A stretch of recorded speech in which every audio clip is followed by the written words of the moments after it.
been too long. We've been waiting for this moment. We're back to S tier Age of Empires 4. One and all, welcome back to the Elite Classic. That's right, the second iteration of this tournament. I'm, of course, KP. Joining me, as always, is the wonderful man from across the pond, the one and only Winston Waffles, who is vibing, he's excited, he's ready to see what the absolute Chad Lords of AoE 4 have for us. Let's go, KP. I'm super excited. The Elite Classic, it's finally back. Age of Empires 4 back on the menu for competitive esports in the new year. I am super pumped to see it.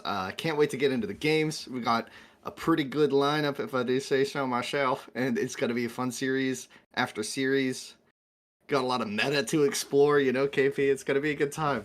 Yeah, I'm not gonna lie, I'm that person that comes out of the dark room surrounded by screens with my eyes just kind of going a bit too red because I've watched way too much Age of Empires 4. I don't know where anyone else thought was going with that, but it's the AoE 4. I've been Red catching eyes. up. I've been watching the small tournaments leading up, Winston. There's been an insane amount of interesting hot takes and weird little iterations coming out. I even saw just the other day one of our top pros trying to recommend Order the Dragon as an S tier civ. I might have to submit him to an insane asylum. We'll have to see how that one works out. But the beautiful thing when we get into big events like this, we get at the beginning of them, is that everyone has to discover the meta, right? There are those that set it and those that bow to it. And I think that's the fun thing we're going to see, especially for this first weekend. Yeah, I mean, especially when you're coming off of, the qualifiers, there's some smaller tournaments ahead of us or before us, right? And now we're into this main event. I think this is where players are going to be, especially the top tier players, are really going to be bringing the best, right? They have to just consistently win in this group stage.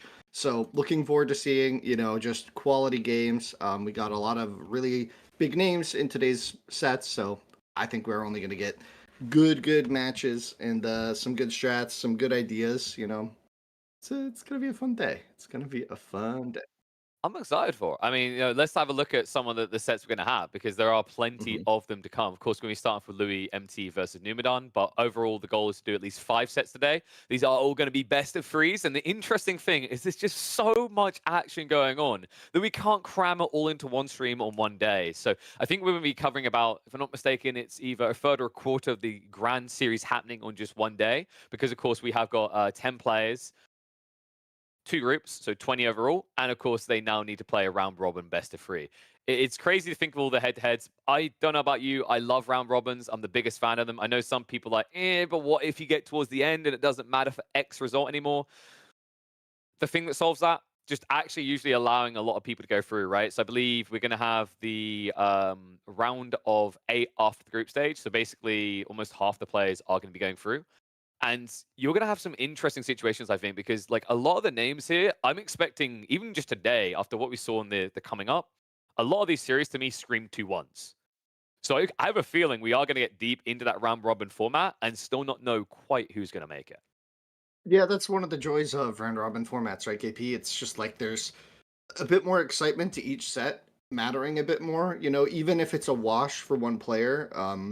Getting one win or another win in a losing set can matter later on, right? So I feel like it brings more importance to individual games. It gives players that are maybe in a bad matchup the opportunity to look for maybe one win or like just get a little bit there. And I think that adds a lot to the tenseness, the tension, sorry, of each set, and I really like that. Also, you just get more matchups. I think if you're a fan of like the entire esport as a whole, I'm generally in favor of round robins over direct eliminations in every single tournament. It's good to have like the mix, and that's why Elite Classic is so great, right? It brings kind of that the full experience of everybody playing everybody.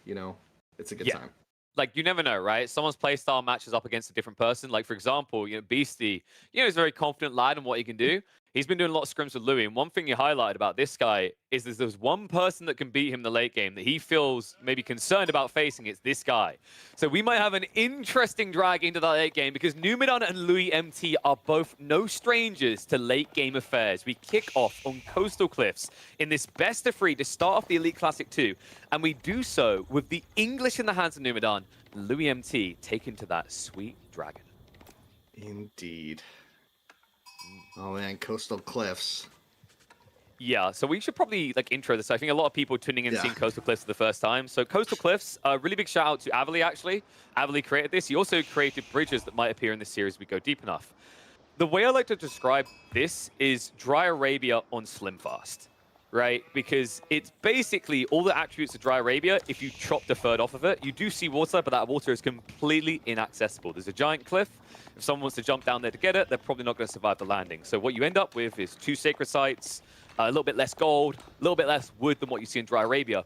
But what I find interesting here, Winston, is that this actually empowers the English, because compared to Dry Arabia, this map is very funneled, which means it's very difficult to get around them. If there's anything that a slow-moving, heavily armed army of Lombos love, it's a tight, immobile map. Yeah, it kind of feels a bit like Altai without the back safe trade, right? It kind of feels like it got maybe the best of both worlds with that regard, right? Also a little bit less stealth forest, a lot less. Don't see any, right? Yeah, so looks really nice. It looks really nice. I'm excited to see this map. I actually haven't seen it played yet, so this is my first time seeing it. Full disclosure. But yeah, no, this is really cool. Yeah, it's interesting. I think so far the most impressive civs for me on this map has been English. Marlins can kind of work. Delhi are really strong. Haven't been impressed by the limited Order of the Dragon performances I've seen, but I imagine Louis got something in mind. This is interesting because to me, Numidan, I think like a lot of people are focusing on Ottomans, Rus right now as like just the broken picks in draft. With the current map pool featuring Cliffside, Coastal Cliffs, and also I think Bridges works quite well for them. English, to me, are just below the Ottomans and Rus right now. Like, this tournament, mark my words, I'm going to make the statement right here at the beginning. This is going to be the secret OP pick of the tournament. So, really good opening from Numidan. But what I love from Louis is Order of the Dragon. If you're going to get into a bout in early feudal clashes, I think that's where OOTD can win. I hate this civ as it goes later in the game, but something I have noted is that Order of the Dragon look pretty fierce in the feudal age. Yeah, if they can get a couple of their units out and just get good value out of them, it can mean a lot, right? Some of those units bring just so much potential. So we'll see. Mine work coming in. So yeah, maybe looking for just about anything. Could be archers, maybe, to try and deal with it, or just early armor on the horsemen, if you can get 1 or 2 out against the longbows. I think the horseman's usually the way to go. Like, the interesting thing is you'd be like, oh, if you don't want to use the golden cuirass, then why are you going for mine work? It's the timing, right? Like, if you know it's going to be an English all-in, the best way you can trounce an English all-in is if you can beat them to their blacksmith upgrades. And with a 40% discount or 40% ramp-up speed, it's pretty easy to do for the dragons. Yeah, and getting just a couple horsemen out. They're deceptively strong, I feel like, the horsemen, you know? They're so good. Oh, yeah. Oh, man. They're so good. Like, I'm looking forward to the moment when Numidan runs a few longbows over, and it's honestly, it just doesn't look fair when you watch a horseman run in and 3 hit. Almost 2 hit, actually, because they end up doing 30 damage per strike to a 70 health unit. Surprised we're not seeing any docks, eh? No, I'm just kidding. I know. It's just... Once again, you've got to be, this is spotted off the side of the cliff and then survive the landing. Then you can have your fish. Yeah, you gotta leap off. Yeah. I bet like someone's going to tune in this the first time and go, oh, Imber spawn, what are admins doing? There's 1 more fish on Numidan's side of the map. It's like, buddy. It's funny because I was about to call it a semi-Imba spawn. Oh, one of the relics is slightly closer to Order of the Dragon, to Louis. I mean, you know what that is? It just feels closer, you know, safer. You know? No, but that's what we call that a friendly handicap, right? Because like Order of the Dragon are terrible at grabbing relics compared to HRE. Because like HRE, they can spam 4 prelates before they age up, right? Yeah. And poor Dragon's like, oh, now I'm very predictable. I just spent 1,800 resources, and you're going to shoot my first guy. Yep, so longbow's coming out. Already an early barracks with some spearmen as well for Numidan, so clearly respecting the potency of the horsemen there from Order of the Dragon. And a range as well for Louis. Going with 2 production buildings early with Order of the Dragon can be tricky to actually afford. It can come at the cost of any sort of economic growth. But I guess that's what Louis is banking on, right? With the mine work, he's got a couple on gold, so he's going to be able to afford these early upgrades. And I guess just trying for, you know, archer, maybe 1 or 2 horsemen. I don't know if he can afford both right now. Archer first. Yeah. So you start Archer, push it back, and then chase with Horseman. It's interesting. I think there's like 2 approaches for OOTD with this feudal aggression from English. The first is you just drop stables and you cut reinforcements, right? But if you look at the spawn for Louis, one issue is his gold is kind of exposed. So it's very predictable and it's very like blockable for the English. So I think that's what kind of made me a bit paranoid. A big part of why English is really good on this map actually is because both your wood lines often leave you quite exposed. It's not like Dry Arabia where you can get a wood line behind your base, right? So like the advantage of the English is if they don't have to go 360 around your base, they never get cut off from reinforcements. So it's Yeah. very frustrating to deal with.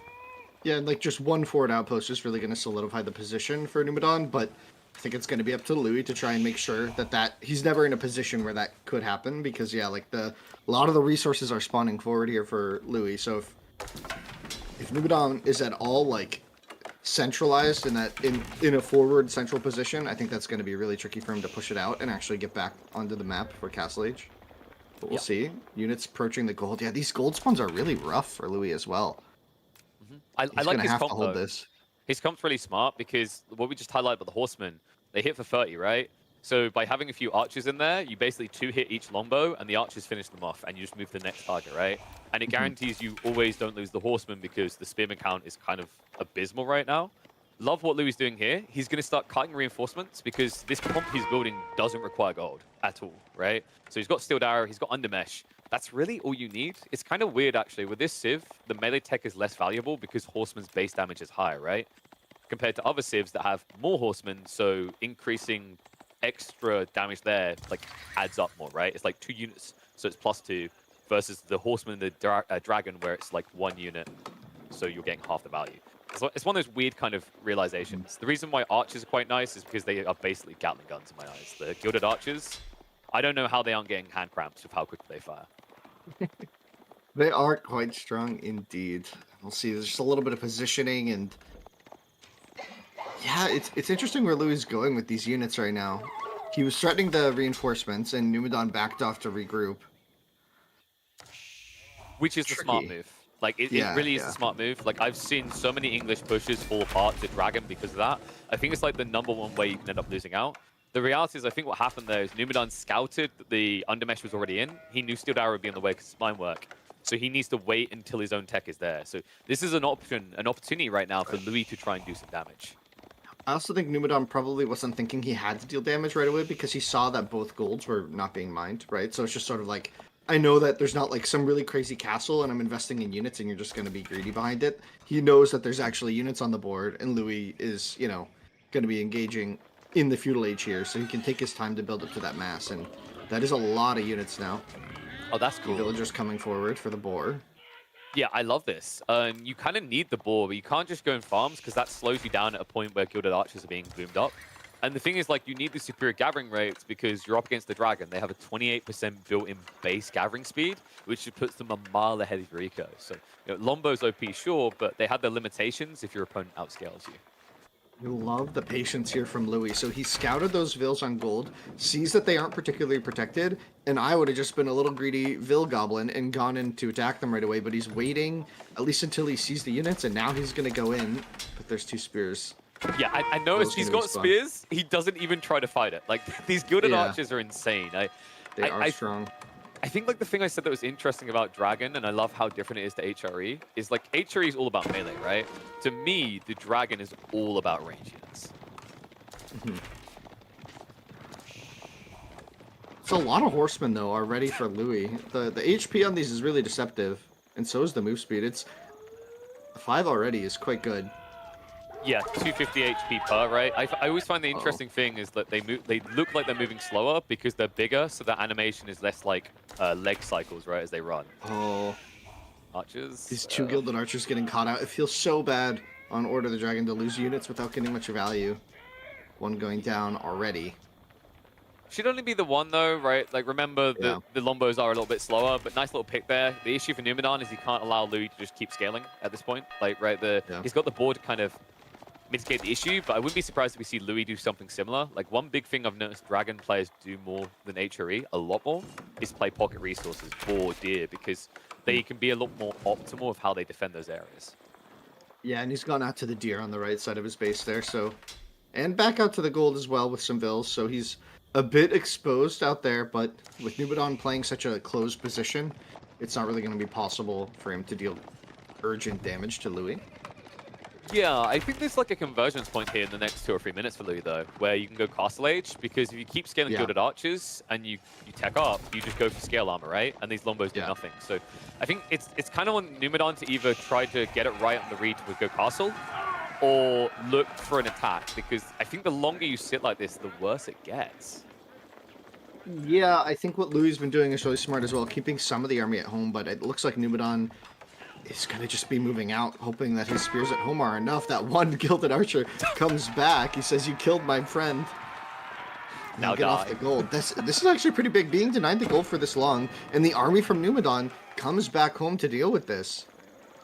And I that's love going the- to give Louis the space to go castle pretty soon. This is Yeah, big. and this is the interesting thing about Horsemen and why I still rate it as like an ST unit, right? Like, sure, you can't always attack, but what does it force your opponent to do? What does it force an English player to do right now? React. He can't go in, he can't punish you, Ooh. and instead, the punishment comes the other way. Picks one of the villages and shifts away with practically no damage on him. This has been excellent micro from Louis so far. And you can see the unit production potentially stopped for now as he just waits for the resources for Castle Age. And Numadon is going to be a little bit further behind there. The gold being disrupted, and he's still producing man-at-arms now even to try and get some durability on the field. But I don't know how much a couple men-at-arms are really going to do against this many Gilded Archers. Not at this point with this type of scalability, right? Like, if we check Yeah. the base, I think it was 1.5 farm clusters. The board's going to run out soon. So, like, typically, the men-at-arms play comes in when your 3 farm cluster's full, because you can afford it then, right? And it turns into, like, a men-at-arms spam that ends the game. But Louis not going to wait around for that, right? Now we're going to be looking at an upgraded army of Gilded Archers. We're probably going to be looking at Gilded Crossbowmen as well, because they are bonkers strong. And Numadon, at the current point, doesn't have a solution for that at all. Yeah, and Louis, with the faster army, even feels confident enough to move out and attack while aging, usually a mistake, but he's going to be doing this because he can just retreat. There's no pressure on him. I mean, he's even going to get another Vil on the backside of this. It looks like it's the snipe. Wow. It's tricky, Louis right? playing really clean here. Like, the Gilded Archers, if that was a normal archer with 5 range, sure, you'd be out of range. That extra 0.5 makes a difference. It's really annoying as well, because if you ever let these Gilded Archers feel like they can sit there, they are ridiculously powerful. I've noticed that, like, whenever people try to start a step with Gilded Archers, they look worse, because you're used to that, like, wind-up speed on normal archers, right? But that's 1.62. Right. These guys shoot every 1 second. So if you ever get a chance to just sit still and let the arrows fly, it's an absolute massacre. Indeed, with the age up coming in. King's Palace a little bit behind. He's going to be building it with a lot more villas, so Louis only building the Regnants with 6 villagers. It gave Numadon a lot of time, I feel like. Maybe could have built that a bit faster, but... It's sort of deceptive, okay. right? Because, like, you've got that 20% increased base speed, so it's like a mini China effect, where you don't need as many villages as other people. But you could still build it with like 12 vills and just be up very fast. And then get timing attacks. So now his upgrades are only going to be like 30 seconds, 40 seconds ahead, which might not be enough with how many units Numadon has. Maybe that's what Louis was thinking, is that he can't really deal damage with the upgrades, so he'd rather have economy the whole time. Well, I think you need the gold for those upgrades, right? Because, like, if you think about it, he's spending a lot. He's spending 250 gold per veterancy, then he has to get the presence pumping. And it's like, you're splitting your eco quite thin at that point. So I don't mind it. I like the fact that he's kind of kept the army up in the face here, because it's going to mean that small window where you have the upgrade advantage can still be leveraged. Numadon hasn't even started the upgrade for his Lombos yet. Yeah, I'm with 30 on the board. Yeah, there it is now. But yeah, with 32 longbows, 17 spears, it's a pretty large army here. But in comes scale armor. Super potent on these archers. I still call it dragon scale armor to this day. It kind of feels like it came from a dragon, really, if we're being honest. +3 armor is kind of insane when you consider the cost of that tech is like, what, basically the cost of your level 2? Yeah, look at that. Like, that's your level 2 blacksmith tech. Yeah, I mean, it comes in, and it really, really does change the game for those archers. It makes them just so potent against enemy archers, and against English in this situation, it should be pretty good, but the numbers might just be here for Numadon. Not quite sure. He's also in network of castles here. He's done a good job of building the outpost up far enough. So Louis doesn't want the fight. He just wants to buy time, right? He's just getting the relics. Exactly. Like, that's the thing. Like, it's almost like a territorial dog growling at you when you come a little bit too close to the kennel, right? Like, if you come a bit too close to these relics, he's going to growl. If you stay back, he's going to smile, because right now, although the idea of going like imp is weird for dragon, at this point in the game, Louis ahead by quite a bit, I'd say. Like, the King's Palace is starting to escalate the eco, sure, but you're talking about 4 relics in a Regnant in this game. That's an insane amount of gold to essentially throw at a fast game page. Yeah, it's... You still have to find a way to close it out, though. Like you said at the start of the game, Order of the Dragon can be really awkward at certain stages of the game, especially if both armies clash in full wipe. It feels like, when you're playing Order of the Dragon, it can feel like you're just falling behind at that point. So you really want to get like a momentum-styled win with Order of the Dragon, which is why I like how Louis has been playing it. He's really just trying to keep his mass alive and not lose these very expensive units. So we'll see as he moves forward. He's going to be pressuring this palisade. Could go down pretty quick to this many horsemen, but he might not have enough time to dive this. I don't think he wants to dive this. I think this is to keep the army curtailed from Numidan. Well, he can go in, right? But he just won't get back out is the issue here. So it's like, you have to decide, do I care about the horsemen? Do I want to keep building horsemen? And if the answer is no, you can try to raid. If the answer is yes, don't bother. And it looks like it is going to be a confirmed, let's shift away from this unit. So horsemen, just going to ride in for a bit. Army is quick enough to react to this. The interesting thing is that Louis is prepping a mass men-at-arms spam, but Numidan is already anticipating this with crossbows. Yeah, he's got Golden Cuirass on the way. He's already built 4 men-at-arms. Like, he might be looking towards Imp still. I was going to say, I feel like this is an Imp play still with the resource distribution. I think he's ready to pick the men-at-arms if he needs them. But right now, he has map control, and he has the res for the printer. And even if it's a little bit worse, right, with Order of the Dragon, it's still an important scaling, right? Because he is down quite a lot of vills. Like, they're better vills, but not that much better, right? They're not 50% better. Yeah, you add 28% on, right? Like, the gap isn't that big, especially when you add in the relics. But in fairness, Numidan, he took a second relic away, which is pretty big. The interesting thing to me is, like, I'm wondering, Louis, this is a little bit dangerous what he's doing with the timing here. By going up into Imperial Age, you are going to catch up on the eco, but then you've got to throw that eco at something. And one thing to note, in Imperial Plus games where I've seen Dragons win, they have like 75% of the gold on the map. And the problem of having enough gold on this map is there's not even fat veins. And if you don't have the fat veins, it means you can't afford hand cannon and men-at-arm spam, which so far has proven to be basically the best comp for late game Dragon. Yeah, so Swabia, the clear choice here for Louis. His economy isn't sorted yet, so it just makes way more sense. And like you said, he's got some good techs for different units if he needs them. He's feeling comfortable because Numidan has been playing very passive to this point, but this might be the moment where Numidan wants to take a good engagement. He's got resource income behind this, so he can remass. Lots of hit. Another interesting thing, actually, Louis didn't bother to get Inspired Warriors tech. I wonder if that was something he forgot to build here, because I gotta say, like, you know, when you're pumping this many prelates, Inspired Warriors is ridiculously strong. Like, those Gilded Archers right now would get +2 damage from being touched by that prelate. Yeah, it's a very potent potent tech, especially with Order of the Dragon. As you mentioned, it's percentage based, right? So you just benefit a lot more. Mangonel not gonna be out just yet. Yeah, but this army does, like, when you look at this army, it doesn't look like it can dive, right? Like, legit, the Palace of Swabia, which is meant to be to pad your eco, is just basically a glorified outpost against this comp. So, a little bit unfortunate. Numidan, he doesn't really have the bandwidth on his economy to now rush up behind an Imperial. He's going to need a convincing fight to allow him to do that.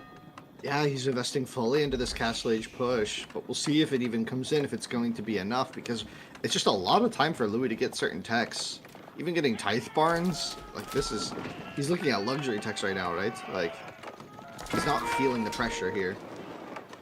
No, and he's also gathering stone, which means the clock is ticking, right? The window's closing because we're going to be looking at cannon emplacements. And, you know, when you think about the way English play, they clump up a lot. This Horseman raid, I love it, by the way. Numidan showed his hand when he revealed himself at the edge of the base. It just means you get him for free. Yeah, I feel like this is going to bring a lot of units back at home. But Louis on the other side, not going to have any horsemen for this defense. No horsemen to snipe the mangonels, so it's going to be up to the man-at-arms and his own mangonels to defend this. Just coming in. Spearmen take a lot of damage there. Yeah, and cannon emplacements are now being installed, so this is problematic. You're also seeing the ranged armor level 3 come through. Louis is just looking to shut down the ranged comp entirely. Also, it has an added effect of making these horsemen even more effective on the raids.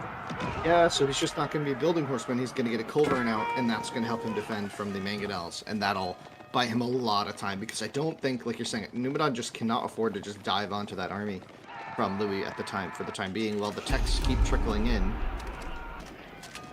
Also, This the is way, like where Louis playing as Maganel is very smart, actually. Like, he's not giving any open ground here, right? So, like, he fired behind the Palace of Swabber in the choke point, and even here, he's standing between the mill and the tree line. So, like, it's awkward because Numidan legitimately can't even try to dive that.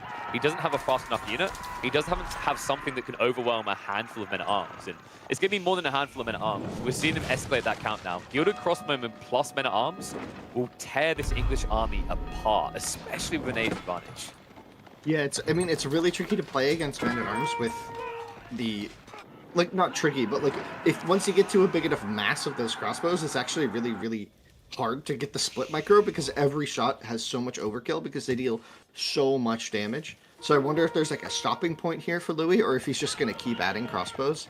As you can see, he's upgrading to the elite archer now, which is going to be very potent. I'd still love to see the Inspired Warriors, because I think at that stage you can just take any fight. But, like, even without it, this is just a huge edge for him right now. We're going to see the Berkshire on the way. So this is the way you try to constrict the map. This is a very strong play for English in the late game, because it essentially guarantees you can't be rotated on, you can't lose to Sacred Site win conditions. And Louis, right now, this push out, if he times this right, he could intercept. Unfortunately, with 30 villages, the window is small, and rushing in here would just kill you off. So instead, it looks like we are going to be getting an imp game. Yeah, and there are 10 crossbows in this match for Numidan, so the men-at-arms, God, they might have their techs, so they might be durable, but they're not that durable. And there's the Berkshire raining fire down. Yeah, and a lot of damage done here, actually. Like, it's deceptive when you look at Gilded Archers and Crossbows. Like, they didn't die to the Mango, right? But a lot of them got down to, like, a third of their HP, so now a liability. Means, Louis, instead of at a point where you look to attack, you have to back away and heal with your Pathetic Free Prelates. You wouldn't easily be able to attack into a Berkshire either way, but it just kind of handcuffs you on the map. And, you know, now that we're reaching that late game, I have to highlight, once again, Order of the Dragon, this is the stage where even the best players right now have a big question mark over this Civ. How do I do it? How do I perform? How do I thrive? And for me, step one is controlling all the gold. I don't feel like he's doing that. A grand total of, what, 12k gold in this game?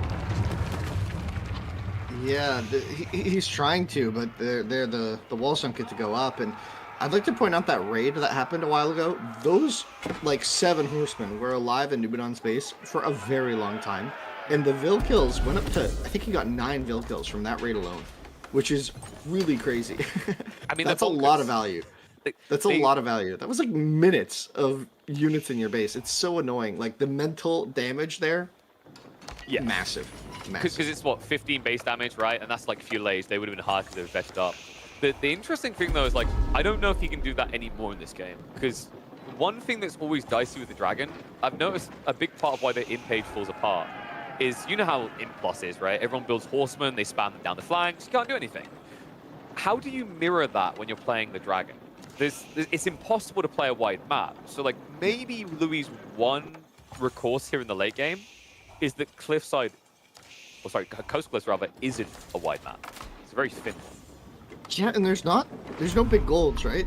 So you're really, unless I'm misreading the map, right? Yeah, there's no big gold lines, there's right? no bigs. There's yeah, no bigs. so it's There's like 3 small golds per side, if I recall correctly. You can't really afford to go into the Order of the Dragon hand cannons here. Nope. You can't really afford too many gold intensive units. Like, you're not really going to be able to afford knights, right? Like, it's just too gold intensive, I think, for this map. I mean, you have 3 relics, but I don't think that's enough here.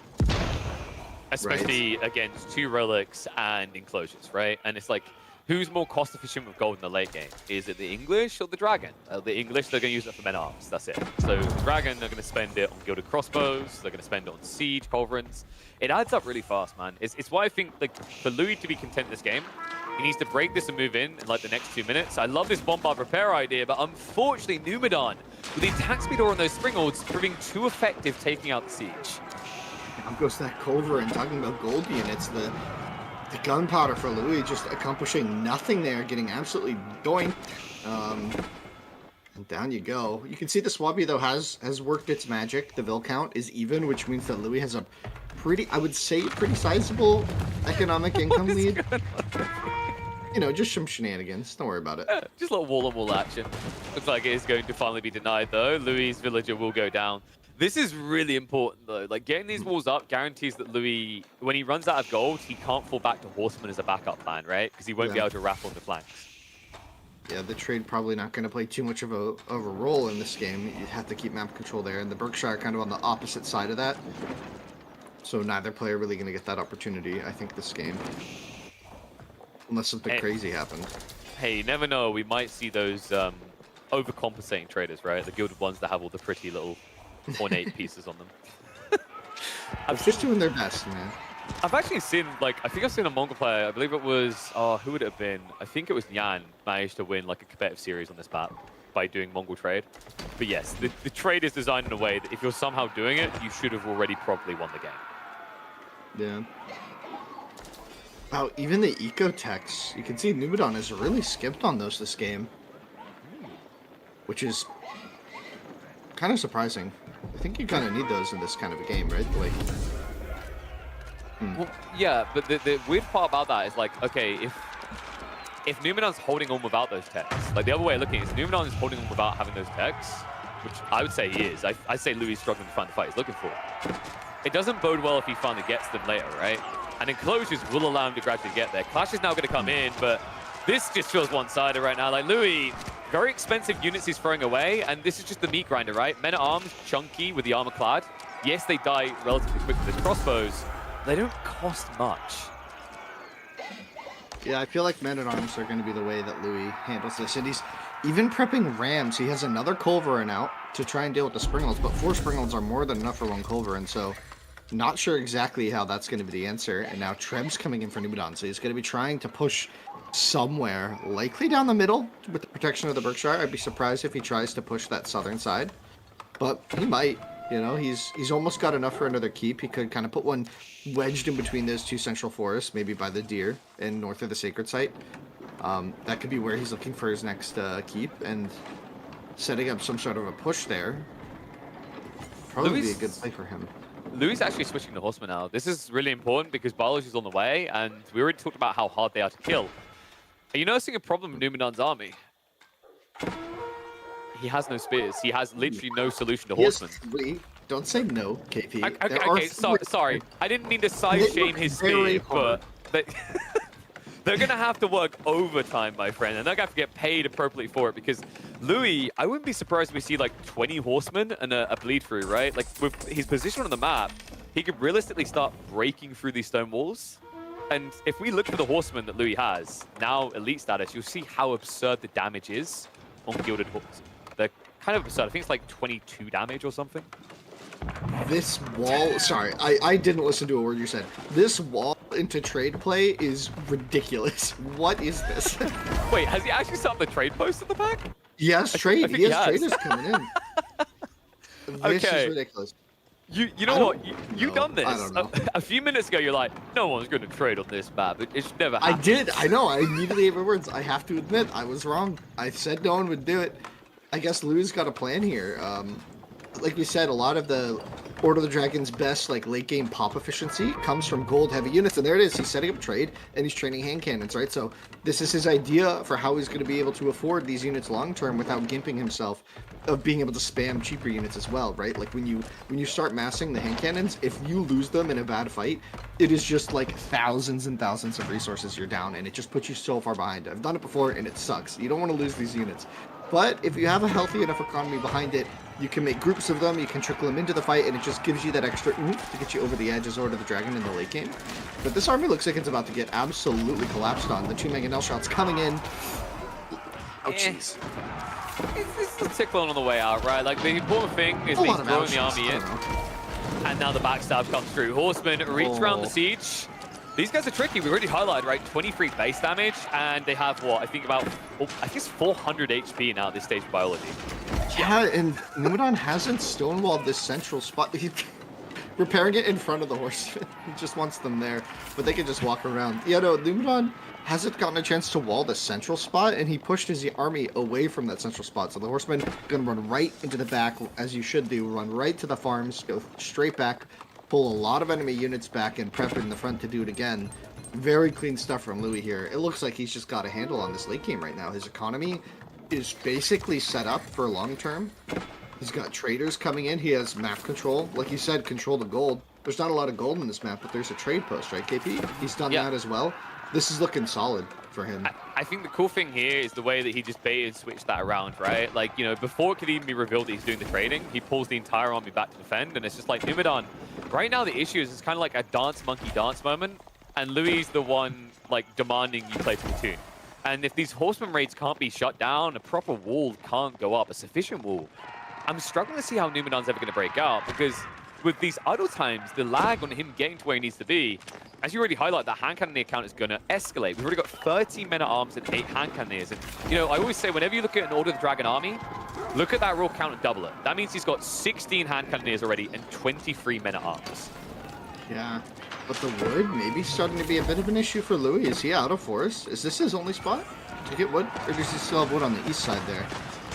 I think he's exhausted most of it. There might be a little bit left. So kind of important, but realistically, you know, if he still has the trade, he can get into men-at-arms and hand cannoneers, and it looks like Numidan may have overestimated his power here. Horsemen, they just shred these. They have so much bonus damage against siege. It's like 5 hits and dead. Yeah, and it's looking really good on the left side. He's able to push through the palisades with a ram as well, getting down the stone wall, a raid into the economy. Win in the center as well. Looks like Numidan's position all crumbled right before him. Several rams now on the field for Louis as well, so that forward keep that he has up is probably not going to be long for this world. No, and it's also, if I'm not mistaken, that's Numidan's last gold, right? So like losing that, I know he's got free game reserve, but let's say he needs to transition. Let's say he needs to go hand cannoneers himself. That's not possible. And what in the everlasting dark am I seeing queued up by Louis? He's building elite Gilded Knights. I never see Dragon players do this. They can be really, really good in the right situation, and it looks like Louis is feeling it's here. It's expensive to get all their techs in, and the units themselves are just enormously expensive. But we have 8 on the field now. So this first wave is going to come in and maybe really be a shock to this front line. I feel like we're about to see McLaren race up against like a little Honda Civic here, right? Like that's how I feel when I look at this spearman count and see all those Gilded Knights. Like, and you know what? It's an appropriate metaphor when you consider the cost of those Gilded Knights. 1,000 resources each, but another way to think about it is you're condensing the power of 1,000 resources into one unit that you can just move in to different areas of the economy. This could be a massacre. Numidan could easily be down 30 villages in the next 2 minutes. Now, I don't know, though. Numidan also has a massive crossbow mass, so that's a bit tricky. Is that Gilded Warhorses? That's Warhorses, right? Yeah. That's your answer, right? Oh, dude, I love that we're seeing this. I think I've seen one person punt at this before, but out of all the Dragon games I've cast, all the ones that went into Imperial Age, I've seen nobody use an amassment of Gilded Knights with that unique tech. It never comes out. I can't believe I ate my words so much about trade. I literally... That was like a call. I was just like, no one's going to trade on this map. That's way too hard to set up. Like, he's not going to have the central position. He immediately just stonewalled the entire map and is hoping for it to work. And now push on the right side while the army's out of position. Oh boy, is Louis bringing the heat. This night switch is also going to be a big surprise, right? He hasn't showed them yet, I think. I think he's holding it back still. This Berkshire can't go down. Like, Numidan's going to lose map control at that stage. Right now, his only hope is that these units can't run past this. But there's many rams coming in with lightweight beams as well. This is problematic. Gilded Knights are starting to move up, so it looks like he's waiting to see if Numidan shifts over towards the Berkshire, and he's done exactly that. He sends the men at arms. So who's left to guard the range line? Oh no. Oh no. Did he get the Berkshire? It's all fine. He didn't. It stays alive, but the bombs being raided on the backside, and the Gilded Knights moving in are so tanky. Even against the crossbows, the men-at-arms abandoned ship here at the wrong time, and the rams now move on the left. It's all falling apart for Numidan. Are they that tanky against the crossbows? I mean, the keep's going down. I thought there were a lot more just a second ago, and now there's 3 left. Yeah, but they're look all all the dead. pings. Yeah, but Winston, look at the pings in the base. Numidan is suffering raid hits to the backside everywhere. Yeah, the raid behind this is insane that he's able to get that off. That's crazy. And now the Rams can move back over to the Berkshire. He even keeps several of them alive. But the Trebuchet is pinging away. If this was a normal game, I'd be having a heart attack right now. Yeah, he needs to reboom, but here's the thing. Like, if Numidan now walks back, this is bad. He needs to go in. Like, this is the moment.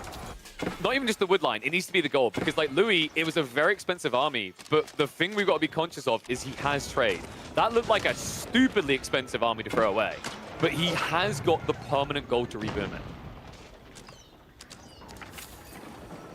Yeah. That was a really expensive army to lose. It was. I'm not lying. I don't know if he's going to be trading that many more knights after that. I'll be honest. I don't know if he should. He's got a couple, but okay, if they go for the economy, right? Because like the whole hopium there was like he wasn't going to send them an army of crossbows. I thought he had more of a plan here, but like the villagers, he sent them into the crossbows. which is like the one way you can't do that. But here's the thing: he's sending in the back of the base. If he switches into like horseman hand cannoneers here, I think it's that's fine. a good bet. Yeah, maybe. Maybe. I don't know. It costs less as well, right? Like it costs a lot less is my thought here. Like the issue, if this was a situation where Numidan could just hit, right? If he could just actually have hit after that fight and done significant damage, I'd be like, GG, English OP, they win. But like, what is Numidan doing right now? Is he attacking? No, or is he dancing in his own base? He's not set up in a way where he can attack. He doesn't have a group of trebs. He's invested his mill pop into just units right now. So he needs to set aside like 10 populations into trebs, win the fight, keep them alive, and then have the trebs in the right position. It's a pretty tricky win condition here for English, I feel like, especially against Order the Dragon, because you need such overwhelming force to get rid of their defenses. So it's a really sticky situation. Chemistry coming in. Wait. I think it's going to be Horseman hand cannons for a bit now. So Wait, we're trying to switch up. So, is it me? Like, and it's like the most expensive bait. Like, it's basically cost of a wonder at that stage. It kind of feels like this was an expensive bait with the knights, so that you could go hand cannoneers afterwards, right? Because now your opponent's built like a crap ton of spears that don't really do anything. I don't know, man. Yeah, it's so weird seeing Dragon in the late game. Like, it's really, really weird. Like, on paper, English should just be winning this, but the amount of respect being given by Numidan, and how many times have we watched the villagers do this now? Any given stage. How many times has Numidan just had units walk through the center of his base?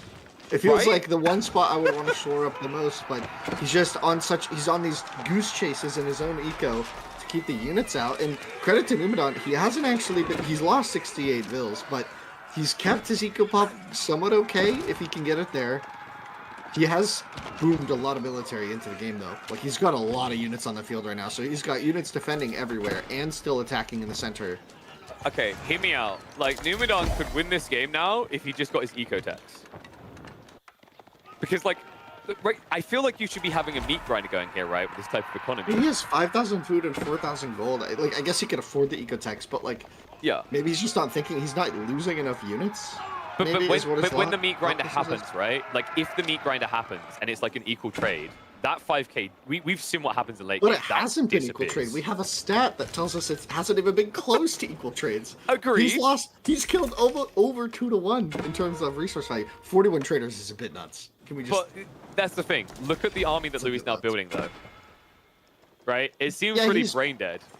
But he's popped on like 20 minimums. Okay, we'll see. He's got 4 culverins now, so he's really ready for this push. This is wild. I feel like one of the big problems with the Dragon here is, in this situation, you'd be like, oh yeah, you know, he's got trade forever and ever. But it's what you're giving up. Like, realistically, you are giving up incredibly efficient villages for standard traders, right? It doesn't feel but he great. needs gold. Or the Dragon can't play the late game without gold. Like, the Horseman Archer just isn't enough.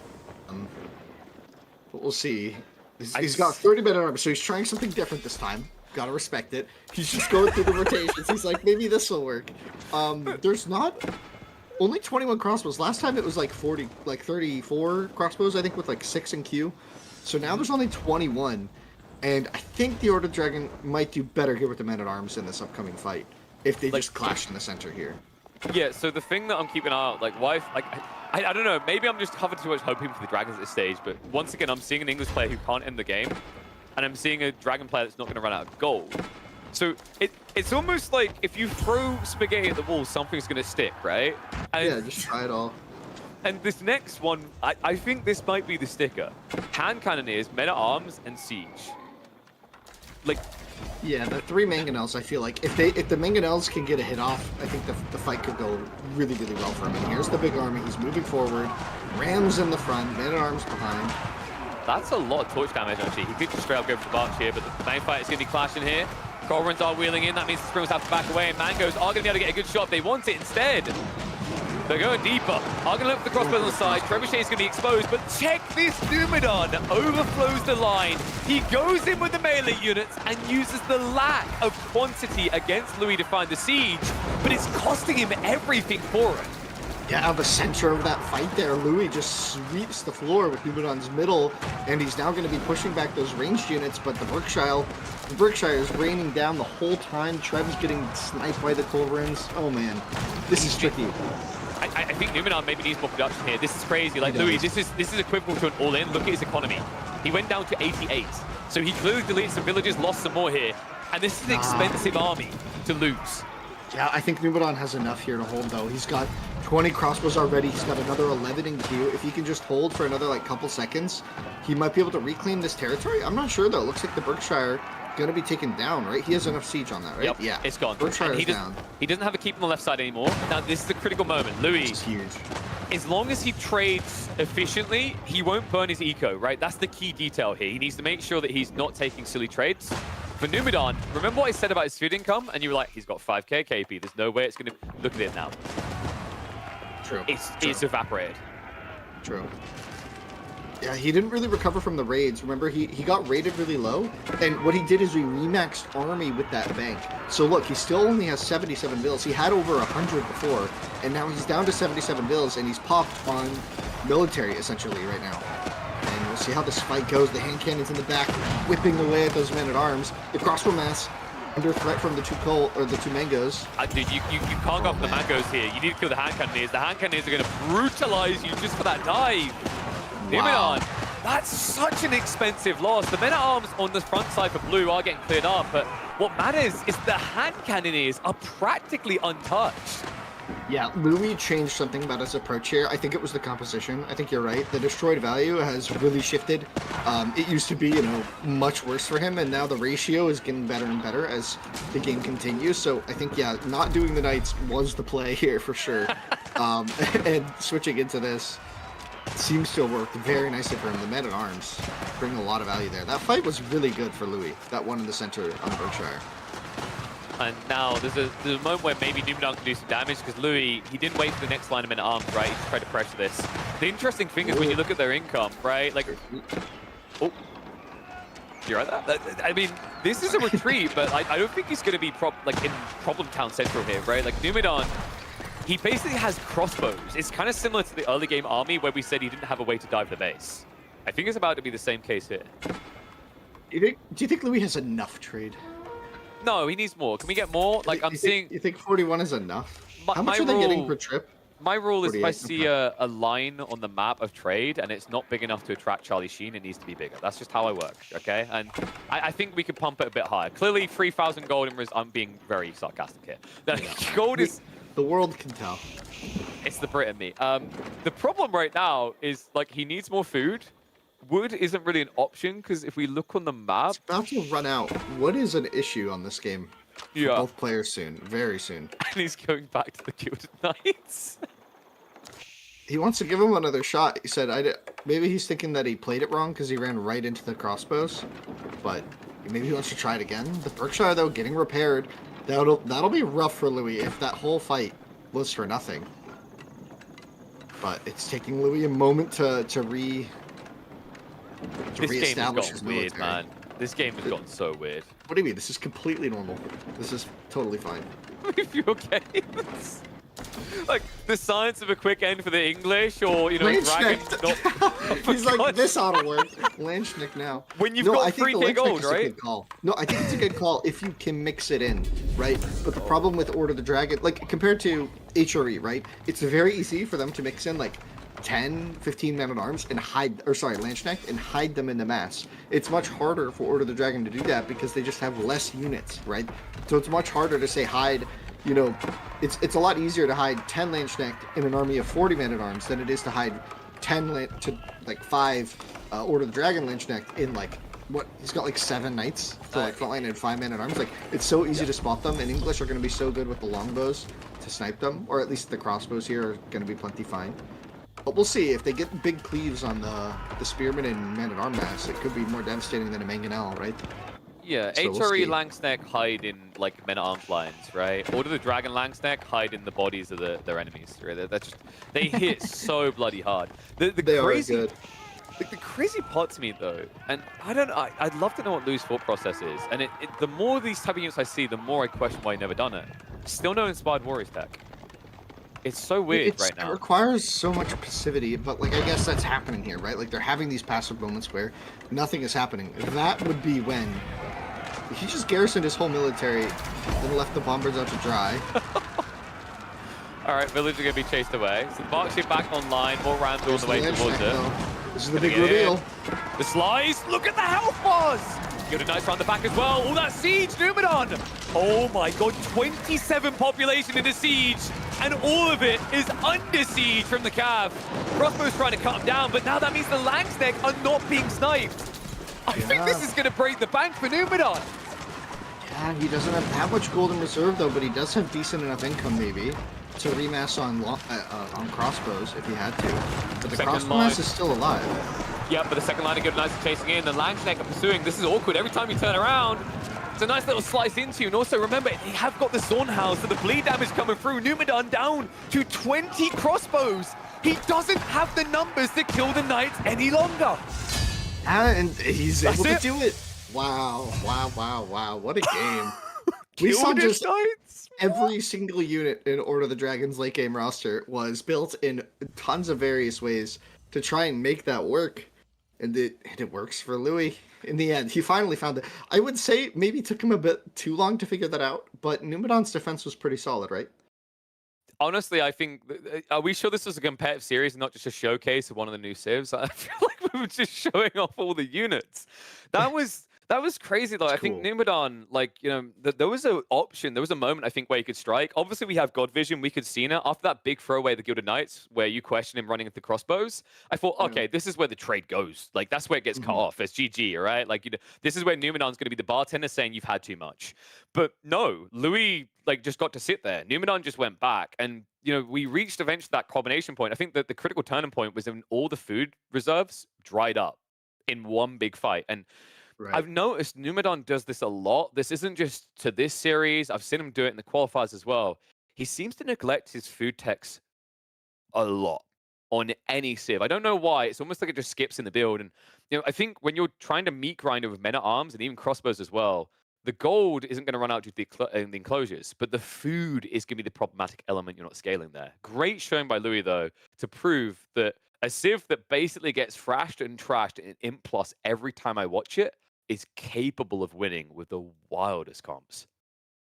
Yeah, it was an impressive game there from Louis. I think a lot of things went well for him. I think securing that trade was probably the most critical thing. I think what you were saying about them getting trashed and thrashed, to quote you, I think that would have been true had he not secured that trade income. I think a lot of players, like myself, I wasn't thinking it was really viable. I was thinking, oh, it'll just get pressured, like it'll be under threat the whole time, you know, one keep there. But he was able to kind of keep Numadon at bay and then figure out how to secure that spot. He built that zigzaggy stone wall. He built a keep in the middle of it, and it just really secured it. And I mean, props to him. That was impressive. I didn't think that was really like a feasible thing to do there. And by doing so, I think that really won the game, right? It enabled, you know, the attempts at a gold throwaway at the Knights. Sorry, I call it a throwaway. Attempt at the Gold Knights and the Gilded Knights, sorry. And it didn't really work initially, but he was able to keep trying because of that gold income. And yeah, that was an impressive game. Really impressive. Yeah. I think like the thing that worries me maybe with this series to Numadon is that Louis is a force to be reckoned with in the late game, and what we just saw there from Numadon is contentness. Like Numadon has very long games on average. He's very much at peace with the idea of playing late game. I don't think that's the way you apply pressure to break Louis. I think getting that late game is rough, and you know we just saw why the English that matchup, that map, the reason why they win is typically the early game. But Louis is so good at navigating that little weird cyclone to get to where he's looking for. And I'm a bit worried something similar could happen here. We've got a second map draft. It's going to be bridges. This is another one of Avli's creation. I love this map, Winston. I don't know if you've seen this map yet. It is so fun. It has destructible bridges. It's if anyone who played Command and Conquer, yes, yeah, it's got that feeling to it. You could be walking an army across a bridge, someone could demo ship it or hit it with a cannon, and all of a sudden you're down 30 population. It's, I love it. This matchup in particular, though, I'm hoping Numidan's gonna really pedal to the metal this. There's probably like one way I think Juji works right now, and that is just non-stop Shiganu spam. I think any other like strategy, there's like a better choice, right? Like, why didn't you pick China? Why didn't you pick Exiv to go late game? And also, like, most people would think of Jean as an early type Civ, but I've seen the way Louis uses Jean in particular. I'm just gonna bluntly say, I think he's the best late game Jean player in the game right now. He's incredibly scary. Like some of his compositions, I think something that he's ID'd that most players were slow to is how consecration is really powerful for siege spam. It basically gives you Mm. a high armory roost effect, right? And also, he has this tendency to lean towards the archer form, which seems like a meme until you realize it can one hit siege in the late game. Yes, siege supremacy there is a really, really important thing. I don't think you can one-shot all siege, There's a few with siege but works that are fine. Like there's mangoes are a screwed. couple. Yeah. Or you could just take 2 shots, right? She's so tanky. She just runs in, tanks a lot of hits, and then does the second shot and gets out still full health or close to full health late game, right? When she's tier 4, right? Yeah, so we'll see. I'm excited, John. Gonna be up to Numadon, I think, not to like lose big fights, right? As obvious, but we'll see how this map plays out. I haven't seen it much, so excited to see how Bridges plays out. The destructible bridges are certainly fun. So we'll see how this goes. It's so enjoyable to watch. I think Numidan might have been the player, if I recall correctly, that had the most creative strategy I've seen for it so far, which is that he destroyed, like, he took Mhm, the north side, he destroyed the bridge of his opponent, and then left a bombard there, clicking the ground, so that he couldn't repair it. It's like every mhm, time he'd walk out of villages and tap it, health bar just went down. That's really important because that top side has 8k gold veins times 2, a big stone outcropping, and fat wood lines as well as a trade post. There's so much on that island, but you know what? I don't need to be on about it. I can show it to you. I think we're about ready for the second game this series. Louis MT already on match point. Numidan needs to aggress. He needs the bloodbath to turn this around. Can he do it here on Bridges? Let's see. Let's see. All right. Okay. Interesting map indeed. Interesting map. Yeah, this is my first time seeing this. I love it. This is crazy. It's so cool because just to know, like people sing rivers like, oh, fishing. There's no fish. There's absolutely no fish. It's just the strategic element of the bridges there that can be destroyed. They can be destroyed by demo ships, mangonels, bombards, and STBs. They can also be repaired by villagers. So I mentioned like anyone who's played Command and Conquer, remember the bridges you could destroy and repair with engineers? Same philosophy there. And why it's important is if you want to go for a sacred site victory, you need to control the bridges. And also, if you want to go late game, you need to control that north side of the map. There's so much valuable resources up there. It's just neglectful to not prep yourself for that if you're going past 25 minutes. Yeah, it's gonna be interesting. Can we take a look at the resources again for the players, like their player spawns, like their bases? Oh, the full, Because that yeah, might be pretty interesting. Yeah. So, oh, yeah. that's a very nice base for Louis if he wants to Oh, build what the yeah. like a TC there or anything. Like I was that thinking is just a nice. Medigarden, right? Like, Medigarden as well, right? Like that as well. I mean, no wood on that one, but good I think enough there, maybe, though, right? dude, there you go. That's the That's jackpot. better. That's better, right? Yeah, We the get 8 berries. Mm-hmm. berries, gold trees. Yeah. Because most players have, I feel like most players have stopped going for stone with the meditation garden because if you want to go TC, you just gather for a TC, right? Like Medigarden Yeah. takes too Yeah. long. So you want food, gold, wood. I still think the biggest priority is food. Like my perspective is in the early game, especially, like food is the thing that runs out first and is hardest to grab more of, right? So Right. getting passive quantities of that, considering most of your choices involve food in the early game, is why we're seeing most Medigardens always prioritized on the berries. Interesting. Wait, can we do the sheep count? Because it looks like Louis should get a lot more sheep here. There was a little bit of a sharp rotation away from the middle of the map quite early by Louis. Okay, wow. Dude, really? Wow, he whiffed on the center then.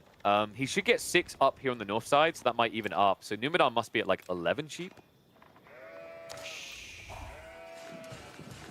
Okay, dude, someone's missed some sheep somewhere. Like, there's meant to be, I think, about 20 sheep on this map, if I remember correctly.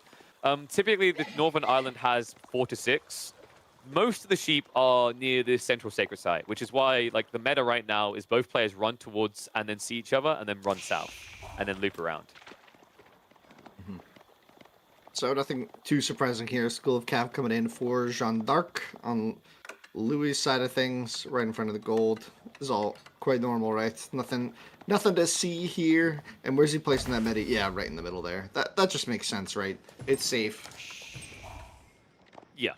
I think the I spot in think the front would have been nice, but maybe that's just too much of an opportunity for Jean to force you into engagements that you aren't ready for, and potentially. she can just like idle it to take resources away.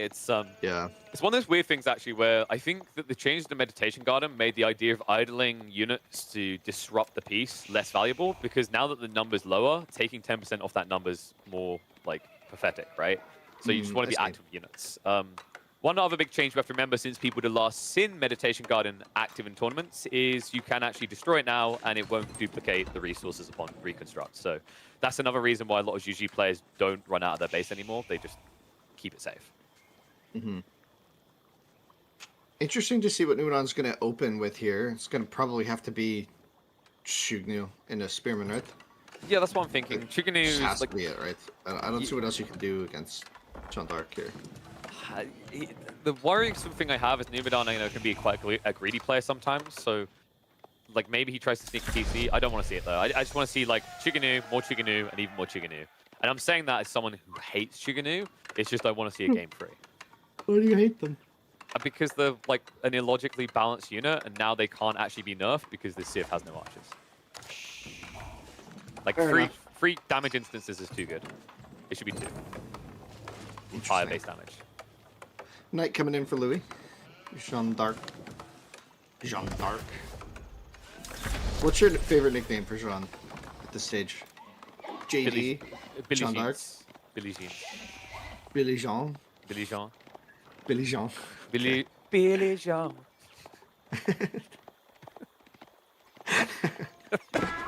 Sorry, that was a pretty good joke. All right. Like, yeah, so Rax coming in early. Just got to deal with the Knights, with a couple spears. Is he going to go TC, maybe? Like, I think when you open Rax, like, I know you're up against Knights, but, like, usually you want to secure the Chiganu in prep as well because you can tickle. Well, I think you need something for the first Knight, right? Yeah, definitely. And you get a free Spearman just by building the Rax. Which is nice because I think, like, compared to Chinese, it saves you from supervising. It's really important as well because unlike the Chinese, you don't get a building that builds those IOs other than TCs, and you don't also get a 30% discount via that building. Yeah, I mean, if he's going to try to build the TC off of the stone and come, like you said, it's going to be a really long time. So in order to see that, we'd have to see him actually move to the stone manually, and I don't really think he's got the economy to afford that. Okay, I like this. Louis is going for the TC. This is so smart because Numidan can't, right? He's already shown his reaction and he's gone paranoid. He needs to build an army to guard. He can't get too risky. Louis made that full rotation and I love it. Dude, I called it. This guy does Hunter form more than any other player in the game right now. Why? It can be really, really good at sniping the... it's just an extra archer, too, at the start of the game with a ton of health. So it's, like, really good if your opponent's trying to rely on the spears to defend, like, exposed locations. Jean can come in and just force them away, right? Because you really don't want to throw units away into Jean. So we'll see how this goes for Numidan. He's going to need to come up with something. And I think you called it. He's just going to be making Zhugnu after Zhugnu after Zhugnu. But I just love the diverse strategies for the Zhuxi. Okay, I'm going to stop playing them. So he's going to move he actually goes to the stone. Yeah, I think you have to here, right? Because you're not going to end the game quick enough. Like, your army is already a little bit too slow to escalate. Usually, if you're looking for that play, you have to, like, spam Chiganu. The problem is, because you're up against a heavy Cav Civ, you can't open Chiganu. So, like, it screws with your timings, which is really frustrating, because, like, I genuinely think the best strategy right now for usually to win games is you immediately just start dropping archer ranges, and you rush your opponent. Let's see. The boar going to be taken down by Jean, the hunter. Billy Jean. The hunter. Oui. And it's quite nice here because this Chinese player does not have clock tower. So when you get late game and he tries to nest abuse you, you just walk in and dunk them one by one, right? With the, I like to call it smite, but it's of course divine arrow. I think is it 140 extra damage if I recall correctly at final form? 150, I thought. 150, yeah, 150 sounds right. So that should be enough to just take. It could be lower. I forget the actual values. I think I'm getting the mangonel health mixed up with the damage it does. Yeah, I think you're right there. So like, it just lets you one hit, which is just insane considering I think she can shoot from like it's either 7 or 8 tar range. Well, if you get Siege Works, you don't get one hit anymore. But yeah, yeah, early on, especially if you get tier 4 in Castle Age, right? It's massive. But that's kind of tricky to do sometimes. So yeah, the TC just going up on the hunt there for Louis. Nicely kind of tucked away behind the Stealth Horse as well. Is going to be kind of nice for him. But just on the hunt, secures quite a lot here for him. One thing I'm waiting for Jean players to kind of get a bit more optimal with is the rotations for the TC drop. Because, of course, if you bring Jean back in that area, you give a 33% build speed. It's Right. always hard to kind of gauge, though, because obviously if she's running back to help you build, she's not actively attacking. And one of Yeah. the big edges that this unit has is that, the ability to attack very freely in the early game. Headshot. Boom. Sorry. That's why we made this Civ, to attract the Call of Duty audience. She did a 360. You just didn't see it. It was that fast. Yeah, Yeah, Numenor able to go to his hunt with a lot of ills. The IO coming as well.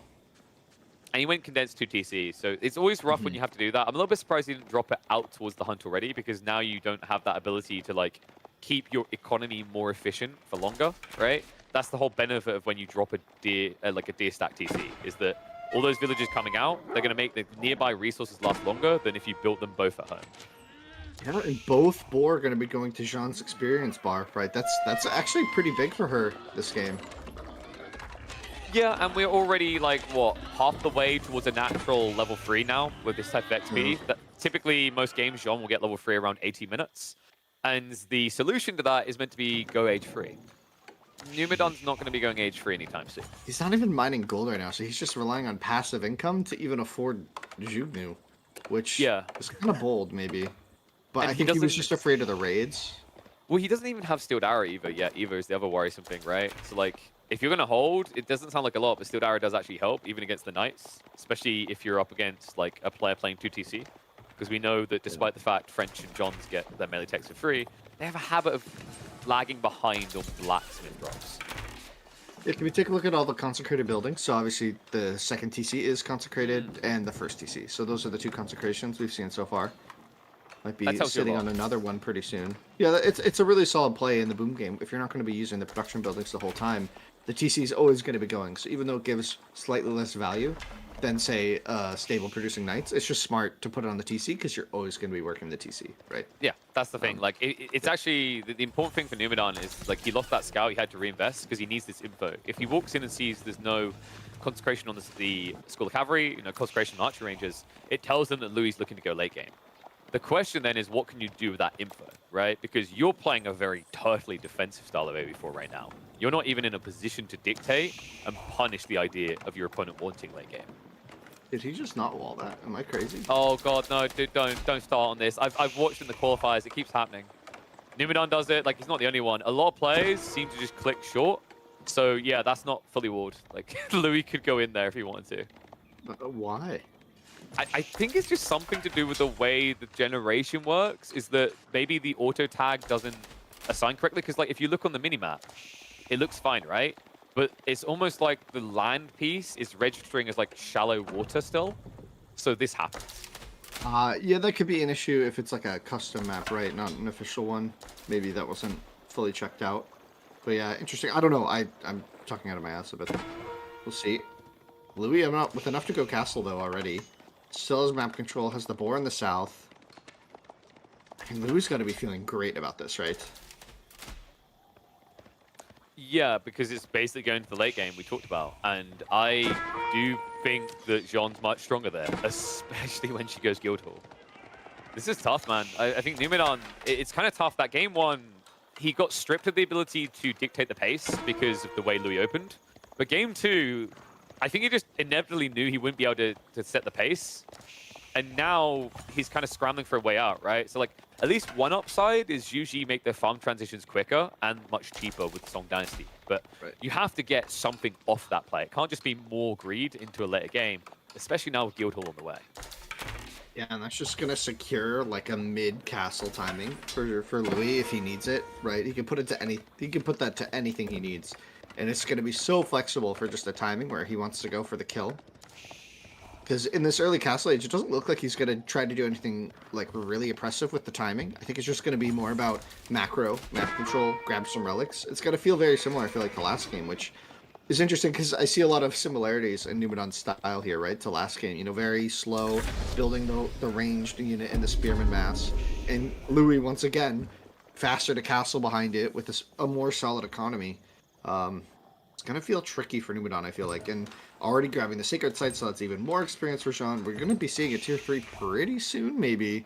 Not that soon, but I mean, she's not really getting starved of her map objectives, right? Yeah, well, you have full control. There's a wall on the north side, and the way that Numa's playing doesn't want to come out, right? So realistically, Jean could cycle and capture all sides and be level 3 by about 16 minutes. So it's actually very scary right now. Numadon, he's going for that farm transition in the back. Usually this will feel like it's killing your game. It's the most fragile point of the Chinese game, but not for Zhu Ji, right? That big discount makes it very doable without feeling like you've given everything else up. So this isn't going to kill Numadon. It is going to give him a potential window, but he needs to start doing something with it. I think game one, we saw a guy who won a fight and then hesitated. We can't see that in this game. And the thing that worries me is whenever you play against Jean d'Arc, you do hesitate, right? You get paranoid. Deville gets to live and build that tower. Maybe Numadon will notice and... Oh, no. No, dude. Like I'm telling you, Numadon is just focused. How do I get to Castle Age? How do I greed a bit more? And interesting here. I didn't expect this. Yeah, typically you put it on food because the logic is that you leave it for a few minutes and then you naturally get what you need for Imperial Age. But seems like Louis wants to go for an all-in castle timing with Mass Arbitrier and Men at Arms. Yeah, maybe just get out a bunch of knights or Arbitrier, you know, anything gold related here. We'll see. I mean, maybe it could just be he knows he has really good food income with the boars and the hunt in the north, for example. And he's just like, gold is the thing where that's going to be the burst I'll need to click up. I think it's Arbitrary Mass. Like, it makes a lot of sense as well, because when you have Jean Archer form, Nesta Bees can't counter it, because we already highlighted they get sniped, right? So Chuganu won't counter Arbitrary, and crossbows won't counter Spearman won't get, like, none of what Numadon's building counters Mass Arbitrary because of the Pavis and the Gambuses. Yeah. Yeah, I mean, if Louis uses Pavis in the right moments, yeah, the Junior are going to be mostly nullified against them, right? So we'll see if that actually comes into play. Usually it's a bit tricky to get Pavis to be very solid, but we'll see. Numadon. I love the fact that Louis is actually walling him in right now, just guaranteeing that he can force a kind of funneled fight. It's almost like, oh, well, Numadon's gonna have a lot of food. Maybe he goes cav and tries to flank me a little. Another thing that's kind of scaring me is like long-term resources. You know, gold is a problem, but also wood. Numadon is what, halfway through his safe wood line, and then you have to fight for the secondary. And Louis, he's doing what I talked about that makes him one of the best late-game John players. The Mangonel's on the way. Can we check the siege workshops? Because typically he drops consecrations on those. Might just not have been able to not do yet. it yet. I Yeah, don't not think yet. he has the tech, right? He hasn't gone for the Ordnance Company yet. But that should be his next play. Is like if he's going to start massing mangoes and springolds, something that Louis does phenomenally well is leveraging consecration to do that. Yeah, and just as this UV mass comes out of the base, there's a Mangonel on the way, so Louis' timing is going to be really solid here in terms of how he can fight this. You can see New Balance just hesitant about giving over that level 3. It's almost like that feeling is going to go once level 3 happens. Like, it's almost like once Louis actually gets level 3 Jean, it's going to be like weight lifted off Numadon's shoulder to be able to fight, right? Because right now, that's an uncalculated variable you have to worry about.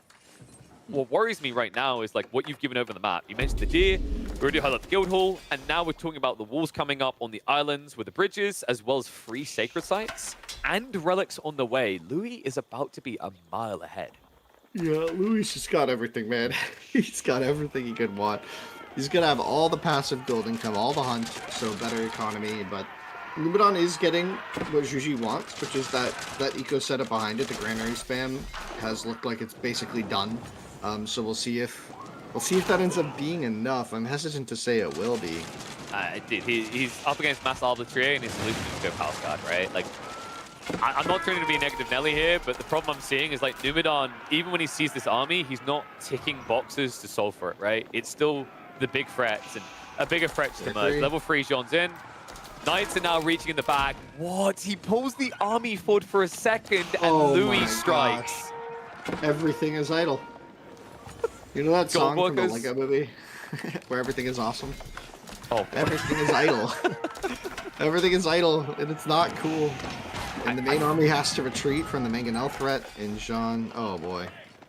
I mean, he hasn't got wood for this anymore. Check the wood line. He's got, what, like maybe 15 trees left? So if this turns into a siege battle, he won't have the breadth, right? He won't have the length to that play. I think that, you know, the issue I'm seeing in this game is Numadon, he ended it from a totality perspective when he needed to find a way of being offensive, and Louis has been constricting the map like a boa. Mango coming in with a heavy hit. No dodge attempt coming through. Jean at least hits the ground flat dead. But I don't think this matters anymore. Essentially, Louis is just looking to play French versus Juji now. Well, Jean's still up there getting so much experience from all this. This is crazy. Dude, there he goes. Like you said, he's using the Divine Arrow to snipe Siege. Yep. Also, your base damage is high enough, you do more than 1 damage per strike, right? It's like, I don't know what Numidan's meant to do in this. It's unfortunate. I think that the thing that we're seeing from Louis, there's the difference right here. Numidan is a very talented player, but I'd say Louis just looks more well-rounded. He knows how to play late game. He knows how to push an advantage, and I think Numidan, that hesitation in game 1, it's almost like it stuck with him in the secondary. I think that Divine Arrow accidentally hit the wrong target. No, it hit it. Okay, it did. Okay, yeah. Shot here. Yeah, so it looks like the Sprill's going to survive. So Mango's going to retreat away, but behind this, Sacred Sight time is ticking down. Keep drops are coming in. Yeah, this feels like it's pretty much donezo here. And we probably have a crossbow. Sorry, we probably have a guild hall click soon, right? Like, yeah, if he hasn't already. Wishes he had that. Look at his gold income. Look at the Juji gold income. He's got so much gold. I think he's just gonna imp naturally. I think you're right about the food. It's kind of weird that it wasn't on food here, but yeah, it's because he's trying to end the game. It doesn't matter, right? Yeah, like, it's legit because he's trying to end the game now. That's why. Like, if you're trying to go imp, then you always go food. But I think the idea here for him was he ID'd that his opponent had a forward spawn wood line, and he wanted to mass siege. And you can get loads of wood, but the gold's a little bit more tricky to find. I mean, there is a small threat here that Louis overestimated his advantage and doesn't have a farm set up behind this. True. Right? But I don't know how many farms he has. I think he's doing the transition now, though, it looks like, given how his wood is being spent. Yeah. So, yeah, this might be really tricky for him to get enough food out without the guild hall. He's still reliant on the hunt patches in the north, for example. I think there's a big issue here, though, and it's that Numidan's out of gold, and he's struggling with wood, and Jesus, the keep drop, dude. Yeah. That was the one way Numidan could break out. This has been fully constricted now. Louis is going to starve him out. Yeah, this looks really brutal. This just looks brutal. How does he get out? See, I mean, this is a large army for Numidan. Oh the villagers coming in to support. I'm sure they won't all die to a mangonel shot. I'm sure of it. What are they doing here? He's going for a keep drop now? He has to stop the timer. There's 5 minutes left. Yeah, but like... If he doesn't go now, he... But the Mangoes, like, this is what I'm worried about right now. Like, okay, it looks like he's going to be protected from it for the second. It's going to be moving by Louis. 2 sprills is not enough. He takes out the anti-siege, but the Mango's unguarded, and no! He's going to lose the Sprill on the other side. The snipe's coming from Jean. I don't know if this is going to be good enough. Mangoes take out another one. Another 50 XP. Castle goes up. But now, Louis can just wipe you out on this. The keep did go up, though. Yeah, keep on the other side, though. There's a counter keep on the south side for Louis, and now we have trebuchets coming in. Oh, wow. Numidan. No. The official. Deft attacks, as they say, move on. Jean's champion's being cheeky gits, but Mecha Jean's got to be close soon, actually, right? Like, that's a lot of XP grind. So even if he somehow survives this, how do you survive level 4 Jean with Arbitrary? Because I'm not gonna lie, that machine gun tech, like with the booster, is ridiculous. Then if you get into Impage, we're talking about crossbow stirrups. Honestly, at that stage, Jean with a mass Arbitrary line looks like longbows with volley. It's absolutely insane. So. Is he building a transport ship to get to the... He's building a transport to get to the sacred site in the north. That's kind of clever. Okay. Well, he has to stop the timer. It's 4 minutes. Like, if he doesn't stop it now, he's not going to stop it, right? Yeah, and there's no reaction from Louis. Oh, no, he's giving it away. He's giving it away, though, a bit. But yeah, but the armor's going to take too long. Yeah, like, this should be enough to decap it, but now, like, let's think about a situation where Louis just attacks your base, right? Like, why does he have to come and address this? Like, if you've now sacrificed your backbone of your military force, Louis can just hit your economy. We'll see. I mean, there's still a large army for Numidan in the center, but yeah, that is looking tricky. This keep is not long for this world. It doesn't look like Numidan really cares. He's not, you know, putting any effort to repair it. No, because here's the thing. You know how we... I just can't believe it's coming to this, but you know how we were like focused on the idea that, you know, Louis doesn't have the farms yet? Numidan still doesn't have the gold. He's trying. Try, do or do not try, as Mr. Yoda would tell us. I think, yep, there we go. Dude, you didn't even get the decap! Oh, Wait, he didn't in the north? oh Oh, no! this is the. Oh my gosh. Jean got Didn't there work. in time, and now with a red pass, a massacre! He doesn't even get any of the units out! Oh my gosh. That How? is that is a GG! war crime. That's a war crime. That's like how they draw it in the history books. They're like, and their backs were against the river, and with no way out, they were slaughtered. Right? That felt like that's what just happened, and that kind of was like the entire series. That was a bit of a slapdown. I mean, game one was pretty tense at times. It felt like Louis struggled to close it out, but in this game, it didn't feel like Numeron had a chance. The moment he put Vils on stone, it felt like the game was over, right? Yeah. Because he was later to the TC, and he just gave up the entire map, the entirety of it for the whole game. Like he never got it back.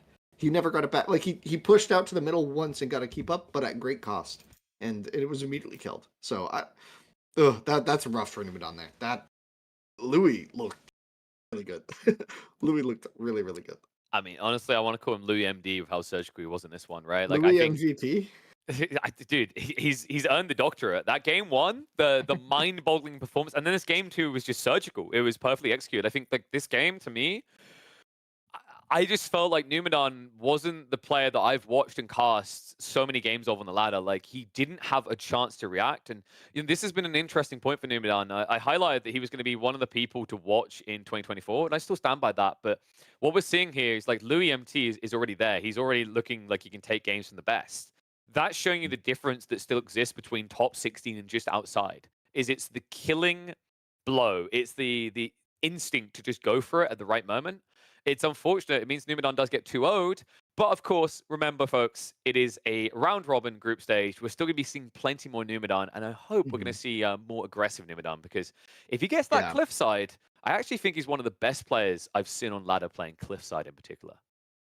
Yeah, it was really interesting. Like I thought his approach on the coastal cliffs wasn't that bad. It just didn't quite work out for him a couple of those timings. Like you said, like if he had just gone in a little bit closer, but we've got ourselves another series, isn't that right, KP? We've got plenty of series, right? We're meant to be doing, what, at least 5 today? So 1 down. We've still got 4 to go. Perfect time to remind people to make sure they're subscribed to the channel because you don't want to have to worry about ads when we're in the middle of a clash, especially a clash between these two absolute mad lads. We've got a guy who loves raiding and a guy that loves full-on device sending it. 3D Clans B up against Lucifer on the BO3. And we've got Dry Arabia, Bridges, and Holy Island. Winston, I want 3 games. I need I 3 want it games. too. I need Holy Island between these two because Lucifron is a madman. Like Lucy and Vortex are still considered to be the best at Holy Island for good reason. But Yeah. B's creativity is the thing that can usually give him these wild curveballs, I even in those situations. I completely agree. I feel like we're about to see B play Bridges with Delhi, and I cannot wait to see what he's devised. There's probably some way of walling and getting the sacred sites that I just can't wait to see. So, yeah, looking forward to that. But before that, we have Dry Arabia, Jean d'Arc versus Chinese. So, not versus Jushi's Legacy, right? Little different matchup. uh, A little so, bit different. so B's been doing something a bit weird, Winston. Oh. You What are we know about to how see? everyone's all about that TC boom life? You know, they're all about getting your hands on enough sheep and dropping the TC in a good location. Be like scouts. He likes a certain thing that scouts can do. And I'm wondering if he's going to try it here against a Civ like Jean d'Arc, because I've watched him try it against all kinds of heinous Civs. Right now, B is one of like 2 or 3 players that does pro scouts. At this point in the top 100 players, B probably equates for about 65% of games that use pro scouts. Interesting. So Pro Scouts with China. Yeah, I mean it Yeah. makes sense. It's solid. It brings a lot of food right to your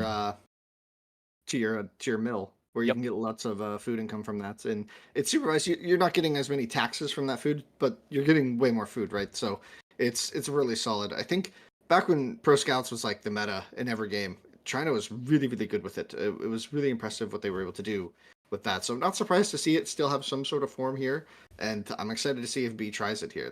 That'll be interesting. Yeah, it's like if this was any other player and Pro Scouts was even semi-viable, I'd be like, no, because you're against Jean d'Arc, right? Like if you go Pro Scouts, they see it, they move Knights out, they move Jean out, you're feeding Right. XP. But I think like B, he's got some very interesting timings, and also, you know, you mentioned that supervision, and taxation. The other thing is you can Hmm. supervise to get extra scouts out, right? So you can ramp up your timing Right. quite aggressively. You can even Yeah. supervise to get your hands on the text quicker, right? So The that's tech another faster. interesting element there that makes China quite spicy. I'm curious to see what Lucy's approach is going to be, though. I feel like the best approach to dealing with this strat, if you know it's coming, is going to be 1 TC all in. What I'm worried about is if Lucy thinks this is your standard 2 TC song, he's probably going to go for a second town center. And that would Right. give an advantage to B. Yeah, but we'll see. Lucifron is still exceptional at adapting, so I wouldn't be surprised if B does something tricky, if Lucifron is able to just easily adapt and figure it out, right? I'd be surprised if he gets caught off guard by a strat and then loses because of that. Um, All right. I Well, feel like it'd have to be a little bit more, right? But let's dive in.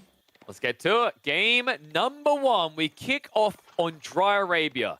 3D Clans B will be whipping out the Chinese. Meanwhile, to the north side, it's going to be Lucifron in the yellow playing as the maiden herself, Jean d'Arc. A pick that admittedly hasn't been making it through too many drafts prior to the main event here, but we're second series in, and a second series that actually gets it through the ban phase.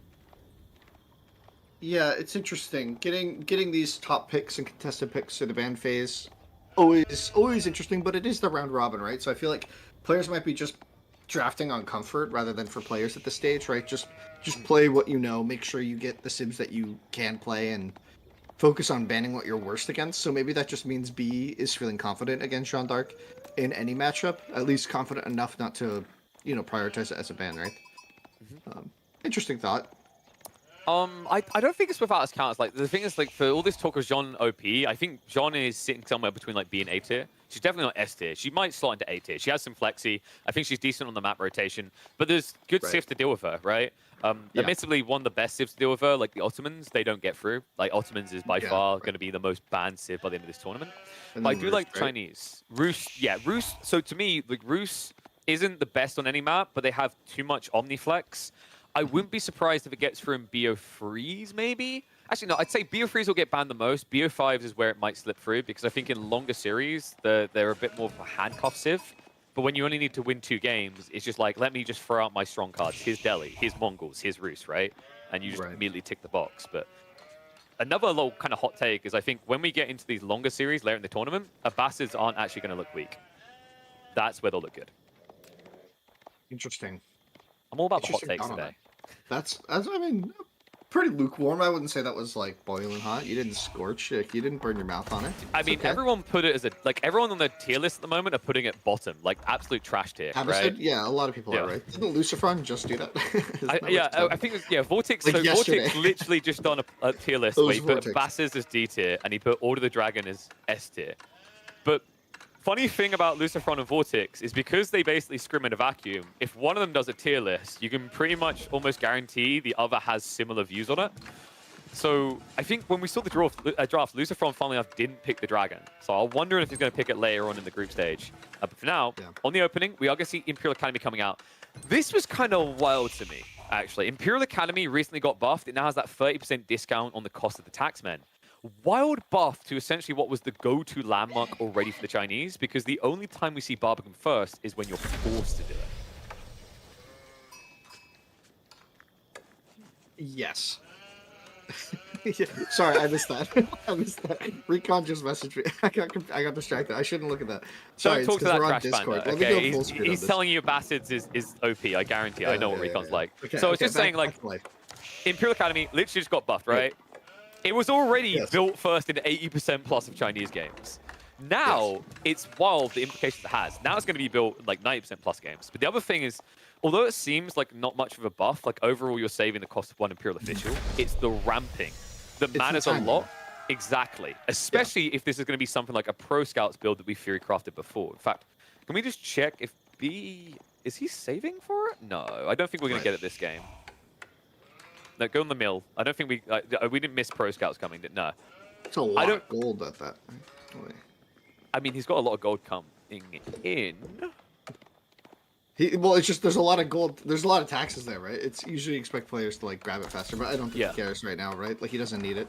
He's got his Okay. setup going. So early Song Dynasty, no prof scouts just yet on the table for B, as you might have been predicting, but Lucifron going to be going to that stone for the TC.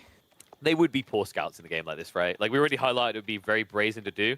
And also the issue now is if Lucifron's going for a TC, he's going to look to drop on the deer stack. Check the right side of his starting wood line. He got double deer plus berry drop. Like honestly, at this point, I'm pretty sure Lucifron's dad owns Activision or something. I don't know. Microsoft probably. Yeah, that TC will be really nice with the double deer for sure. But I mean, I really like B's base for China, right? You have a really comfortable backside to boom in by those stealth forests. You got 2 safe stone mines. You have 1 gold, which is enough. You even have another safe gold and a relic in the back there. I mean, Lucifron's map is also very good, but for B, who might be expecting to play a little passive in the early game, pretty solid. Yeah, and I like the Barbican placement.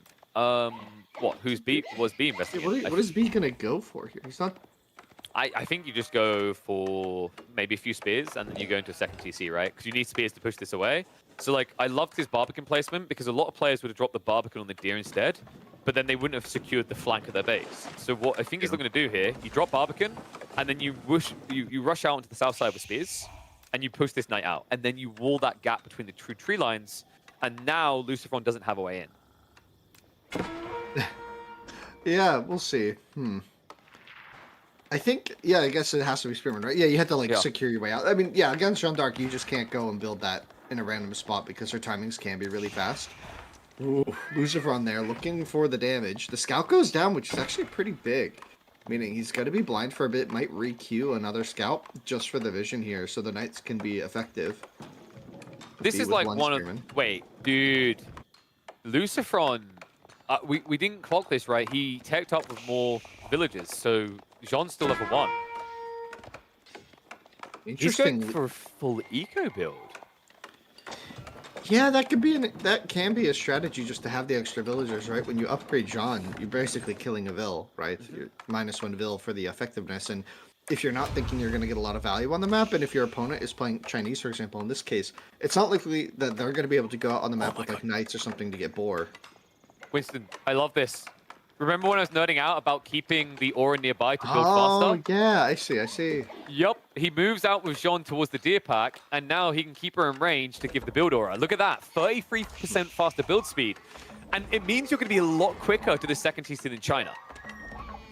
Yeah, I can give you an advantage there, but China already has songs, so they're already up a vill or 2 now that you've killed one, right? Yes, so actually...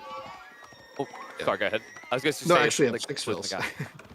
Remember some of those Imperial officials there, right? So can we do an Imperial official check? I imagine he's at 3 right now, especially considering how cheap they are. 3, yeah. Yeah. The 4th on the way. Yep. Yeah, so he's 3 villages ahead in reality. I see. And it's less than that originally because it's always the annoying thing that people have to remember is like when you upgrade, you mentioned already, when you upgrade Jeanne d'Arc, you lose a villager, right? So it's like you see this weird build between the two where it's like, how the hell is he 6 villages ahead? That's how. Man, I mean, B's also been playing really solidly, like defending with the spears. These knights really have not gotten any meaningful value other than forcing there to be spearmen and maybe a bit of attention from B, but it doesn't seem to be that tricky. But Jeanne d'Arc coming forward now herself, but there's going to be a wall kind of in that front spot. We talked about that. If that wall can go up, then this TC is going to be relatively safe. The knights have nowhere to go now because of the Barbican in the wall, so the spearmen will clear that up. Love this, by the way. Going Jean the Hunter. We are 2 series in, 2 Jean picks, and a 100% pick rate for the Hunter form. Jean de Beau. Get it? Because she has a bow. Yeah, I think I can follow that. Well done. Yeah, it was a really cool joke. You needed to see my face. Never mind. Moving on. There was a point to that. Never mind. There wasn't. You know, before people knew what to do with this, I called it Jean de Punter because they were just randomly guessing. I don't. Okay. There you go. You feel better about your joke now. You know what punt is, right? That's not just a British thing. Like to kick? Yeah, you take a punt, right? Like taking a punt is like it's like, you know, you're just taking a shot, like, but it's meant to. I can't believe I'm trying to explain this deeper. It's basically just trying to say like there's no calculation behind it. It's like you're just taking like a bet. Yeah. There you go. Yeah. Okay. Makes sense. Don't Makes worry, sense. this is how we get control of the American nation again, is we teach them British slang. Oh boy. So this feels really bad. Turns out that the weakness, of course, of Jean de Hunter is walls. Walls. One pesky wall. You know, we'll see. I mean, very passive state for the game right now. Players just going to be chilling, booming for until something happens. I'm curious if Lucifron is going to try and keep applying pressure. He's got a lot of knights in queue. So it looks like he's identified this wood line as a weakness. And he wants to keep applying pressure there, but there's no real reason B needs to stay at this angle on the wood line. He has a wall up on the one on the south. He could go to the wall all the way on the east side of his base, right? Yeah, but what you have to remember is, like, if he does that, what was he doing with the villagers that come out the primary TC, right? So that's the logic for him, is all the Taking a hike. Huh? They're going for a walk.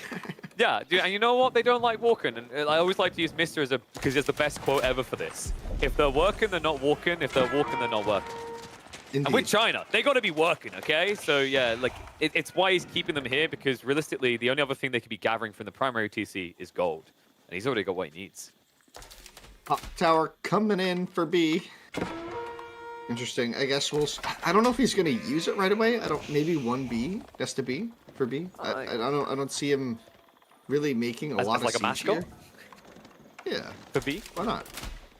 I don't think it's, despite the clock tower being played, I don't think it's time for him to come out yet, right? I think you just want to build more spears, build a lot of villages. You might even just stay in here until you've got granaries. Yeah, but pretty soon Lucifron can start shoring up the boar if it's too passive of a play from B, right? It's going to be diving the woodline here with the age up. The Hills ducking into the TC just in time. Spearmen are being sniped, but it's just too difficult once you're going to get in range. And it's also problematic. Lucifron, he doesn't even gamble on hanging around because remember, the Chinese, they can supervise their upgrades, right? So the window is much smaller against this Civ than any other one in the game. This is such an awkward woodline to fight around, and Lucifron's just going to go for the dive again. Go find a villager. Garrison inside the VC, but I mean, he's just going to keep diving deep. The spearman count is not looking great. It's going to be a bargain used to push this way. Now, that is double hand cannon fire, so Lucifron is going to show some respect here, but a little bit of a pricey dive. Divine Restoration will keep you around longer. He has at least outed out the wood, but the food is still accessible, and now we are seeing Palace Guard being pumped. Yeah, the Palace Guard spam is going to be pretty solid until... Well, I mean, you got a lot of knights on the field, so it'll be good, but it's not going to, like, really change the state of the game here, right? Until you have a lot of crossbows to match. And there, yeah, crossbows as well. So crossbow Palace Guard will be how B is able to defend. Will be how B is able to defend. That's not the right way to frame that, but I said it that way. It was fun. Moving swiftly on. So yeah, it's the Palace Guard. There's just a lot of the word B. That's all I'm saying. Yeah, okay. I love that challenge. Like, was it? I can't remember what scene it is. There's a scene that has a player called Player. Have fun with that when you're casting. Oh yeah. The player. You just sound like you're stuttering. There's a few chips in here. I like the fact that Lucifron's trying to farm XP. He's trying to get what I call the Castle Age Light, right, which is level 3 Jean. And until B has enough of these pass gun and crossbows, he's not trading efficiently. In fact, the big part of why he's going to that comp instead of going spear crossbow is because he'd be giving free XP over, whereas Palace Guard, as your frontliner, just has more effective HP than the alternative. Oh, well, that was a bit questionable. Yeah, I think he looked away thinking his units weren't chasing there. Rough engagement there for B, but I think, yeah, he's in a solid spot. He's got a nice 10-vil lead, just about. Feeling confident with Song. Do you feel good with a 10 eco lead, though, in this type of game? I mean, you were later to the TC, right? Yeah. It's just still have a real lead? I mean, he doesn't know that, right? But so, one thing I'm keeping an eye on here is the fact that, like, if Lucifron keeps probing and he keeps scaling this knight count, I don't think it's going to be Guildhall. I think it's going to be Raw Institute. And that's when you just, like, you leapfrog, right? You're no longer matching Castle, you're playing Imp-Light with the Royal Bloodlines, Canted Saddles, and whatnot. And then you also start talking about relics, sacred sites that would even up this gap. Yeah, but that's if he gets to Castle soon, and he has the income to do so, but as long as he keeps pumping 3 knights at a time, it's not really going to be looking that good for him. This one might be in a... I don't know how to say this. I feel like he might be over-investing into Feudal here. Like, I think he might need to just go Castle soon, right? Like, I'm not convinced yet. Remember, like, look at the timer. The thing that I always try to imprint in my brain when I'm watching Jeanne d'Arc is I'm not just looking at the 3 and the 2 at the top here, right? I'm looking at the clock, and I'm like, we're actually like maximum 4 minutes away from level 3. In this game right now, we're probably 3 minutes away from level 3, Jean. And that's when you have like a decent solution to start poking again, right? The Archer form is actually quite surprisingly effective. His damage output as a cavalry form is quite high. So it's going to allow you to keep trading. And as soon as I highlight it, man. A hero has fallen. A little bit of an overextension there. Obviously, Bought back immediately, gonna delay the castle age even more. 250 gold. Interesting. Yeah, I mean, not that that's a mistake. It's just, you know, you gotta.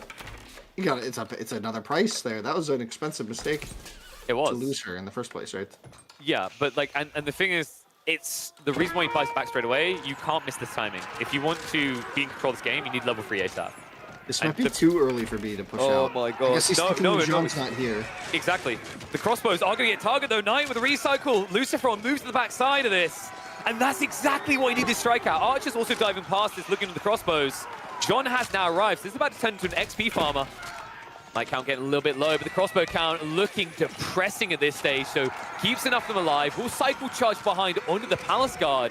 And I'm a bit worried, actually, that B doesn't have enough staying power here, and there's too much XP going the way of Luciferon. Yeah, and there's tier 3. Jean the Hunter grows, and there's the champions being called in, and yeah, like, I thought his position was fine, but then he moved out and took a fight without his defenses, without this choke point, and he just got run over by that many knights. Maybe he was not expecting that many knights, but on the flip side, he did get the chance to churn away a lot of that army from Luciferon. He got to chip away at the numbers. There's only 6 knights now, and Luciferon is still not able to click up the castle age. And with only 6 knights, maybe B is feeling a bit more confident, because if that number was still 20, this castle timing would be even scarier. So maybe that was the right call from B, even though it was kind of a losing trade. Just the fact that the numbers have kind of reset there for Luciferon on the knight front might be what he needed. And that nest of bees was clutched, by the way, by B. That's the thing that pushed him back. Luciferon was getting ready to continue the dive. That pushed him away because the archers got low. So really good timing there by B to stop the flood through. Luciferon is now macroing up. We are going to see Castle Age on the horizon.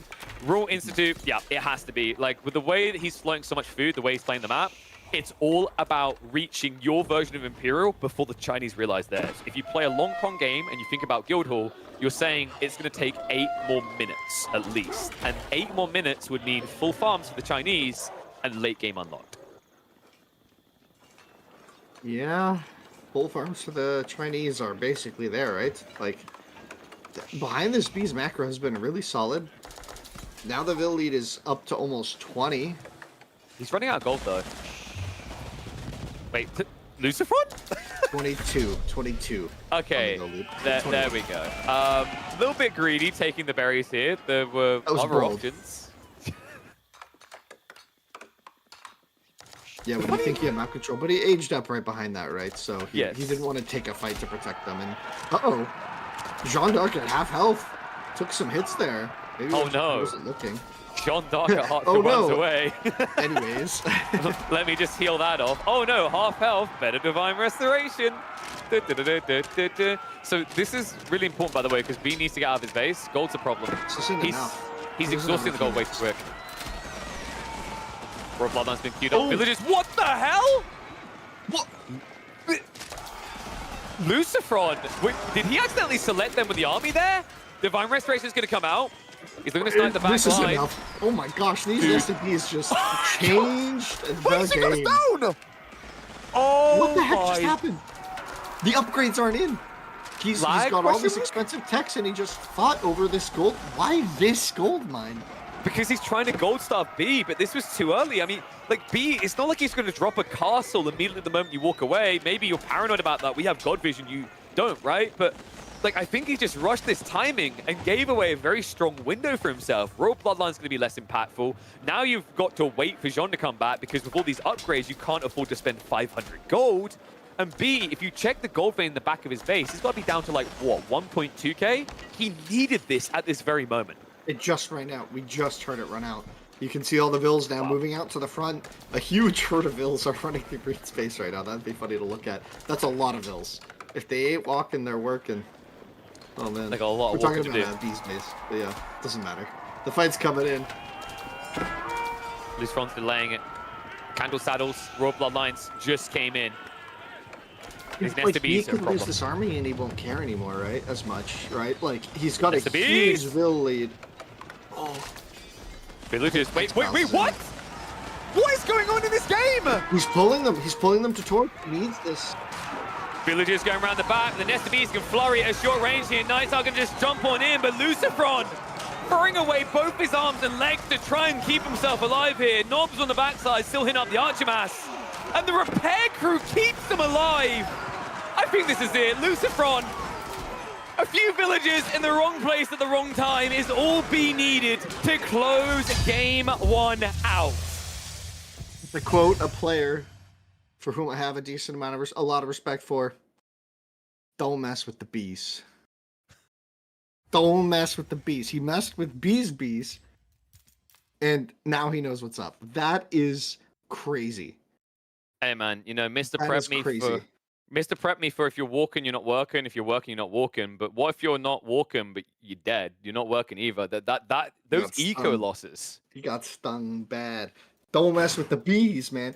That was crazy. Okay, so the one on the gold mine, it looked like it was done, that the massacre was over, and then like two more vills at the end just toppled over. And I feel like that was like just so final. Like, oh man, that was crazy. That was crazy. So a couple of those really interesting moments, right? I think we have to like think back on and highlight, right? Was think about that first one, right? When Jean died there, that delayed the whole castle age up. I think that was a pretty big deal. It then enabled B to take a fight and trade down the night numbers, even though it wasn't a great fight for him. Jean wasn't there, which made it a great fight for him, right? And then Yeah. Jean did show up and clear it out a bit, but then he's still not Castle Age. It took him even longer and longer because he had to remake the Knights to not die to the Palace Guards, and then we saw what happened after that. That next fight looked like it would be maybe rough for B, but those two Nesta Bees just did so much damage. Just so much damage.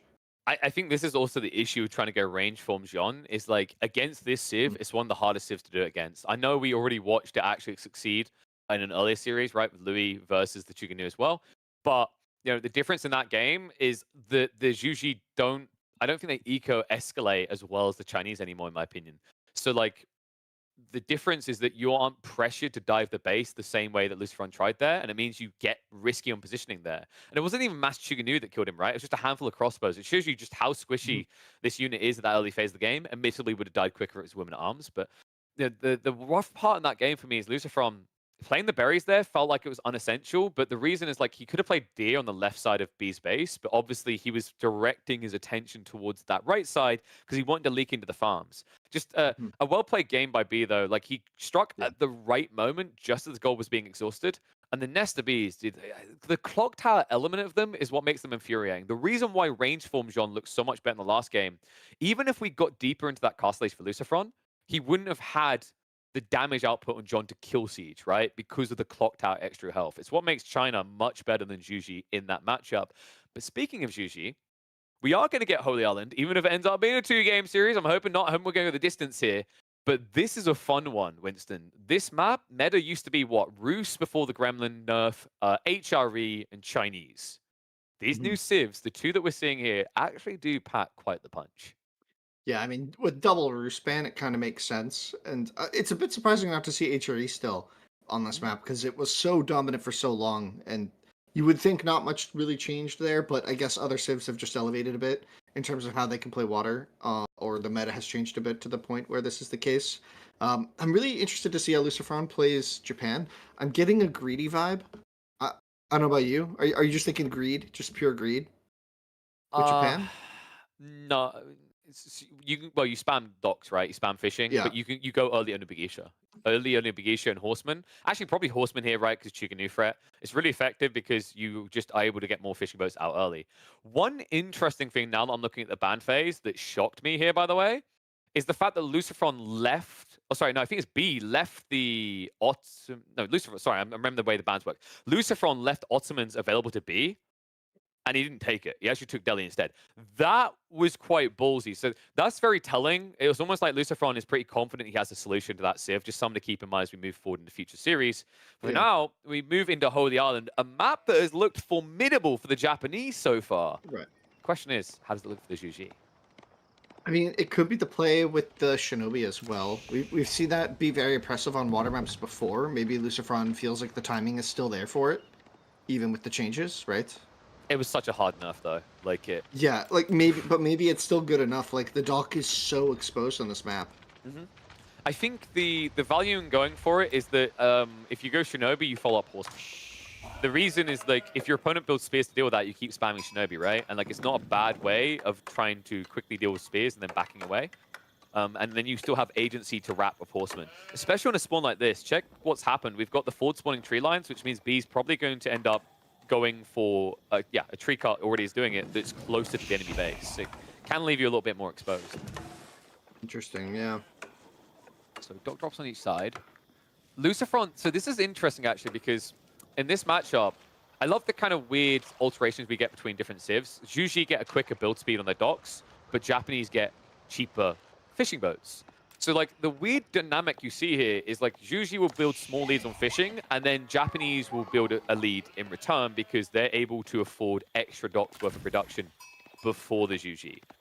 Where it's going to get interesting is how that pivots dynamic-wise. Like, are we going to see people try to sneak docks? Because that whole idea of Shinobi you talked about, one play I have seen some Japanese players do here is they will drop a dock near the enemy base because Shinobi allow them to do so.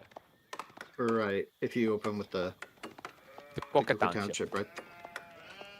Well, we'll see what the plan is here. I'm interested because I feel like there's a lot of minor variations that can go on in this game for the early game that'll have pretty major ramifications. So these small details that we're going to be seeing in the next couple of minutes, I feel like are going to matter a lot. You know, where's the dock going? How many docks? How many fishing boats do you invest in? It's, you know, on the surface level, it might not seem like that big of a deal, but it really does. Like, basically win or lose the game is these tiny macro. Well, you know what? None of this detail matters. Apparently, we had a crash, so there's going to be a remake in a second. F's in chat. Yeah, I think we just pull back to the lobby now, and we'll talk a little bit more about the dynamics here as we prep for the other lobby. Happens. They're remaking right now, so it shouldn't take very long. Apologies for that, folks. But yeah, interesting. Like to now get a little bit more time to talk about this draft because the draft was quite funky. You mentioned no HRE, and I think the reason we didn't see any HRE is because if you were going to pick it, it would have been one of your last two picks, and the concern is that your opponent could pick Order of the Dragon. And if I'm not mistaken, by the way I'm reading this draft, I'm pretty sure Lucifron had final pick. So he could have went HRE. He would have been the one who'd been able to do it. Because if B goes HRE, Lucifron picks Order of the Dragon. But the reason why he didn't do it is with Bridges and Dry Arabia as your other two maps, HRE isn't that impressive. And you already have Japanese for Holy Island, right? So I think that's why we didn't see HRE at all. Typically, the way you draft this is like when you see a map like Holy Island, I think Holy Island quite often, one player is going to prioritize that, and the other is going to get something like Delhi or Mongols. So it's an interesting thing. I actually think that this is my favorite drafting of the history of AoE4 so far. I really like this format, and I love the fact that we have enough civs that we're able to do this now. Yeah, I think the number of civs has really opened up like how creative a TO can be with their setup, and I think that's good. Right, I think that's a very good thing, right? Yes. So we'll see. Ooh, this might be a very good thing for the UG. This very remake. Game. Wow. Yeah. The tree line difference. Welcome back, folks. We had to do a quick remake. There's a little bit of a crash. We're going to go again for game number 2. This best of 3 between B and Lucifron. B, of course, already getting an early point in the Chinese. Now he looks to get another point with a different Chinese. But the Japanese are a different matter in this matchup. A civ that actually on water or land can actually bring the Juji to their knees. And we'll see how, right? We spend a lot of time theory crafting the early game already, so not really sure what more to say or think about, right? Like we could think about the Shinobi again, if that even is a huge threat here. I'm not sure. I guess Lucifron must be planning it. That's my only thought. I feel like that's the best play on this map. I think you go Shinobi simply because you don't have as much use for Kura Storehouse because of all the deep water fish, right? Like you just have the Shinobi, right? Like and you just try to get value. If this was a map that didn't have that many deep water fish, if it's just shoreline fish, limited food, then I think Kura Storehouse makes more sense. Like I've actually even seen a few Japanese players going Kura Storehouse on 4 lakes, and I like it. because there is going to come a point where you're going to reach your upper threshold of food income on water on those type of maps. You can This also one, block however, it in. Right. that yeah, you Just can for the also wood. yes. I always love that. Like you highlight that. A few more players have started to like hone in on that. It saves you 50 wood, and also what it does is it gets you towards wood sooner, which is very useful on water Yep. hyper maps in particular. Yeah, exactly. It can just help out in the mid game when you need it. When there's tons of natural food and you don't need the farms right away. Yeah, for sure. There's definitely a lot of different ways to think about it. Do you remember when Maito theory crafted the whole palisade wall strat? Do you Oh, remember long. this? He did that. Yeah, he did that a Yeah. long time ago. Yeah, And yeah. then no one bothered doing it. Like one player has, and I think that was Faye, and that was just because she didn't want to lose the farms. It might be the one way you can actually build it against the Mongols, because like basically, for those who don't know, when you play Japanese versus Mongols, if you build Kuristo House, you might as well just say GG, because you're just paying the Mongol player to come and kill your landmark farms. It's like really depressing. Depends on where you put it, right? But yeah, no, definitely. It's tricky to keep the farms up against aggressive factions, you know, if they're there. But we'll see. So, Juji on the other side of this, meditation garden locations. I'm looking for a good one, and I think the sad reality is like they can only get a lot of stone. Oh no, they can't. Oh my dude, Oh come my on, gosh. that is. It's a lot of stone, but it's still 50 gold as well. Can you all 5 mines? I think you can, right? Yeah, they nerfed the range, right? It went from was it 8 tile range to 7 tile range, but it'll still Well, clip them. So yeah, I think it can, yeah. Oh no, it definitely can. Right. definitely, yeah. Definitely can.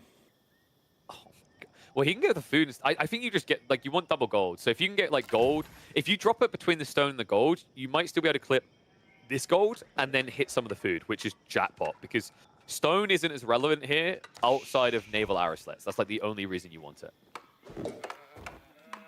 Why does it say 3D Beal? Is that just his Steam name right now? Yeah, well, he's had it for a while. Yeah. I think it's maybe B on his deathbed, like, you know, his child came in, he's like, I will take your place, daddy, and it's actually not B, it's B the second. Yeah, Maybe? that's what I was thinking. Yeah. It's just a 2. He could have went with B Junior, would have been clearer, but I think it's B the second. I don't know. I mean, bees don't live long lives, right? So it is believable. And it is on the way. We are getting the Kokatown ship. So this Shinobi. landmark... With 8 vills too. He's rushing this end. He wants the ninjas, you know? It's because you've got the fishing there, right? So like you can afford to. It's the same logic we always see. So I wouldn't have been surprised if B done something similar. But one thing we have to be cognitive of here is that Kokatown ship got nerfed hard, really hard. You do not get that Shinobi straight away. You have to wait 23 seconds into your tech up, which is a big nipple cripple to your timings here on these water maps. Well, He got it. Shinobi's going to be on the way shortly. Okay, this is going to be busted. Yeah, so he's clipping 2 berry bushes. That's going to be, I think they put it down to 4 per, right? So 8 food. Then he's going to get 50 gold and 50... Oh, God, he actually hit it as well. 75 stone. Are you kidding me right now? Well, 10% less if the scout stays around. No, just stop. All right, hear me out. Luciferon spams Shinobis and sabotages it. Just tries to burn it down. Yeah. Sabotage wouldn't disable the income, but yeah. I mean, know, the Shinobi burning it would. Slowly. All right, so B has double dock, and this is the big nerf I talked about. Like, Luciferon's only got 1 Shinobi out. You need 4 to disable both these docks, and your opponent's already teched up. So, like, the only way you're doing this, and I'd love to see if that's the goal of Luciferon, is if you time a land and sea assault at the same time, right? So you move in, you beat the first ship, and then you sabotage the dock so he can't get new ones out. An amphibious attack, if you will. We'll see if this works. By land and sea, he comes in. The spy and the sailor, they make their way down the coast. I think what we need is a buff to Shinobi so they can get like a little boat and just row across. That'd be so cute. It would be Imagine they're adorable. just like they're in like a little fishing boat. It can walk up and just like disable the dock. It can like become the enemy's color, a fishing boat, and hide in the ships. You build your own Shinobi to counter them, and it's just like Shinobis chasing after other Shinobis in little boats. But you know you can disguise as like an enemy vill. You fishing can boat. No, disguise as a an enemy fishing fishing boat. Yeah, and you're just like in their group, and you're just like waiting. I'm here. No, even better. We buff disguise so you can master be any unit. Could you imagine just disguising your Shinobis as demo ships? How do you, like... the fear of God in them. Oh, he's blinking in. He's going after these Yugnu. Yeah, don't blink or you might miss this fight. Shunshin, still It's kicked available for one, right? 20 damage. And here's the problem: if you don't kill him, haha, he has nanotechnology. He's gonna start healing. Nanotech? It's nanotech, dude. Like we had the Wakandans with the Malians because we had the Warrior Scouts healing way too much. God. And now what we've got is like Japanese cyber tech. These guys are like from the. I'm trying to think of the appropriate anime for this actually at the moment in my brain. You know how we were talking about in the previous series how meditation gardens isn't enough stone for a second TC? Uh-huh. I think it's 75. That's probably good enough, I would argue. Maybe. Or you just build arrow slits on the docks, right? And it's just the biggest freebie in the world. A free arrow slits every minute or 2 minutes, whatever it is. That's so free. That's so crazy. That's a strong map spawn for the meditation gardens. Yeah, I don't feel like we want to turn this into a 20-minute rant about why this usually shouldn't exist, but we can. Step one to getting me there is talking about meditation garden. All right, well, the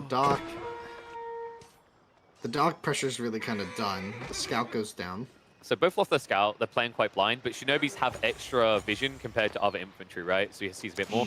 There's the arrow slits. What a reasonable landmark that was. I'm a bit salty. Yeah, I can tell. Might be a free villager if it's quick enough. The problem is, these are Springle ships, right? Are these Springles? Because he'll die really quickly if they are. Shin is trying to get out. Yeah, only one gets out there. That's an expensive loss. 120 resources down the drain. Well, that was the free. You don't know. Ooh. That could have been the free one. So you're saying it's fine because I spent 600 resources to get this unit that I just lost. Hey, oh, he's gonna blink into the wood line. Oh, here we go. Wait, no, Cool. not the village. Not the... There's a herd villain there. Taxman. There is don't a go herd for Taxman. Shivs out and dead. Value. But remember, Winston, this landmark was OP and needed to be. Well, the timings on water rafts were ridiculous. Agreed. It was absurd. What Agreed. people were doing. But you know, now they look legitimately like a fish out of water. They just don't do anything when it becomes land anymore. It's kind of sad. For sure. I always felt like it'd be cooler if the Shinobi could be built out of the castles later on in the game, right? Kind of like what Jean has with the champions.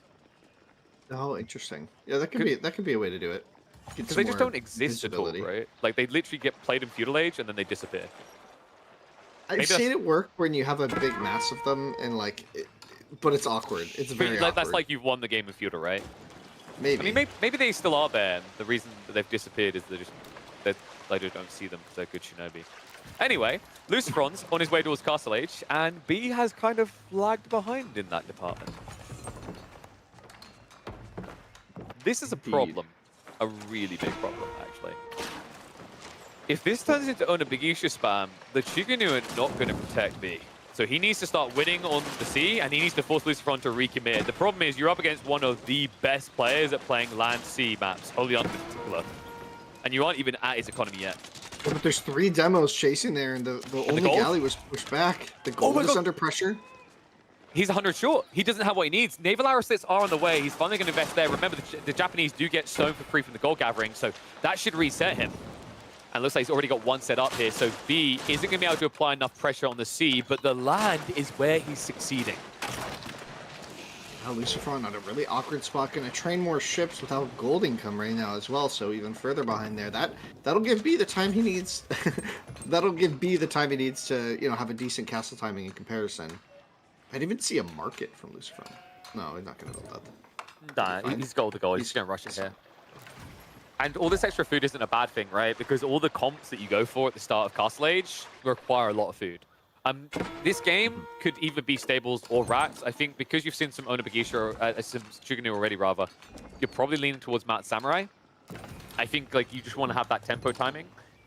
But I always find when you've got infinite food, there's something very appetizing about Onabigisha. I see. Makes sense. That makes a lot of sense. It's literally the Zerg factor, right? Like I think the interesting thing that I tried to like to do was Japanese is basically Zergling.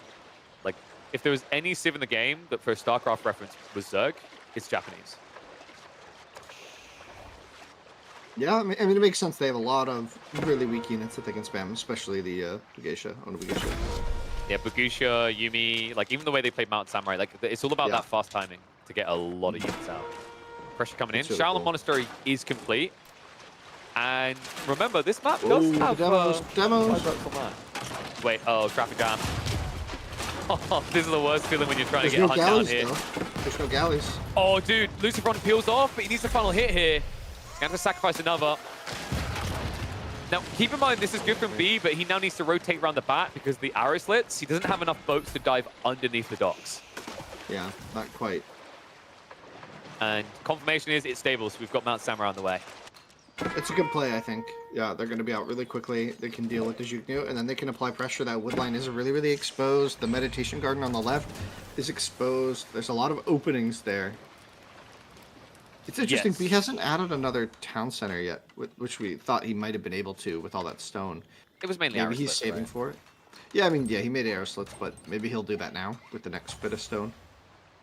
Possibly. I think the problem is, like, you can't afford extra food right now because you're building shallow monks. So, like, later on, I can kind of see it. But right now, like, 200 food for each of these guys is so expensive.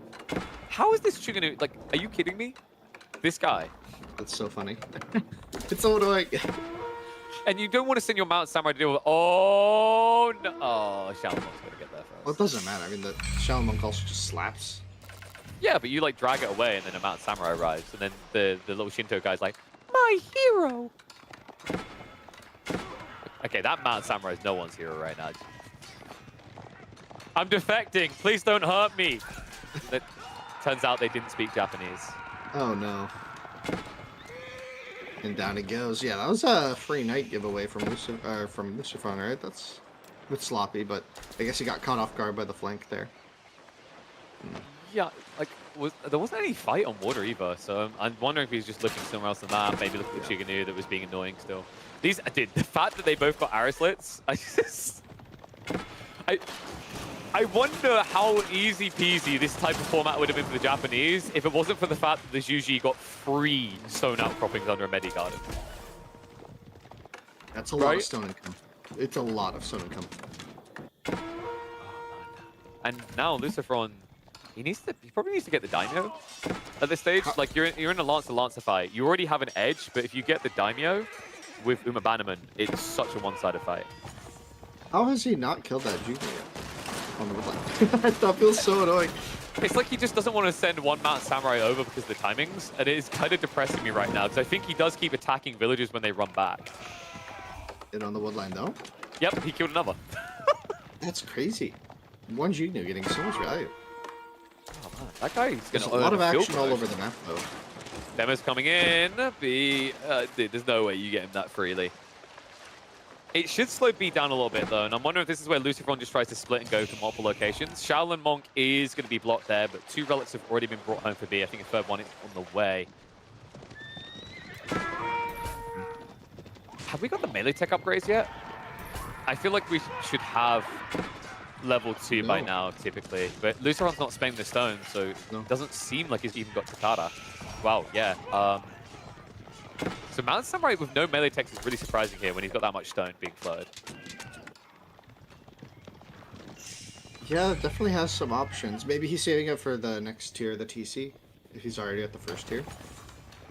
I don't think he is. Like, surely you add in one Uma Bannerman at this stage, right? Like, can we check the Japanese TC? It's really important, He actually. just queued it up the first Okay, there we go. Yeah, so we've got confirmation. So, Uma Bannerman will be coming in soon, but it's not like Lucifron I want to, like, just call what it is. It's a missed macro, right? Like, quite a big one there.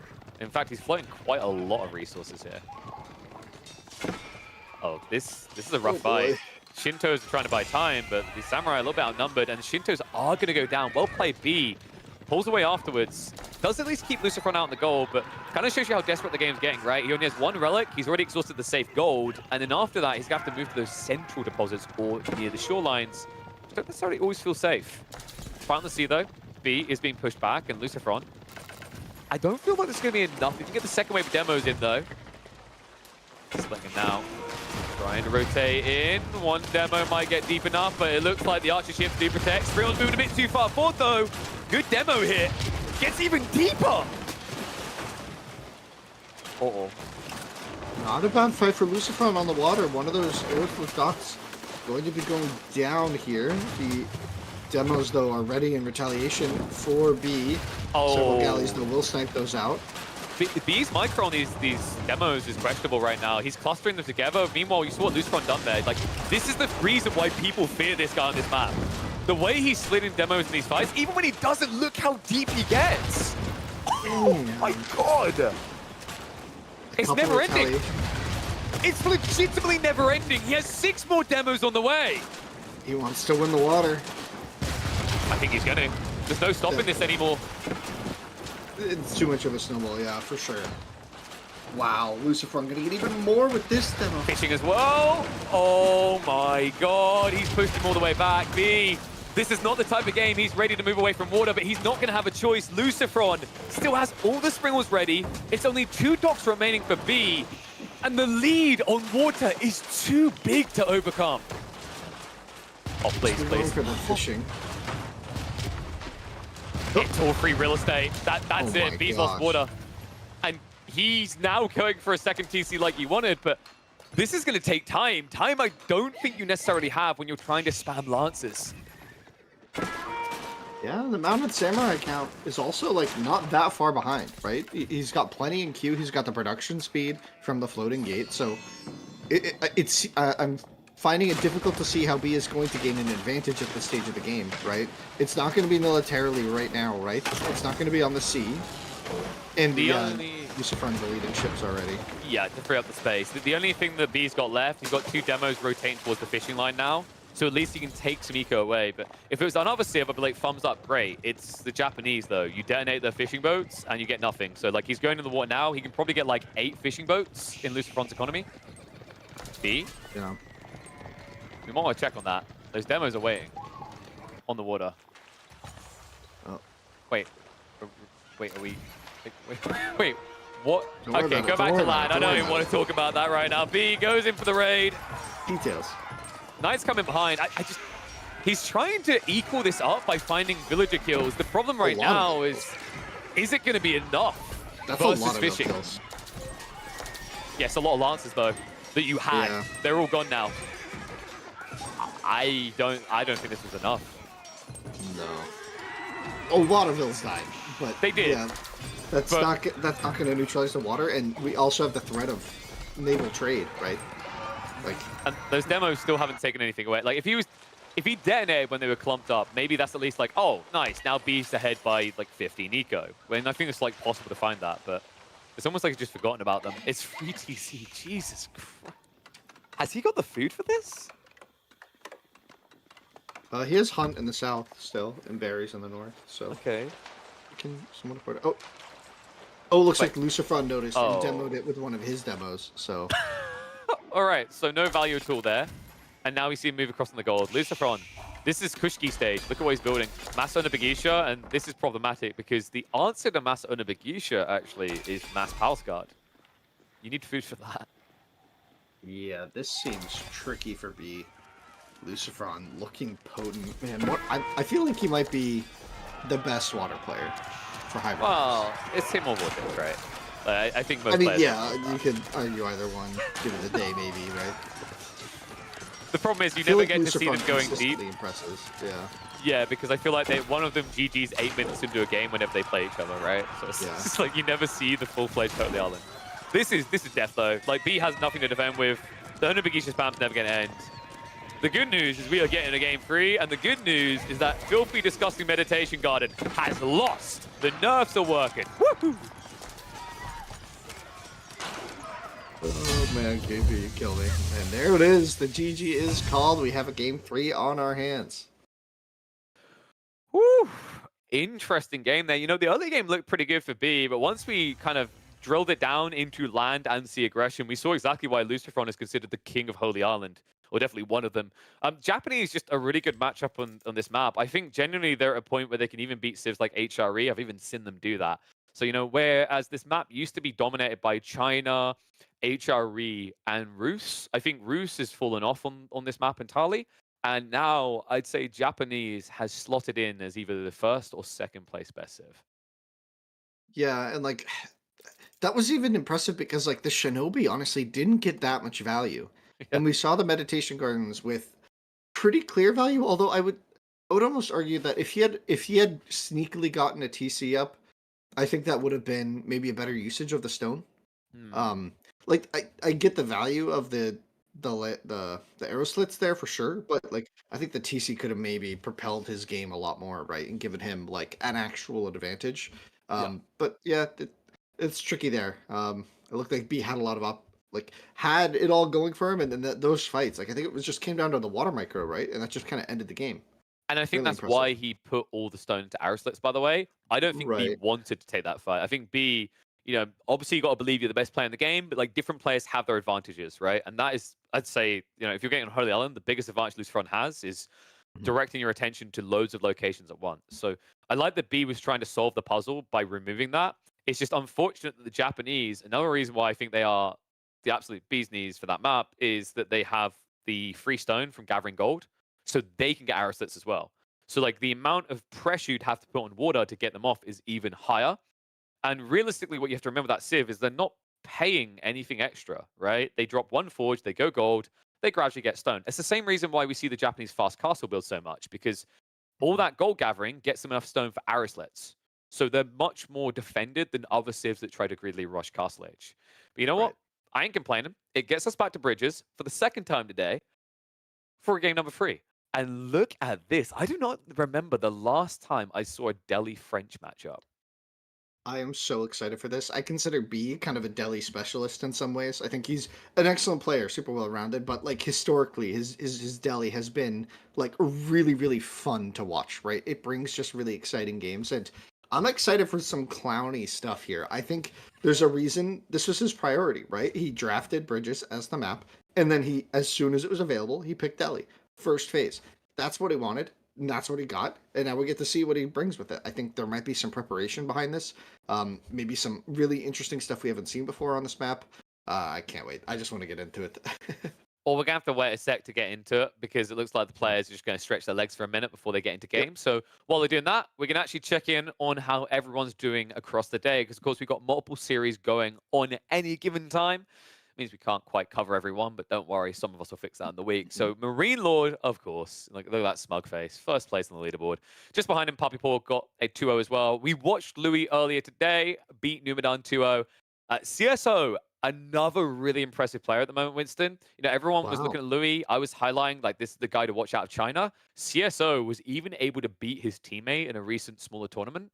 So no surprise that he's also proving dominant with the 2-0 performance. Yeah, who did he beat? Let me double It was check. So Demu. what, Wow. dude? I'm telling you, man. I've got a big smile on my face. I'm a European. Actually, am I? People try to make comments about Brexit in response to that. I can already see it coming. I'm a European. Let's be totally real. Hands up. There's no denying it. AoE4 is a Europe-dominated game. I am so happy we're getting some Asian representation because we already have some Americans in there. In fact, one of those Americans didn't do too bad today. He was able to get a game off of Vortex. That's really impressive out of Magic, considering that he's a part timer compared to the full timers here. But yeah, like really cool to actually see this place. Recon versus Marine Lord being a 2-0, I'm not too surprised there. Recon's playstyle it really doesn't mesh well with what Marine Lord does. Yeah. And I've talked with Recon at length on this as well. It's like I think there is subconsciously an element of like you're giving a lot of respect to the name because I always remember there was kind of a mini kind of hidden cup type thing going on from BC last year, and Recon performed really well against all the top players because he didn't know who he was up against. So I Right. hope he finds his footing later in this. I think Numidan's still kind of that case of a question mark as well. But yeah, Dimu getting 2-0 by CSO is probably the biggest surprise for me here. Yeah, that's maybe an upset. I'm not exactly sure. Like you're saying, CSO's on the rise. I've seen him play before. I know he's a super talented player, so I don't want to just say it like that. So I'm not exactly sure. The rest of the standings kind of make sense to me how those played out.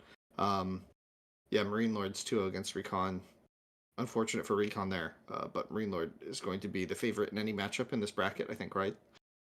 By Yeah, a bit. I mean, it's playstyle logic maybe as well. Vortex would be tricky, but So he's not yeah, going to play him. He's not going to play Vortex, right? So I don't think interesting. so. No. So yeah, Yeah, Marine Lord clear I'd say path like there.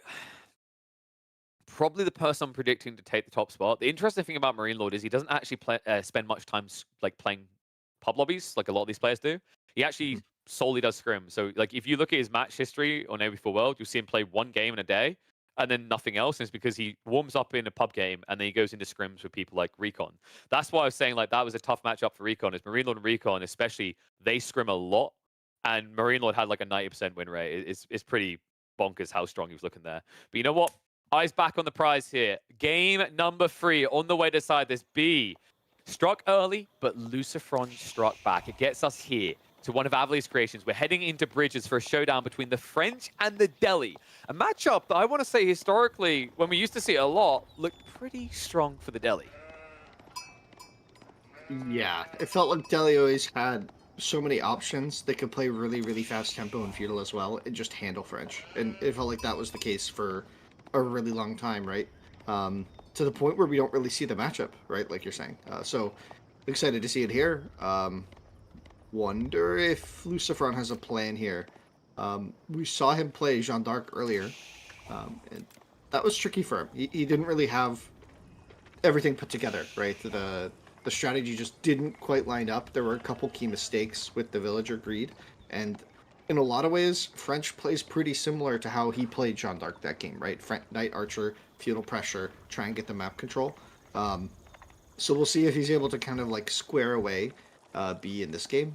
But I think B is going to be a lot more on the map. I don't think he's going to be turtling under his town centers like he did in the China game. So I'm going to be excited to see how he approaches this map. Like you said, like this is going to be so cool. This map is so interesting with the bridges. So Yep. we'll see how it goes.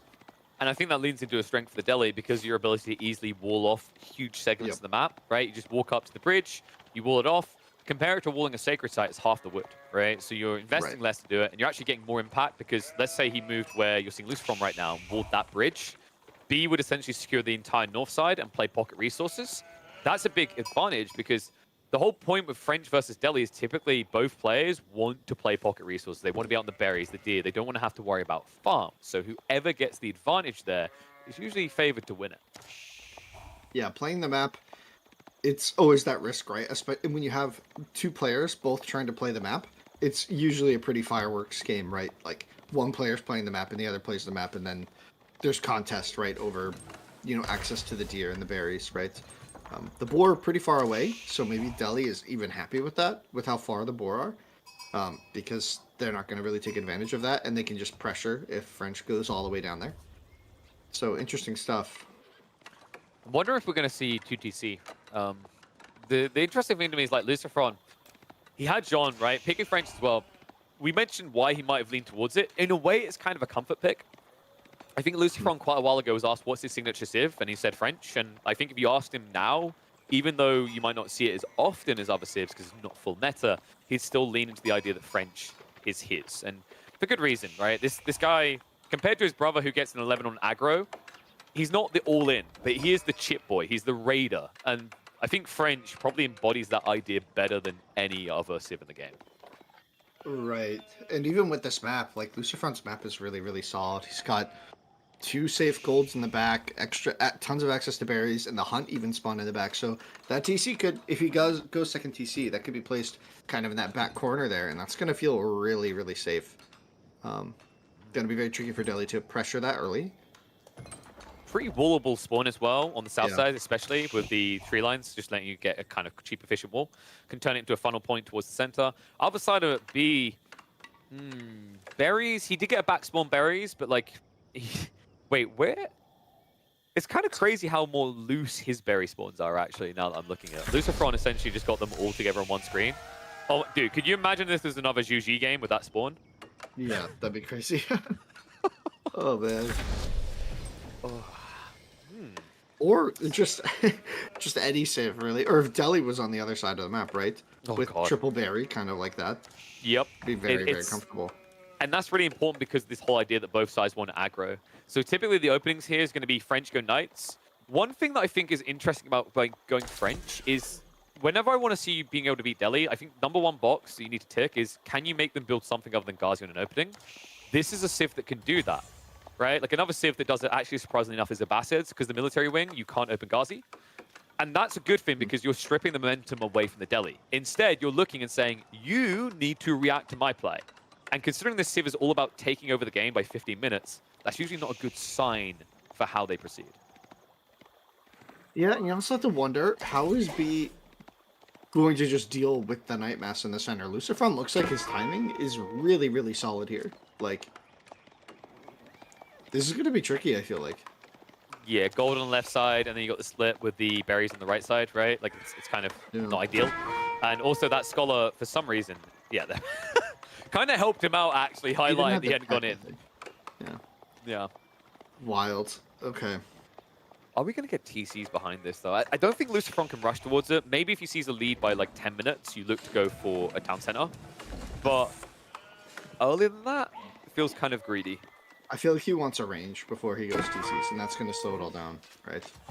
I feel like he doesn't want to just let the Spearman run around this map, right? Agreed. And the thing is, like, the longer you do this, the more Spearmen that get invested in, the better the archer range play becomes, right?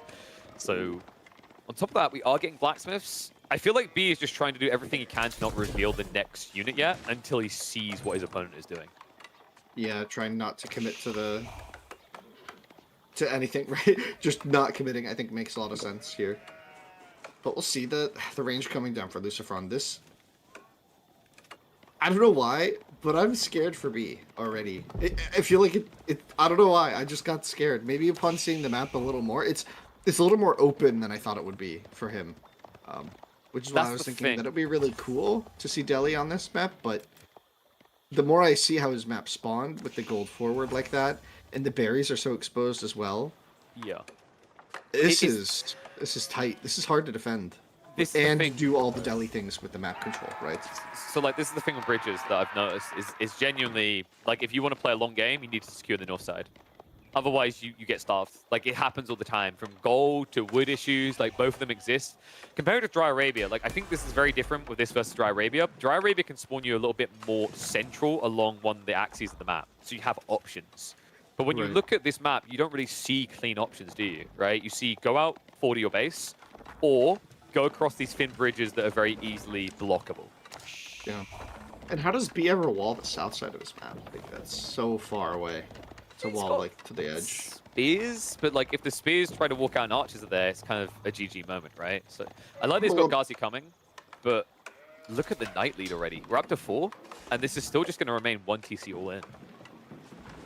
I could be wrong, but is that one tile too little for the keep? Wait, what? Not. I think on Lucifron's base. No, I think he did it right. I think I just looked at it too quickly. Oh, for the castle age prep. For the castle in the center of his base, yeah. For the keep inside of his base, right? Yeah. But I think I'm wrong about that. I'm guessing Lucifron did it right. Yeah, like this wall is what I was talking about. I feel like this is really, really expensive, but also really hard to just protect. Not just as it's going up, but afterward too, right? Like, especially when you get freebies like that. Yeah, I mean, it going up is one thing, but like, oh no, there's enough space. Okay, I was crazy. Yeah, Lucifron wouldn't make a mistake like that. Yeah, though, but like here, like now that the wall's up, largely, right? You still have to defend this huge area, right? It doesn't, like, the palisade doesn't stop the knights from torching, right? It's not too bad against knights, though, right? The logic being that if this was like a men-at-arms slows mass, it down. exactly, right? Like men-at-arms, the same cost would burn through twice as quickly. That's the thing I always think of there. That's why, like, if you think about it, what were walls really designed to counter, other than filthy Chicken spammers? It was designed to counter cavalry more than anything else. Because, like, when you come in with knights early on, just idling there, just taking that much time to get through, it buys time to react, but it's also like, gee, I don't feel great about having to burn this wall with all these expensive units. They should have been doing more.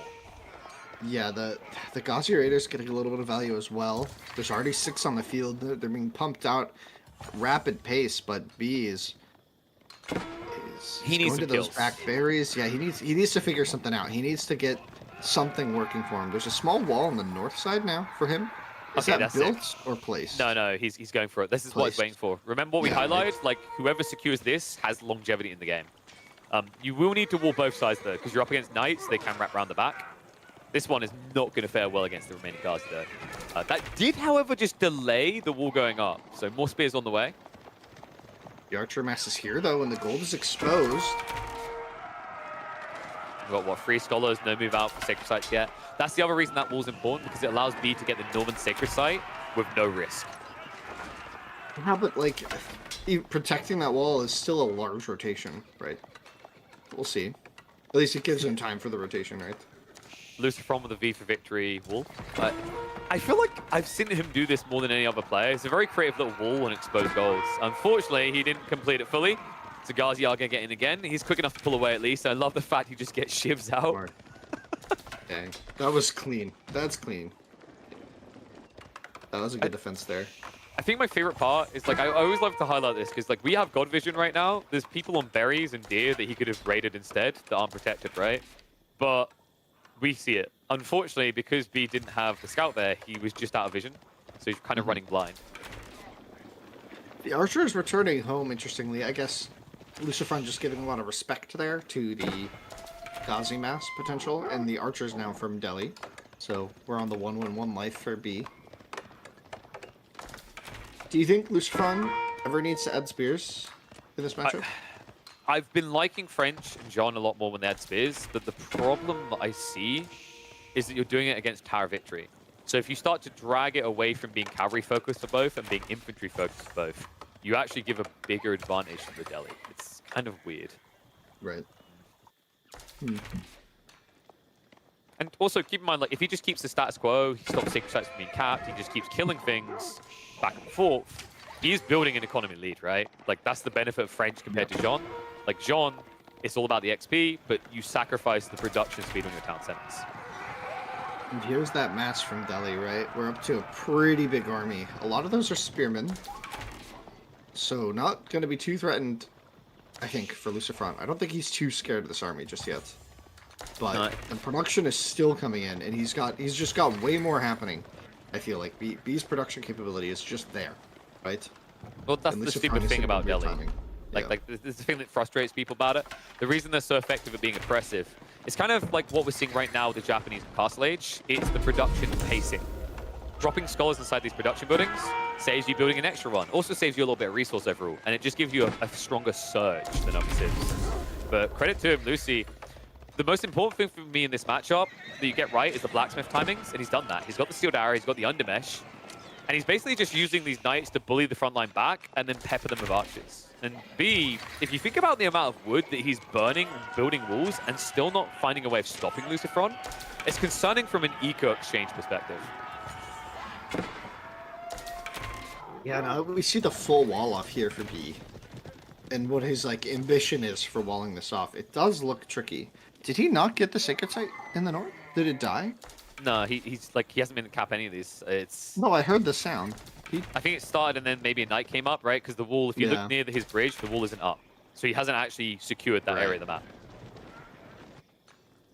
It's a lot of archers there. This is the classic French style. Big feudal age. But it's been really impressive that B's been able to keep Lucifron off of this hunt. Uh-oh. Speaking of... villagers. This is not good. This is not good. They've got textiles, though, so they last a little bit longer, but still, this many Ghazi, he can pinch you, and he's going to look to do it. The villagers get their shivs out. That doesn't work against 140 HP units like this, though, so has to walk away. He's going to end up losing, what, 3 villagers in the end? And a lot of idle time. So many alive, though. It's textiles, man. Wait, he's got problems here, though. These villagers... I lied. Oh, no! Okay, and so... His whole army is just slowly walking back for 10 Ghazis. So this is the point where we see the barracks. Yeah. Now we see the barracks. Remember when I said, "Hey, is he gonna build the barracks?" Yeah, no, it's tricky, right? Because you don't want to it should when you're playing French. It just feels so good to be able to do everything with Knight Archer, but B just really punishing him there for staying open, not walling the back, and not protecting it, not even building the tower. Right? You saw he wanted to, but prioritizing this massive archers over it. And now B's army. This is when. This is scary for Lucifer now. Now I think you have to respect the numbers here. 16 Ghazi can just... At this point, I think B could A-move into the army of Lucifer and win, right? Yeah, that's where the knights are back here. Like, the knights... This many knights will win. So the Ghazi have to be very careful. And I think that's what Lucifer was waiting for. Now he's going to get the wall up. What I would have loved to have seen, I thought he was going to shift the knights to where the berry was, so he tried to, trick B to going in, because he has a wall around the back of the wood line already.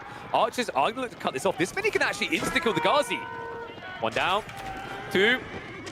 There's going to be, what, 4 dead? Nice move there by Lucifer on expensive losses for B. Yeah, and the scout goes down as well, and here comes the army, though. Like, this is still a big army. The Gazi count isn't as impressive anymore, though. You're talking about 13 knights, right? Spears are also being added in. The archer mass is the game breaker. Remember, B, with these spears, with these archers, he has an attack speed booster. That's what makes the Delhi so fierce at this point in the game. He's cut off the army. We're about to have an engagement in the south here. Nice. They could get a freebie, though, right now. The archers are unguarded, but Lucifron a little bit slow to react, doesn't get the charge out. He's worried about this Gazi. Archer's starting to dive in. Game bait deep. Great micro there. B, he pulls him into the main formation. Nice. I'll try and extract value on the backside of this, but this is tricky. B has the numerical advantage. He also has the better quality units when it comes to infantry. These knights need to hit hard for Lucifron. They look to do that. Archer's taking out the spears, and the knights are in on top of green. A good fight here for Lucifron, and B, he can't run away anymore. He has to stand and fight, but this is going to cost him. Archer's There's no more spears. I mean, this is the problem. Just a few knights is all we need. The Gazi count is way too low. B, the best thing you can do here is stutter step and shoot, right? Just kill as many units as you can, because at the end of the day, if you just try to turn this into a full retreat, you're going to die anyway. So does at least stutter step away while trying to get into a few more troops. The problem right now is that B's food income is not good enough to just vomit out a new line of spears. Yeah, that was... It's a really interesting engagement, but I kind of wonder if B likes it, because Lucifron has been very slowly building up the knight numbers without losing very many, and he finally got that number traded down.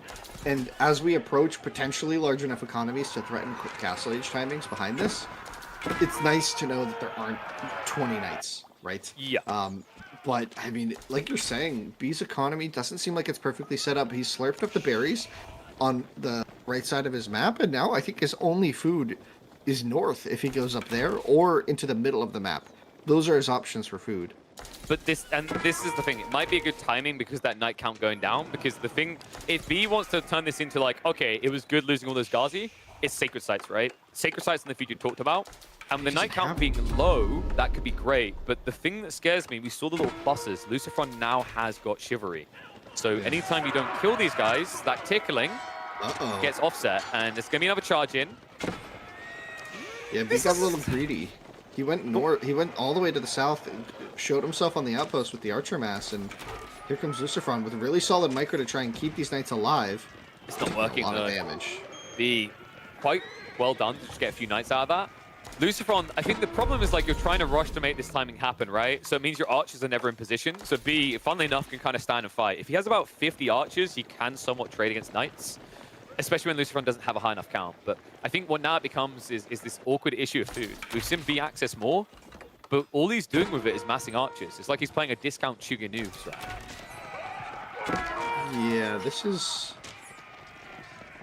Yeah, with no supporting units, the archers are just going to get ripped apart here, right? Like... Yeah, the number's getting too low. Like, this is the problem right now. Like, once you get below, like, 30, you don't actually have enough kill power to take down the knights fast enough. And then the archers, which are admittedly worse, but are higher in number, start to take over. So the other thing that I have been impressed with is the fact that B did minimize the eco situation with that Gazi raid earlier. If it wasn't for that detail, this game would kind of already be over, right? Because you just couldn't keep up. But that's the reason why B isn't out of this, and he knows that he still has a shot, is he has now got a Sacred Site locked in. He can still play for the center one, and that means he'll have an economical advantage over the French. Yeah, I mean, he's also should be pretty confident because his raids earlier were really, really big, right? Like, those give you some... When you know you've killed several French villas and you've neutralized their advantage in a long feudal game, it feels great. Oh, this is ugly, though. This fight, the way that Lucifron caught him there around the tree line, and the lead is just building it. It's kind of weird because, like, anyone who loves their French knights too much would think that this is a loss because of how many are dying. But all I'm seeing is worse units winning out because their numbers are building, right? And what I mean by that is the archers. Look how big the archer advantage is in these engagements. Yeah, B's actually running out of wood. He's gone to the middle wood line. This is interesting. Did he fully wall off the north side in the end? I can't remember the bridge. He did actually. I yeah. think he did. So that's really important because one knight could go up there and ruin your day. That's why it's going to be fine. Remember what I said, like if the game goes past 25 minutes, you start to look to that northern island. My question is whether we reach 25 minutes at this pacing. Yeah, see, the Castle Age... So you just said Castle Age 25 minutes? I don't I'm feel not like sure. either player can go castle here. Like, I don't Lucifer's think so. lead would be thrown away, and B would take too long. Like, you never want to have a situation where your Yeah. army has to be upgraded with Deli, right? Like, if it's 20 Right. units, sure, but we're talking 50. Yeah, this is an interesting situation to be in. Now trying to secure a second boar, I don't know. The last one he lost some bills on. We'll see if B catches wind of this and raids that later. Could be good for B, because he's adding Guardian again, right? So he's about to play Yeah. flank. And I think Lucifer, like, his play makes sense because he's only seen archers for the last 2 engagements. He probably feels like B just doesn't have food. So this sneaky move back into Cav could actually build a lead for the Deli. It's all about timings and positioning.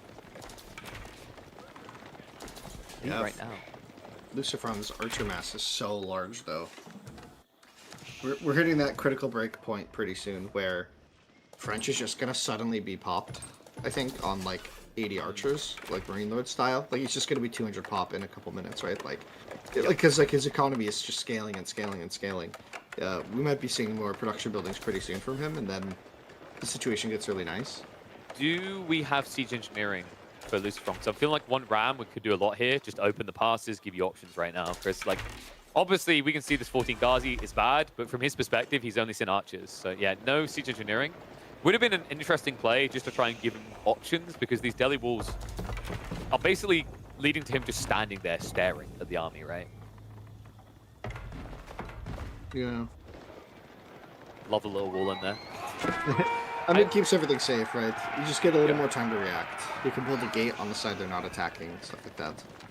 It sucks against Mass Archer, but I think it's in reaction to the Ghazi coming out again. So now it's like, oh, B wants to peel and do that. You can already see he's actually running over there now. Ambitious Knights.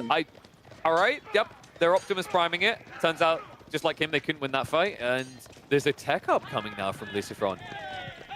Yeah, interesting. Rather than trying to pop out, he just wants to go up really, really quickly here. So he wants to upgrade the archers. I think it's really smart. I think it would beat everything, right? Like, there's no way for the Ghazi to hold against that many vet archers. Lucy, ooh, he might be able to sneak out most of the villages here. He's left 2 behind.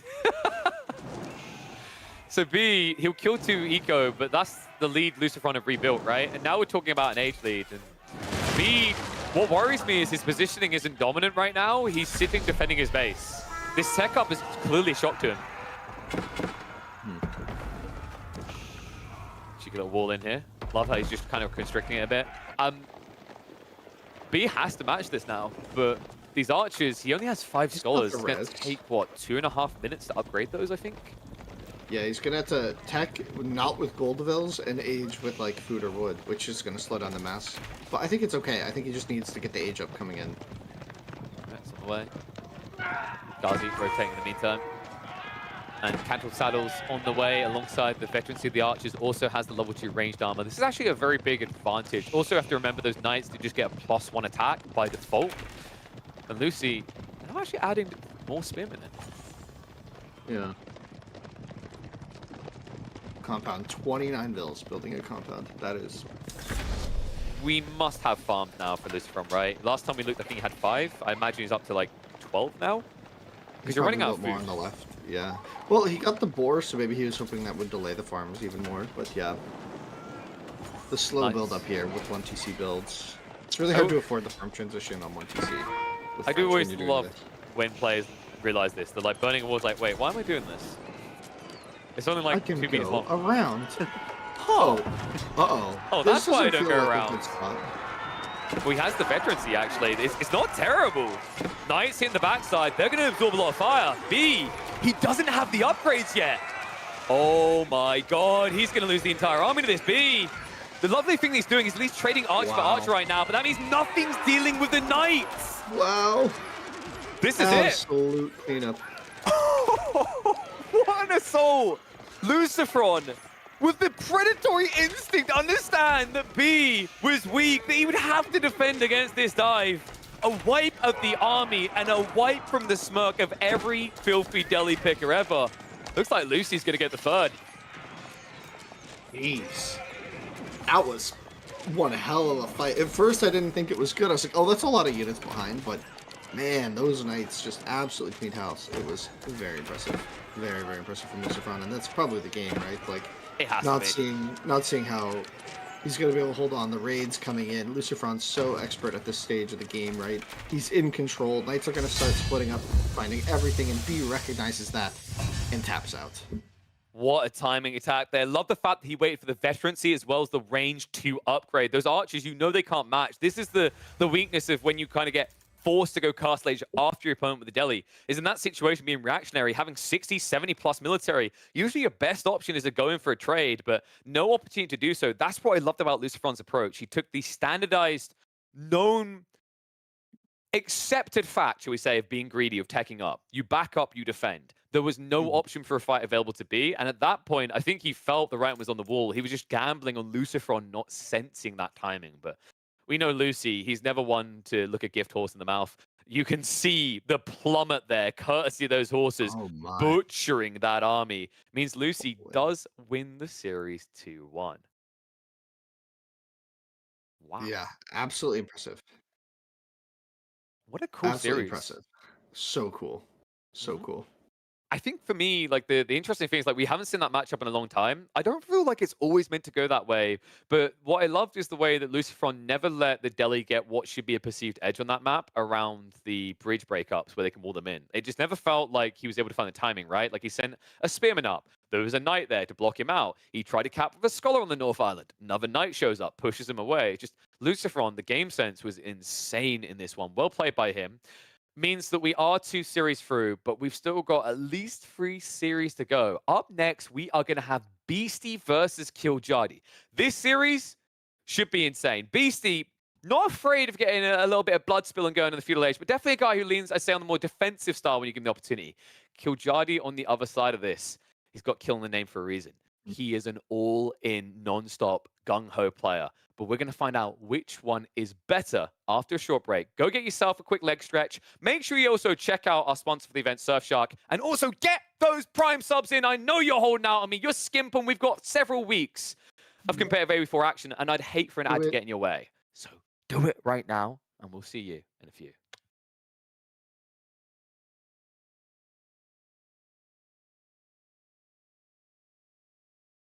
Hi guys, it is great to be back for halftime with Pesty. I hope you're all doing well and have enjoyed the show so far. And this is the bit where I get to talk to you a little bit about our sponsors. I know that is everyone's favorite part of the show, so I hope you guys are all looking forward to it. And in just a second, you're going to see a beautiful image, and we're going to talk about how incredible our sponsors, Surfshark, are. This is not pre-recorded. For those people saying pre-recorded in chat, I am right here. Not pre-recorded, but let me talk to you a little bit about Surfshark. Now, Surfshark are genuinely incredible sponsors, and I was so glad when they wanted to join us for this event because I truly do use this product. This is for you, Beastie. It is genuinely, in my view, the best VPN out there, an incredible product. I'm going to talk to you a little bit about all the different ways that I use it, but in my opinion, very good, and that they are huge supporters of the Age of Empires scene. So if you do choose to make Surfshark your VPN, not only are you getting a fantastic VPN product, but you are also supporting the esports scene and EGC TV. So again, if you're thinking about it, now's the time to do it. Now, I do want to specifically talk to you about a couple of ways in which you can use Surfshark. The first of those is that when you are traveling and you want to access the websites that you are used to accessing, Surfshark, incredibly good for that. Very, very fast VPN. So if I'm used to my favorite British shows and I miss them when I'm abroad, one little click of a button and bam, I am in the UK and can find all of my favorite shows. I think this is probably the main reason people use VPNs, if we're being honest. And it is a very, very good reason to do it. I personally happen to find that Surfshark is really just about the fastest one out there. I never have any buffering issues with my shows. Very, very good. Another reason is to escape price discrimination online. So I don't know if you guys are familiar with this, but a lot of websites charge different amounts based on where you are. So you could look for a flight or a hotel in one country and it's going to give you one price. You turn on your VPN in a different country and it's going to give you a completely different price. So another very good reason to get it. I personally use it for that all the time. So whenever I'm thinking about buying something very expensive, I will look at 4 or 5 different locations and see if there's a big difference. You mean you only need to save 10, 20 euros once and it's already paid for itself quite a few times over. So it doesn't take very much for that to be worthwhile. And if you've never tried it, I would recommend it. Now, you're probably wondering why specifically use Surfshark and not somewhere else. Now, as far as I am concerned, that's for Jigglypuff. Now, as far as I'm concerned or aware, I can't guarantee it, but I've looked around a lot and not found it. Surfshark, I believe, is the only VPN that is for unlimited devices. So if you buy Surfshark on one subscription, which you're going to see in a second, is very, very reasonable, you can use that on your TV, on your phone, on your laptop, on your gaming computer, your girlfriend or wife's computer, or boyfriend or husband's computer, and stuff as well. Your entire household can use one subscription, which makes it incredibly good value. By the way, guys, you can see there Yapitos94 in the chat vouching for Surfshark unprompted, that he's been using it for 5 years and it's very, very good. Beastie even using it on his microwave. Now, if you do buy Surfshark through Elite Gaming Channel just during the Elite Classic, this is the deal that you're going to get. So if you type exclamation mark Mod, do something to the person that just called me a clown in chat. If you do exclamation mark VPN, this is the offer that you're going to see.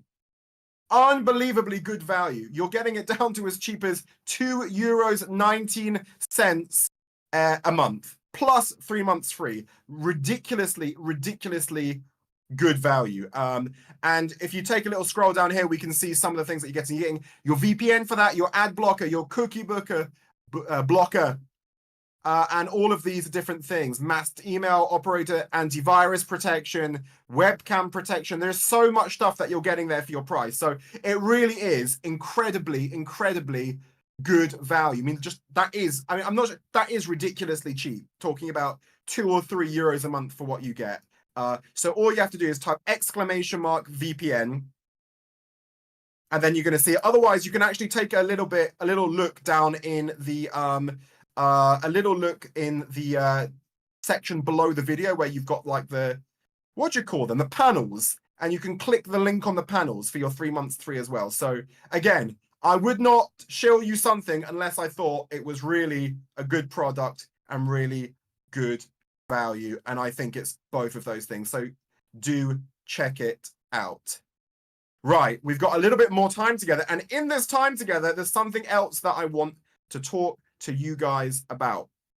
And you may have seen the announcement last week, and I'm going to show you a little bit now about something that we've got going on in the background during this event. And I see lots of people in chat are asking about Kickstarter. So I'm going to talk to you a little bit about that and what we are doing and why we are doing it. Now, while I'm not pre-recorded, the video in the background is, so come on, catch up with me, video, take me to the Kickstarter bit.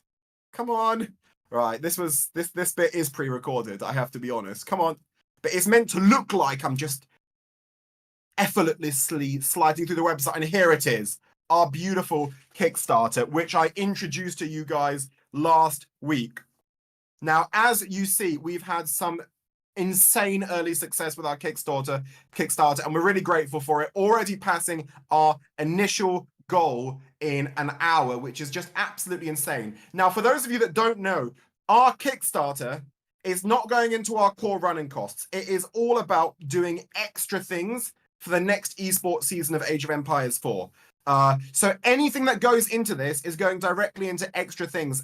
There you see extra events, extra production, and extra prize money. Now, we said, whatever happens, we're doing a big season of Age of Empires 4 esports next season. But we said at the beginning, if we raise €2,500, we're going to put extra prize money for players specifically outside the top 16 of every event. And we're going to have a community map chosen for every event. Now, we passed that milestone in an hour. So that is just absolutely wild. Now, you might be thinking, what's next? What's next is 10,000 euros. And if we get to 10,000 euros, we are going to do hugely elevated production for every S tier event. Now, what does that mean? We're talking a host, highlight packages. We're talking about split screen. We are talking about all these crazy things that you can't imagine. Now, just to give you an idea, this would cost, according to this, 7,500 euros. I am talking about an entire year of this extra production. It is going to cost EGC much more than that. We're just saying, if the community wants to contribute a little bit towards this, we are going to put up the rest. Now, what happens? This is now getting into the realm of our stretch goals. But if we did manage to raise 25,000 euros, we would put on an extra S tier event chosen by the community. What do I mean by that? The community would choose whether it's a 1v1 event or a team event. The community would decide the theme of the event, the name of the event, the map of the event, the format of the event. A community S tier event on EGC TV. And 25,000 euros, that's including the milestones before, so the extra money for the out of 16 players, the elevated production is all included in that. So that leaves 15,000 euros, and EGC would make up the rest of that cost. So I need to be really, really clear on that, that we would make up the rest of the cost for all of these. All of these are much more expensive than what we're putting here, but this is more like our way of saying, if the community contributes this much, then we will contribute the rest. The land there, we're not going to get to that amount, but if you guys want to pay what would be some of the cost of the land, then we will do it, and I'm a man of my word. Here you can see on the right-hand side the rewards. Listen, it's not about the rewards because most of the money, or all of the money and some would go towards these extra events. But if you scroll down, you can see some of the rewards that we're making available. You can be a player backer for 50 euros, and we will show your name every time we've got players going. And you can literally see all of that players' supporters underneath, and they can all see what a big supporter you are of them. So again, I can't stress enough, guys. This is more some of the stuff that we asked for is to help EGC. This is to kind of help the community, because this money will go directly into extra production and events and prize money. This is not going into our core running costs. If you guys can contribute the amounts and the milestones, we will make up the rest. Now, that's about it, guys. We've just got 30 seconds left, and Magical Cow is telling me. This was halftime with Pesty. Next time, you should put some questions in chat. I'm happy to answer. What I can tell you is that I'm very, very excited for the future of Age of Empires 4. There is a lot to look forward to. That is for sure. As Marine Lord said, this was better than the Super Bowl halftime show. That's my 5 seconds left. Thank you so much, guys. Appreciate you all, and I am passing it back to the studio. All right. Hopefully you all enjoyed your quickie with Pesty, and you learned some important things. Be sure to check out the Kickstarter. Some interesting things going on there. I'd love to see if we can actually get towards the land. It's definitely a big goal, but I don't know, man. I want to. That was I've got a better land than itch. Left Shark. Pesty's our very own Left Shark A left from the shark? halftime show. Oh my gosh, Oh, it's a yeah. Super Bowl thing. You have to know. Okay. Katy Perry, it was a big thing. Anyway, that should be a prize goal. Get him on one of those My brain was costumes. like left shark, surf shark. No, come on, dude. No, that too. Maybe that was just a very clever ad read and you had no idea. But it There you wasn't, go. but it could be. It could be. It's definitely it's interesting though. Like I think I was giving some examples of why people should want like something like Surfshark before. I mean, like honestly, I'm a fan of just using it to ethically dodge people. Don't waste their time getting into a lobby and then drop from it. Don't be one of those plebs. Instead, be that person like, I really just want to queue into, I don't know, Botswana and have a better chance of dodging Beastie and Kiljadi, who are both in Europe. Checkmate. There you go. They can help with that too. Speaking of those two, we are going to get them. Are we already ready? No, we can't be. We're going to check what's happening with the standings. Gotta look standings. at Group B, right? We only saw Group A before, right? Look at my boy Anatand. Oh my god. Woo-hoo! Now, this is interesting, right? Lucifer on a little bit of a pickle with that B series meant that he didn't get a clean wrap here, clean sheet. Ended up being 2-1 in the end. Meanwhile, Anatand and Baltoon are topping their group. Anatand, I think a lot of people started to put a lot of credence on this name, but Baltoon, interesting opening performance here, able to 2-0 against Mister's teammate Zertin. And also, it looks like he was able, to take a 2-0 victory over Elyona. Elyona, the second best player out of France in this event. Admittedly, quite a big difference between first and second place in people's eyes, though. Yeah, really impressive stuff from Baltoon there. I would love to watch those games too. Sadly, we can't cover every single game. I wish we could, but there's just too many great games happening all at the same time, right? Yeah, and I think like Mm. the really impressive one is we've already seen the Canadians try and get in the way of Anachad. He 2-0'd him. Wham lost 2-0 to Anatan. So that should kind of just highlight this isn't, oh yeah, but it's like the easier matchup. So in fairness, no, I think that they'll be seen as the easy matchups because right, like Yona, for example, came through the qualifier. People like Baltoon came through the qualifier. I think the people that are being looked at in these groups is Beastie, it's B, it's Lucifron, it's Wham. So the fact that Anatan was able to take out one of our auto qualifiers, Wham, like that 2-0, really promising for the lad. He's got some very creative builds, actually. All I'll say is Feudal Age Logistics might be making an appearance if that guy gets his hands on Ibids. That sounds cool. Yeah, we also saw Kiljardy, who we're about to cast. He coming off of a win against Elyona. BC though, this will be BC's first game of the tournament, right? So excited to see what he brings to the table here. Yeah, Fun. it's interesting actually. Elyona was able to get a point off Kiljardy. I'm a little bit surprised by that. I think playstyle wise, Kiljardy's a little bit very firm and aggressive, so I thought that was more like to be a 2-0. Really impressive showing from Elyona to do that though. I love it when people just prove my expectations wrong. It shows promise because I think Elyona, very, very competent player, gets some wins on the ladder against some of the best in the game. The thing that I'm looking for with people like Elyona is that they can prove their breadth in longer series and if they can get that deep in the tournament. Because I think, we see a lot of people who can pub stomp and they do a great job of it in a situation where you can see the map and you can pick your civ and you just keep picking the same civ. When you get in these drafts, these longer series, that's where things get a bit more spicy. That's where, for example, Beastie versus Kiljardy, that's where your difference could be, is the fact that Kiljardy, he plays a lot of these smaller tournaments, but he doesn't have the same level of competitive experience that someone like Beastie brings. Yeah, and some interesting stuff with the draft here as well, right, KP? BC being able to snag Mongols here is pretty interesting that Kiljardy left that open. And then on the other side, leaving Japanese for Kiljardy. So could be interesting if we get to, I don't know, where would he even put Japan? I'm not sure. Maybe he doesn't use it in this draft. But he has a Bassett as well. Prioritizing a Bassett here is interesting. By Kiljardy, considering so many people considering it so weak at the time. He really likes Abbasids, which is surprising considering his playstyle. Like Abbasids is seen as a more complacent civ, not the way he plays it. I would say honestly, like when I looked at these drafts, I felt like Kiljardy got the better side of the draft. Actually, Malians counter English, Delhi get countered really hard by Japanese, and Ibids perform quite well even up against the Mongol pressure that we've been seeing. In fact, Ibids have been annihilating Mongols recently, but this completely warps the draft. The opening game being on Lipany and the fact that Kiljardy didn't choose the Japanese. I'm not even kidding when I say they're favored. They're like 65, 70% favored because their fast castle builds are just impenetrable. Their long feudal play just feels better than Delhi. So the fact that Beastie kicks off this series by forcing the Malian up against Delhi completely disorients the draft because now you don't have Malians for the English pick, right? You now don't have Japanese against the civ they would counter best here. All of a sudden, Kiljardy goes from being ahead in the draft to being behind. Yeah, that's definitely going to be tricky against a player of Beastie's caliber, right? For anyone, right? Let alone, it's just going to be a tricky game. I think we'll see, though. The Alalu King, can he beat Malians here? We'll see. We'll see. Kiljardy. We'll see what build he brings, like what style he does. If it's just kind of the classic Malian style, I think we've seen a lot of that recently in the past, couple months. The championship in the winter we saw really how Malians were played to their best. So we'll see how it goes here. Well, let's see if he's going to be a Fulani boy, if he's got some way of mountain pressure against the feudal kings that is at Delhi. We're going to have Kiljardy versus Beastie. Best of 3. We kick off here in Lipany. And Beastie, with his opening Delhi pick, has already flipped what should have been a favored draft for Kiljardy. It's now a very questionable one.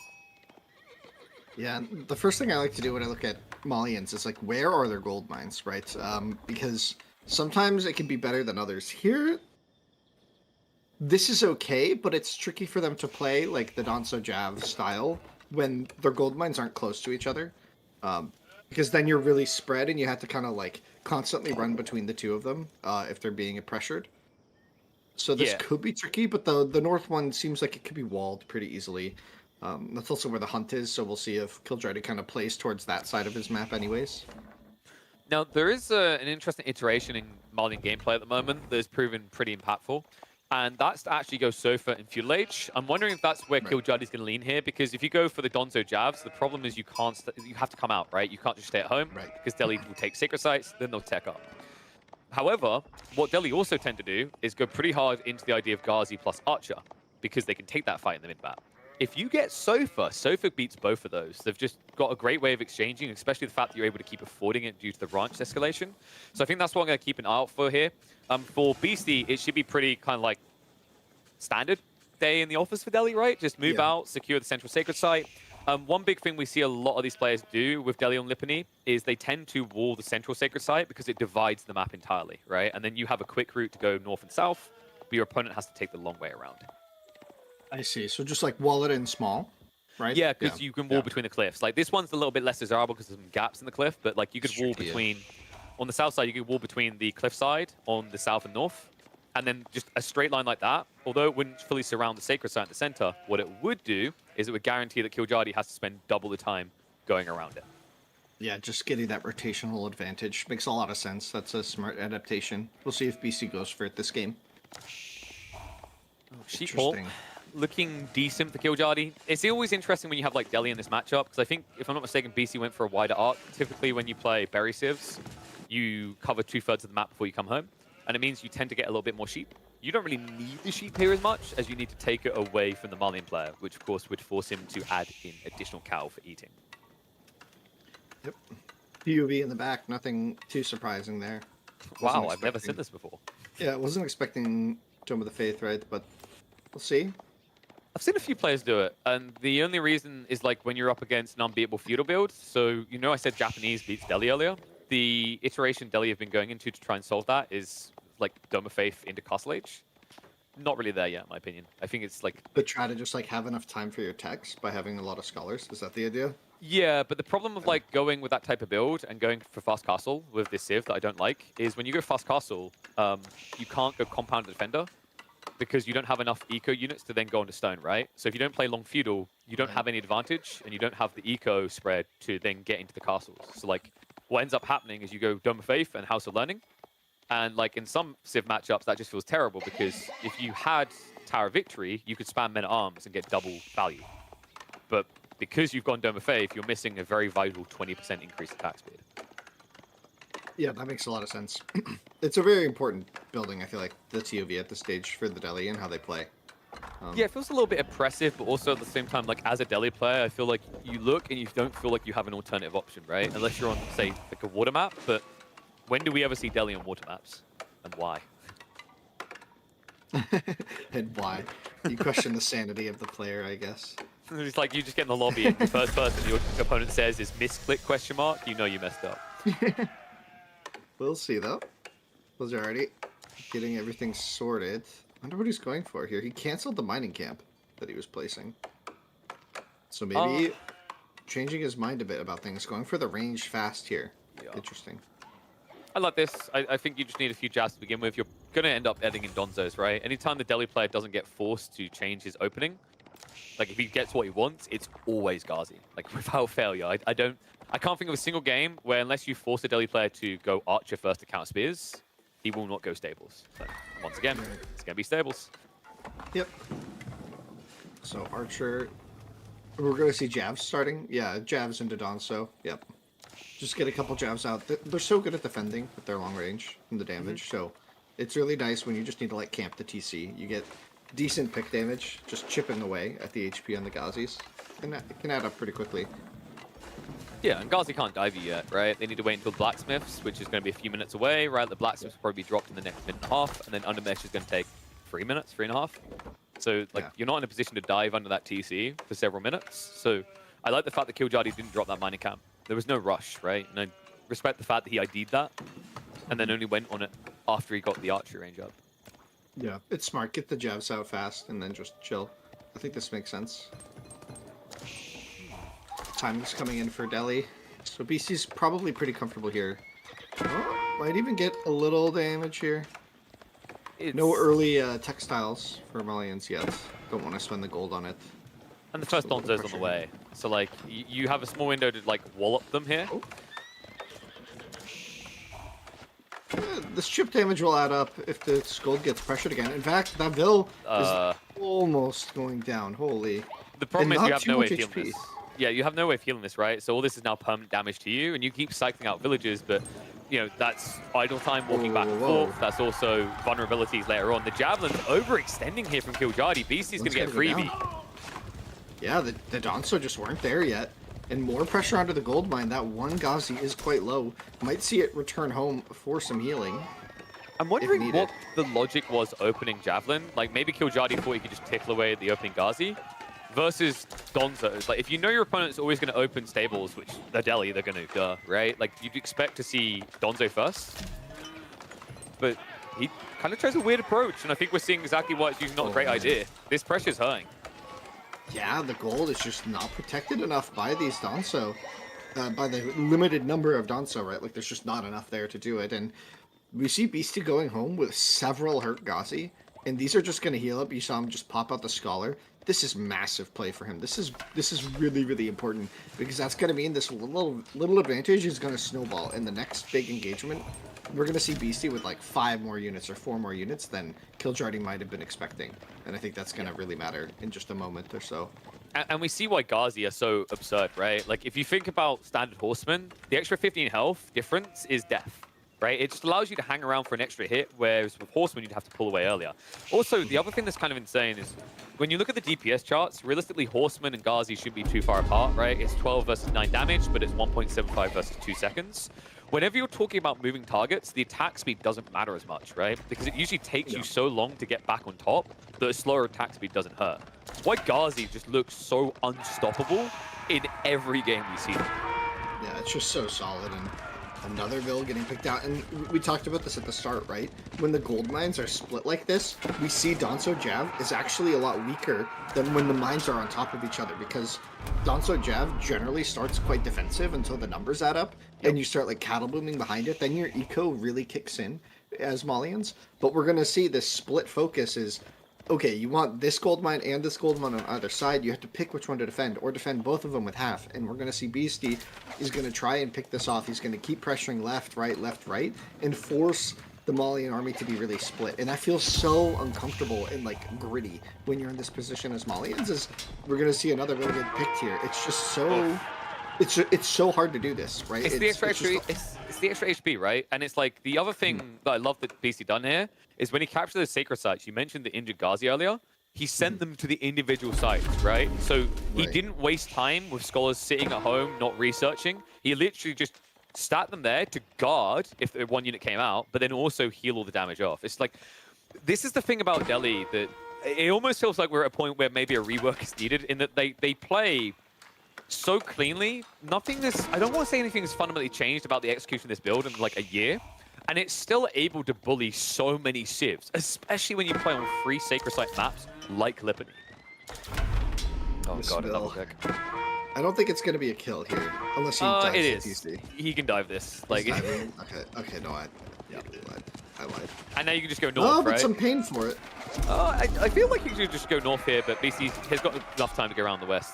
Obviously, we have gold vision, he doesn't, right? But 3 sacred sites are now locked in. Like, the gold lead is insane in this game. BC's already 2 eco up. I think the thing that's just so infuriating as well is, like, you have to keep building like this. If you don't spam Donzos and Javelins, there's a really tilting thing that Delhi can do to ruin your game, which is they would walk over to your second pit mine and wall it. And then you just lose because you don't have eco escalation. I've literally watched BC do it. Dismantle players on Dry Arabia before. It's kind of crazy. Like, when you add in the sacred sites, the production speed with the scholars inside, and the fact they can build walls, you start to fully understand why the Delhi seemed so unanswerable in AoE 4. Yeah, like, and you know it feels good, right? We watched B playing Delhi earlier on Bridges, and he wasn't even able to ever really get a bunch of sacred sites running. And here we see Beastie with, like, the ideal setup. He's got a timer. Timer that literally says, in 9 minutes, I win the game. And during that, he's snowballing a lead economically as well. So it's sort of like, this is a lot of pressure on Killjadi at this stage to figure something out. As just more and more pressure mounting up. The numbers are really looking good for BC. 6 more mil on the field. And a Villa lead.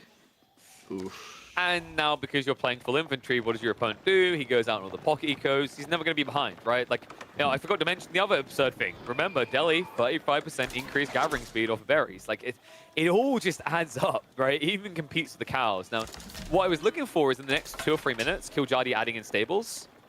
There is still an opportunity, right? This looks grim, but there is a way you can kind of claw this one back, and it's on the cattle in the ranches that let you get into your own calf.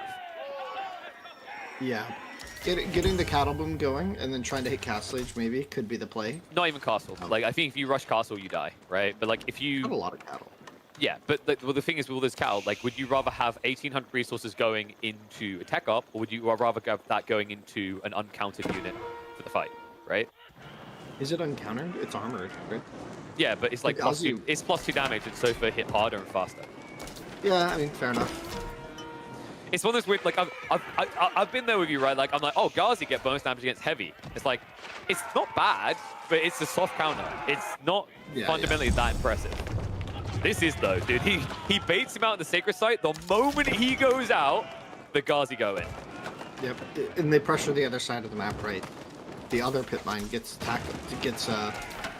attacked again, right? It's just, this is starting to really add up all the damage that BC's been able to do. And one sacred site decap is a lot, but I think he has enough to defend this. Scholar goes down though.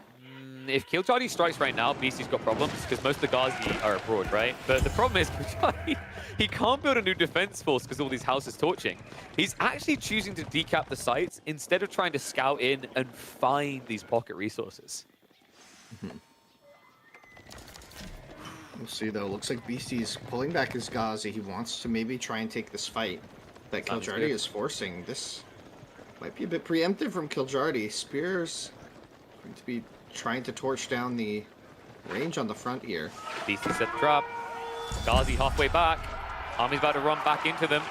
Small group of Ghazi. They force the Donzo to the front. Archer's starting to tick this apart. And with that extra attack speed, you can even start sniping down javelins. Kiljardi knows that he's overextended, and now he has no choice but to fight. Full surround comes in from Beastie. Ghazi to the backside of it. Donzo's already being sniped down.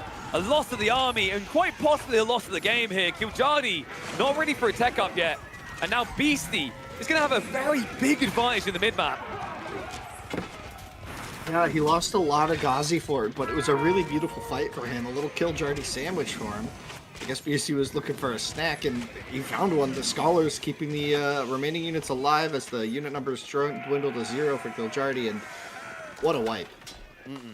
That's really, really rough.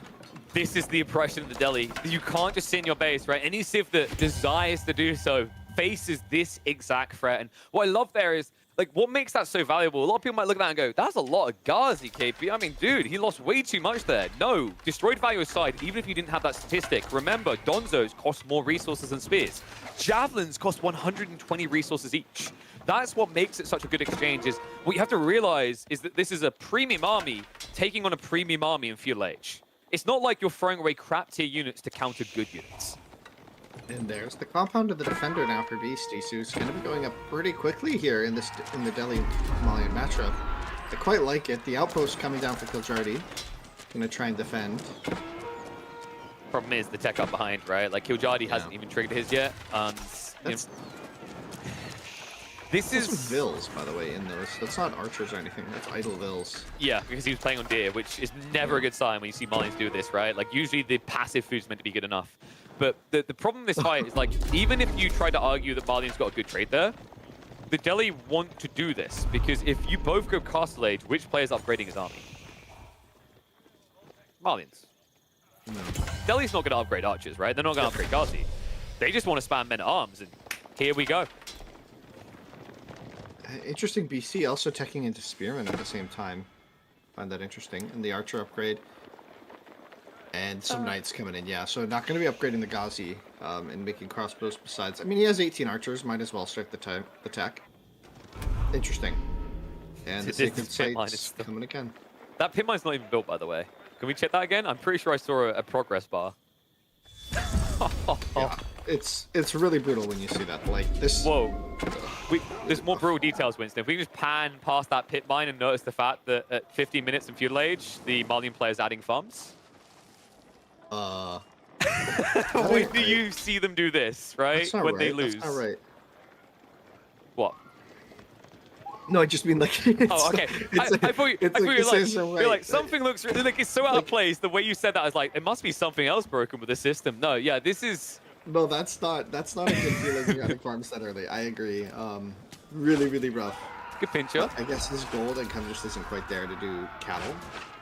Or does he have them all in pastures? No, he should have one that he could be cycling. It's still more efficient than adding farms. So we'll see. I think it's the gold issue. Like, you see, oh my god, dude, he's adding Musafadi in. And the problem is, BC's already read this. He's spamming archers again. This is a big pickup for him if he can get out of here. I mean, BC's leading the army away from his trap. No, he's leading this army towards his. Yeah, BC's about him. Yeah. The army might be able to escape. No. Oh no, he's going in. Oh wait, what? Oh, he's dead. Oh, he's Kiljadi. It's not like this. A lot of Donzos. A few men-at-arms can actually annihilate that. So quick read, quick break away there. So the Musafadi mass seems good, but like where it could be good is not in the main engagement. What he needs to do is survive BC's next attack and then use them as a raiding unit. This fight is going to be a little bit ugly. Lancers do pull him back into it. Men-at-arms are essentially tanking this all up, and it means the archers can pepper it all down. So good little trade over here for Beastie. And remember, we have essentially got Kiljadi in the plot now, right? It's a compounded defender build, which means eventually we are going to have multi-TC fidelity. Yeah, that took about 1/3 of the way through right now. Eco-tech's coming in, Blacksmith tech's coming in, so Beastie is not slouching on the piano build. Making sure every tech is coming in. And the relics even on their way, but it looks like one gets disrupted. Beastie's already secured 2 relics, right? That's really solid. That's super good. And still 2 sacred sites, right? So it's an insane amount of gold. It means he can just keep pumping lancers and men-at-arms. Usually you have to choose one because you add crossbows, right? But you don't add crossbows against the Malians. Not when they're still in feudal age. Yeah, it doesn't do too much, right? I think he made a few and then stopped. So I think that's why he did that archer tech. Especially now that the Malians are showing the Musafadi. I think maybe he was doing that in like maybe prep for. He thought it was going to be castle. Yeah. Or just Sofa, right? Yeah, but at this stage, I think he's like, oh yeah, Kiljadi's just going to follow me in tech, right? But Kiljadi's been like, no, I'm an age behind. I know it's Delhi, but like the only time to fight is now. Unfortunately, he's just not been able to find that good fight. Like Beastie has the age lead, military quantity, and quality lead. And economic income, probably. Al? With relics and sacred sites, yes. Like not quite. I think Kiljadi still might have a slightly better eco. Yeah, maybe the ranch is giving him a slight lead, but that's not going to last long, right? Stone's being gathered up. Compound defend almost done, and all that food income has now been idled out, probably permanently now. Those aren't fortified, and those, I believe, are still filled with villagers. Lil Musafadi are going to come in to deal with the men-at-arms wrapping around, but the damage is really being done on this right side. Villagers being lost. Kiljadi now behind by 5. Make it 10, because he's going to have to take this fight, but there's no way he's going to be able to protect these villagers with an army so pathetically small. Yeah, that's really not a good fight for Kiljadi, and that's going to be the nail in the coffin. Those 10 villagers on Hunt have all been evaporated. And now a massive lead for Beastie in production, economy. Like you're saying, the tech is really good for him as well. And feudal age Malians just can't deal with this mess. Well played by Beastie though. Like the way he stretched left and right, Kiljadi just got bogged down. The typical way I've seen Delhi win against Malians so often.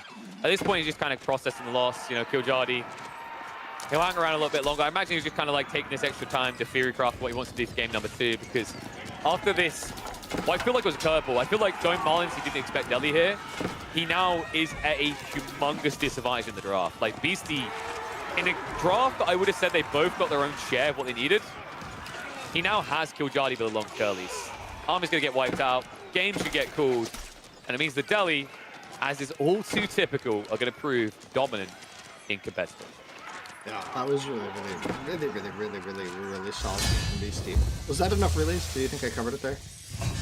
Really? There you go. That's what so one really big, really. Okay. Mm-hmm. Yeah, GG. Well played. That was spicy. Beastie making Delhi look really solid.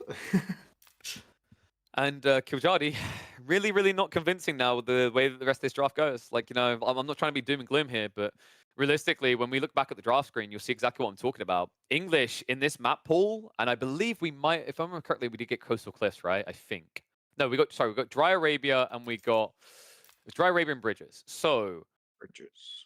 English aren't S tier on that map, but English are now kind of unleashed because you do not have Malians anymore. And the rest of your draft doesn't fare well against it. I believe there was an Abassa pick, and I'm hoping I'm misrecalling there wasn't a Juji pick, because if there was, you haven't got much to fall back on. And the funny thing is, like, Beastie doesn't have to throw that strong pick out now. He's going to.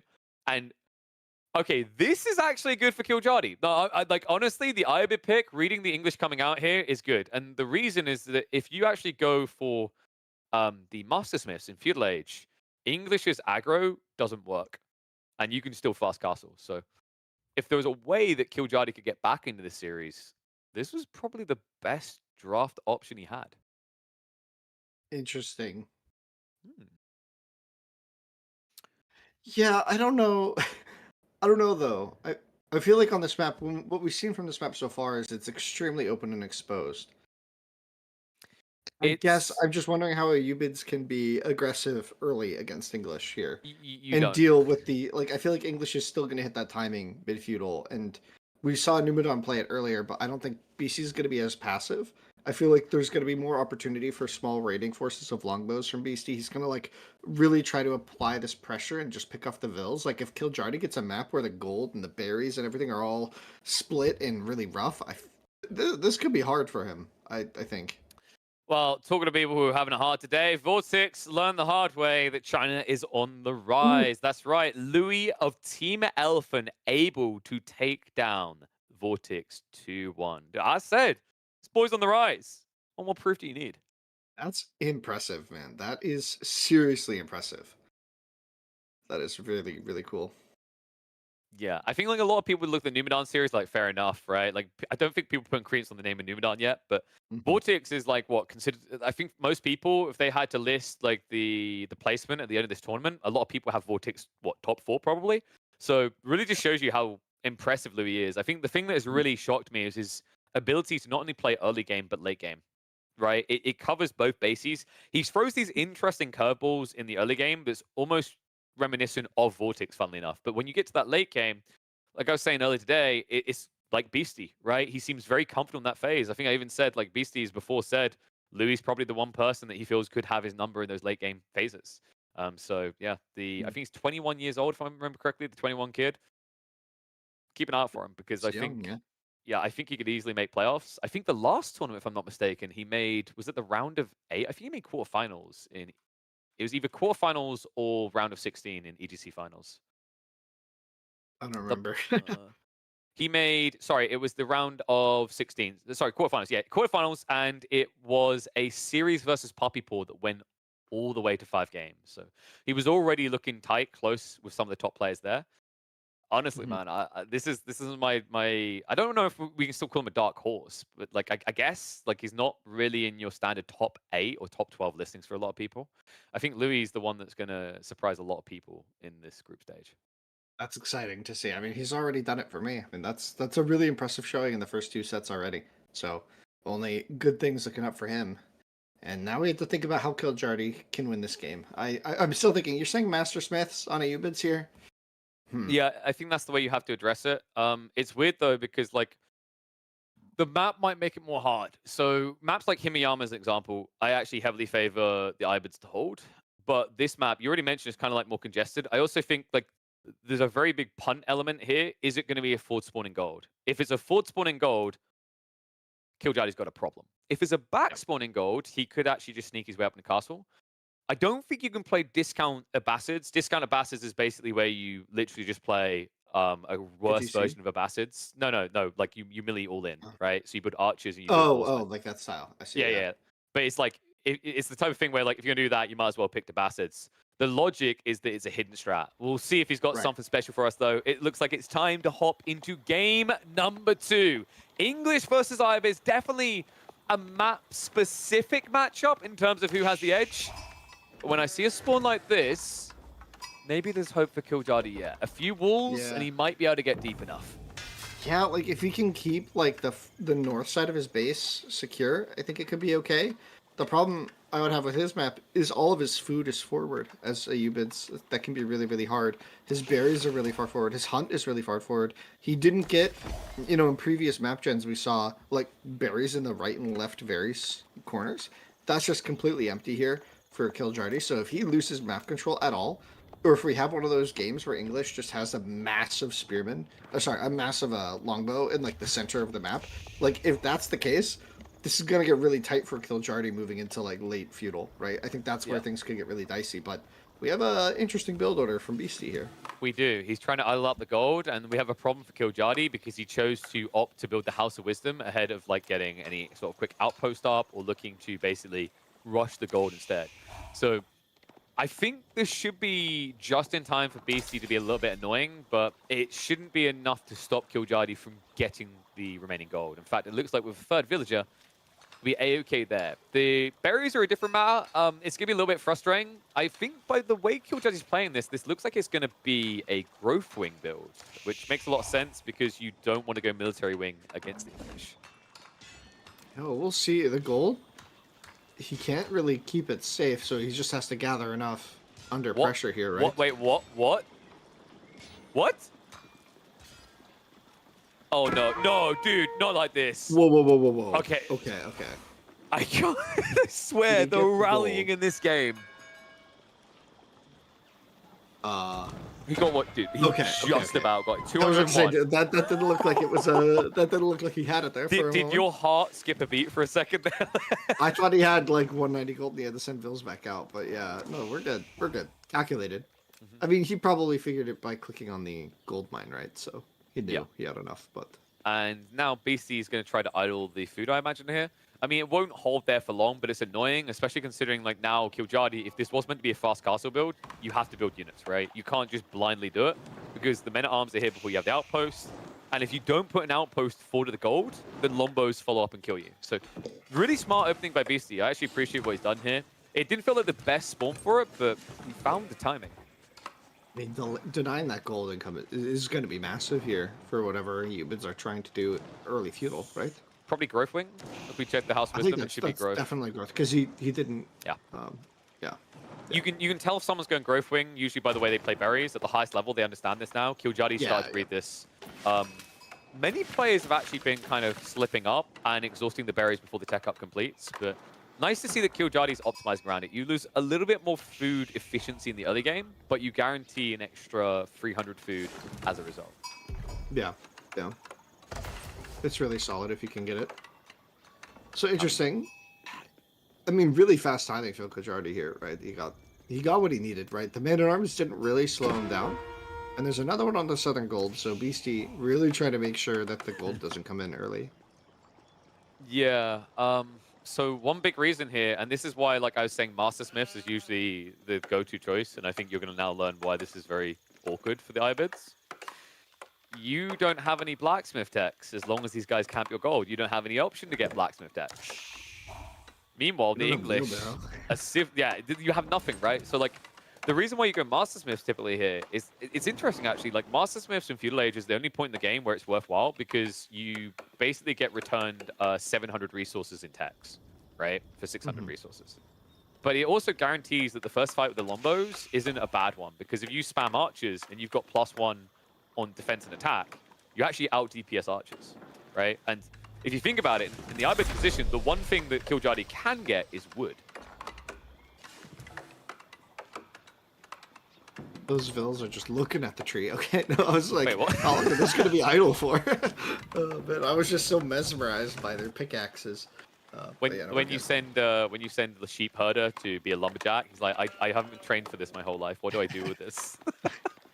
Do you want me to milk the tree? How does that work? a crook. What does this do?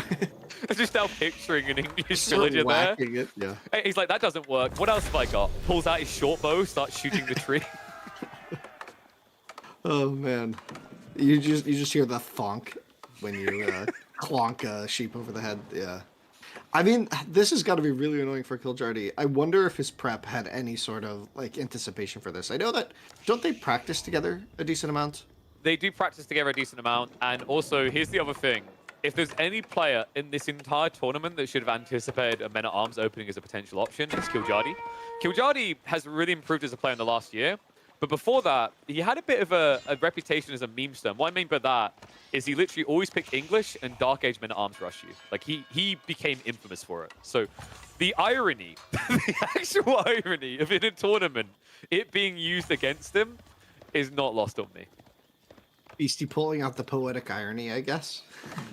It's like, for all the players you've done this 2 years ago. Yeah. And there's that blacksmith. So good news is Kiljardi got access to gold again. Bad news is he's spending a lot of resources into Horseman. That's a premium unit by cost, at least. So it's kind of awkward to now afford quick blacksmith decks. Yeah, that might be a bit tricky here. BC already has the barracks, though. He scouted that happening, so he has the spearman already on the field. So I'm not seeing the window here for Kiljardi. He's got 3 archers and 2 horsemen forward. He's spotting that the gold for BC is perfectly placed in the back, so that's not really going to be something to pressure, and the English are just content to sit under their TC with the rest of their economy for now. Maybe he can find some damage on that wood line, but that's where Beastie's camping with his army, so it's going to be tricky, I think, for Kiljardi to do any sort of, like, retaliation at this stage. Although, to be fair, he didn't really lose too much. He lost a bit of HP on the Vills, which could matter with the longbows later.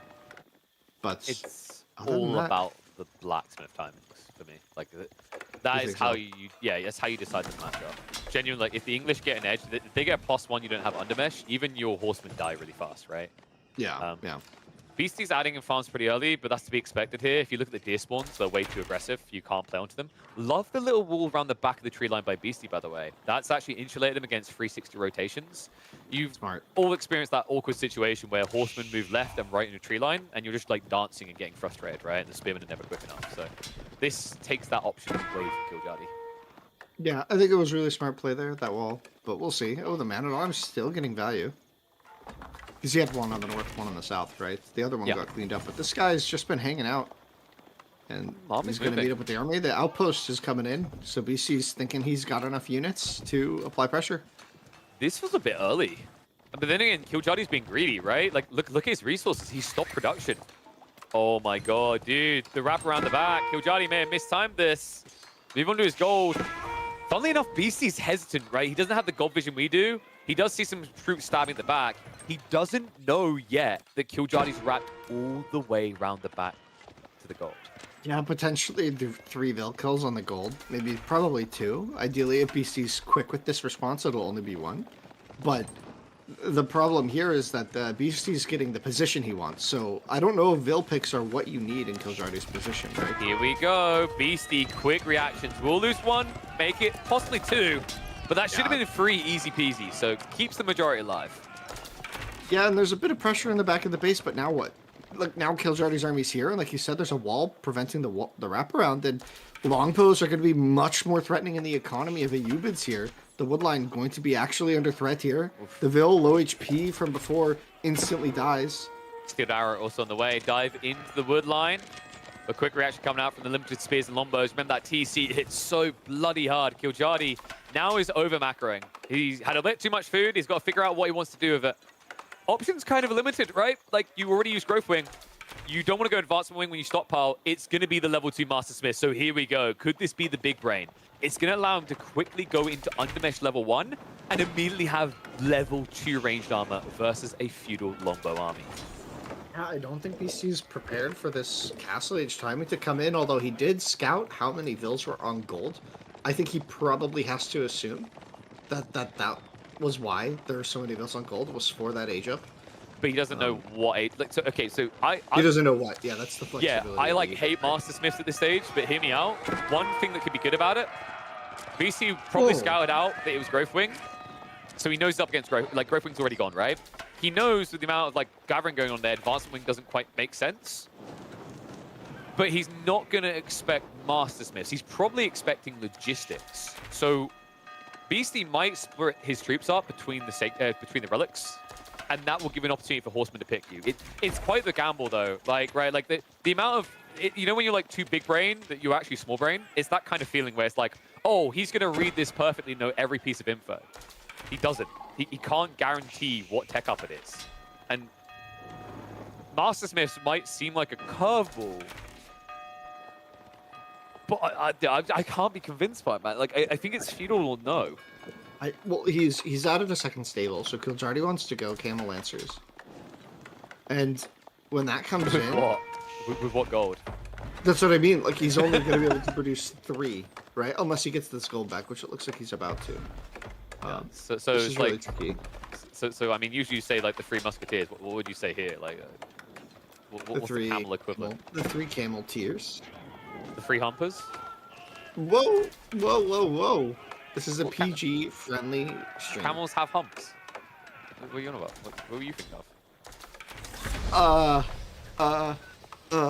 Panic. No, yeah, no, we're good. All right, so 2 lancers. A lot of spears, though. And remember, wherever he fights now, he has the outpost aura. Yeah. Like, Beastie got what he wanted, I feel like, this game. And the agent might be a bit tricky to deal with initially. But I don't know how much Beasties cares if he just all-ins. I think that's what he's aiming for, right? He's just going to stay all-in here. If he just pushes this player off gold, if Kiljardi can't get gold, the situation gets really dire for him. And this is a lot more vills on the wood line. Oh, boy. Beastie could just shoot. And scores! Sorry, I thought that was what we were going for there. No, but he does shoot. Oh, dude, that's this is a really lot. punishing damage. Okay, so the solution for Kiljardi, that's like half of his army. Like this lost half its health, right? So like he went Desert Raiders. No, he didn't. There's a cat. What? No, those are lancers. Huh? You okay, Winston? I'm going crazy. Calm down. All right. Deep breath. Oh, he hasn't gotten the previous. He got no value for Master Smiths because he hasn't gotten the previous upgrades. Oh, for God's sake. Dude, why does it work this way? Like, come on, this... Wait, what happened here? Because Are you sure he didn't go Desert Raiders? No, he went Master Smiths. We watched him go Master Smiths. Oh, yeah, right. So he just... But you need to get I know he does. to get it it's first. Just, yeah, he needs to get Undermatch to get the next one. Yeah. It's so dumb. This is so slow because he has no gold income. Oh, this is so tragic. It took me a minute to realize. I was like, why is there only 4 armor? Like, surely this must be Desert Raiders. And this is another reason why you don't do Master Smiths and Castle, you do it in Feudal, right? Because like now, like to get the level 2 benefit for any of these techs, you have to get the first level. With no gold! Well, he can go back to the gold in the north now. This game... This game is ridiculous. Master Smiths is ridiculous, but okay. So I'm just gonna bluntly say I don't know why you need to build a blacksmith to get the, like. That's another thing for me. Like Master Smiths, this is like the only civ it has some value against, and it's like even then because you have to spend 150 wood in the early game if you go for a feudal age. Like it just doesn't make sense. But there we go. We've got the +2. It took a long time. It took a minute. And there's still an English army in his base. Which he has to ignore. How many times have we seen the longbows walk this exact route? And now he's threatening the gold again. Like, and the gold bills walk this way again. I have freaking deja vu right now. What is happening? Wait, this time... Wait, does he see the deer? Does he see the deer? Oh my god, I think he did. He had the outpost, that got burnt down, but the deer... I think the scout saw this. He's going to move up. Oh no. Kiljardi, he's busy diving right now. He's distracted. Beastie's going to pull back, and it means all the villagers are here cut down here. Oh no! Terrible trade, Kiljardi. So much for that eco lead. Well, he's getting decent picks on the back end of this. He's diving the TC onto the wood line. Decent damage there for Kiljardi, but the Spearmen are going to be there to defend. But yeah, no, losing a lot of vills on that hunt is not where you want to be. And there's another army on his gold. It's just everywhere. The problem is, like, at this pacing, because of how long it's taking Kiljardi to get any units out, Beastie, if he keeps doing this, he's going to have enough troops to split between the 2 golds. Then what do you do, right? Like, it's such an annoying game. Like, this is the type of game that anyone's just chilling, they're like your standard, like, you know, they're your average rank player, maybe they're like a gold, or they're plow, they're bronze, whatever you are, right? This is the type of game that they look at and then they go on Reddit and type English or OP, right? Like, this is that classic example of why do Lombos win? Because he has no gold. Oh no. And we've been here before, right? I think we've been here before. Oh my gosh. I'm thinking of the song "Stuck in the Middle with You," you know, stuck with no woodlands because you are everywhere. This really sucks if you're in BC, if you're in Killjoy's position. He has no food, no gold, no stone. He's got wooden come occasionally. Like His premium unit also gets countered by a feudal age unit, right? Like that's the thing. Like Gulums are kind of slow and it's annoying against mass lombos, but at least you wouldn't have a unit that counters you. This is at least a good fight. I mean, big pog for Killjadi. If you want to now get negative about it, don't look at his food income. Oh god, the spears are there as well. Oh no. No, the villagers this time is going to lose a few as well. Back to this. This is such a tilting game. Killjadi. Wow. I don't think I've ever seen an Ibid player look this gold-starved. No wheelbarrow, bro. The builds are so slow. What do you take? No wheelbarrow, no textiles. Only walking, no working. Mista would be having a heart attack if he were playing this. I mean, Mista would be playing the English in this situation. He loves that civ, but Killjadi. Oh my god. This is over, dude. He has more military than he has eco, and it's not because his army is big, it's because he has nothing left. Not because of the big army, I can tell you that much. Killjadi, though, bravely playing on into this game, trying not to... This is rough. This is really rough. I think he's got this, though. Killjadi's like, I can't win, but if I exhaust Beastie here, maybe someone will beat him in a series later today. And that point difference will be why I make it out of the group stage. Brain is just expanding. Okay, this is like getting reminiscent of, you know when you watch one of those players that like they completely lose the game, but they're like, not until the landmarks are dead, brother. It's got that look written all over it right now. Oh. Sure, why not? Why not? Why not? I mean, this is literally the 2020, sorry, the 2000 equivalent in AoE 2 of hiding a Vil. Like, yeah. He's literally griefing by staying in this game. It's okay. Like, but I have this special operations group of archers. They'll win the game. They are war veterans. They literally have veteran in their name, Winston. How could you doubt them? This is without wheelbarrows. It's still no wheelbarrow. No gold. He doesn't even have enough food to build more villages yet. Okay, there we go. Got to drop off. And now they're going to flop off the face of the earth. He's now down. He's down to starting villages 20 minutes into the game. His army is still bigger than his eco. Spec Ops unite. I just... Uh-oh. Do you think, like, at this stage, I think there's a positive here, right? When your whole population is this small, you actually have enough time to name each one of your people and remember them. Is this legal? Like, is this allowed in the tournament? Like, it's his game to play, so let's go through it. It's his game to play. Okay, fair. So that's Jonathan, Ricky, Tom, Bill, Jason, and Ricardo, and then over here we've got. Give him a name. Come on, it's your turn.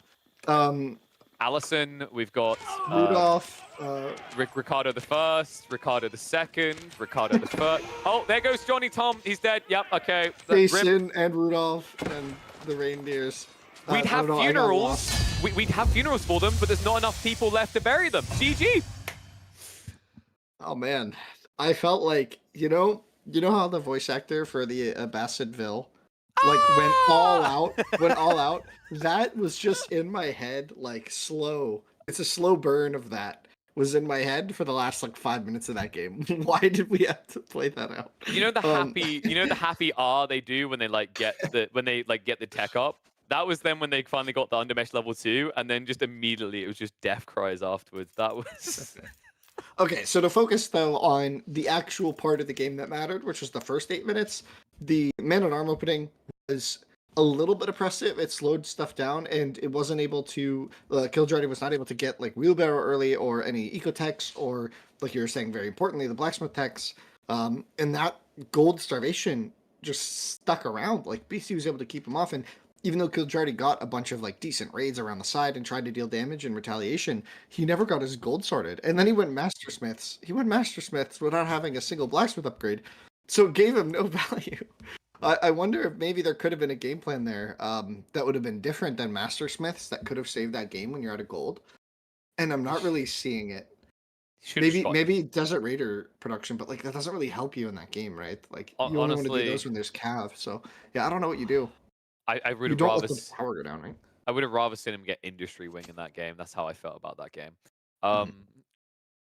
I honestly wonder if he just forgot because a lot of people forget about Master Smiths. I've literally watched players win against Iberds with English and forget to like even get the Master Smiths by dropping a blacksmith. Because like first you have to remember to build a blacksmith. Second, as we just saw, you have to remember to actually research the level 1 techs, which a game where you have no gold is a problem. Mhm. I think like Iberds' best solution there genuinely is to get Master Smith's Feudal Age. It makes it very difficult for you to snipe anything. It also makes it feasible for you to play a little bit of feudal play up against your opponent. And the timings are what matter, right? Because with the extra food you gather from berries, there's a window where you can actually push more aggressively and shut down the longbows. But you know, even if you want to go fast castle, once again, just having blacksmiths, Master Smiths there, right? And then you get growth wing afterwards. That's 8 villages. That would have been fantastic for him there, Winston. If you think about the end of that game, 8 extra villages would have been over double his economy. It's crazy for him in that game. But I Crazy. think the best thing for everyone involved is we just focus on a new Iberds game and we bleach that one from our minds. I want to bleach this from my mind as well. Wham gave up Roos. Yeah, but he got Mongols. That's not too bad. Like Roos is stronger. Like Roos is more flexible, but Mongols is really high prior. Um, This Mm, draft's kind of funky though. Like Mullins is a final pick. I'm wondering what Wham's thought process is here. It's a bit weird because like sometimes you can draft yourself into a bind where when you ban something from your opponent picking it, you need to pick it eventually, right? So like the logic here is like for example, when Wham banned Delhi away from Lucifron, he could have picked it as his final pick. He didn't though. By the way, the reason he didn't pick Delhi, those two final picks from Lucifron nullify it. mhm. You cannot play Delhi into Japanese or Chinese. It's a disadvantage. This map pool, by the way, is funky. We've got Dry Arabia, Yawn, move on. Look at the creatives on the side there. We've got Frisian Marshes and Golden Heights. So some new faces are emerging. But game one, Yeah. it's hard to see a way in which this does not favor the Roos. But hopefully Wham's going to be able to show it off to us. We get into game. Best of 3 here between Wham and Lucifron. And it kicks off with good old standard Dry Arabia. New gen, OP, how do they do fast castle? It's Iberds in the hands of Wham.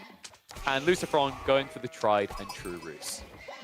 I mean, it was a tough game last game, but I can't imagine that Ayubids are going to do worse. There will not be a the worse previous Ibid game in the I entire don't think it's- tournament. Like, You think in the entire tournament? in the entire tournament. I think it could happen. Yeah, if someone like PC crashes or like the mouse unplugs, maybe. I don't know. Oh, that's harsh. That's That was a beatdown, dude. I can't. I think Kiljadi's probably like sighing after that game as well. It's sad because he's a very capable player. Like it's nothing against Kiljadi. That was just one of the most ugly Iber games I've ever seen. Yeah. But let's look forward. Positivity, PMA, Winston. We're not trying. We're very. I am being positive. Yeah. Let's think about how Iberds do in this matchup. Like, what are they going to do? It's probably going to just be a standard fast castle build, right? I think you just hope that you can get more than 101 gold in the Dark Age. We're moving on from that. If you can get 102 gold, you're already doing Dude, good. imagine Kiljadi on day 1. He's like, I wonder what the casters are talking about. He just clocks in. He's like, just hears the gold count and just clocks out and goes and cries in the corner. Poor guy. Sorry. Oh, man. Sorry, Kiljadi. He doesn't deserve it. Very, very strong player. It's just hard. That's a hard game to watch. All right, Lucifron though, Wham. Let's see it. House of Wisdom. Is he going with the fast age up? Yeah, he is. Okay.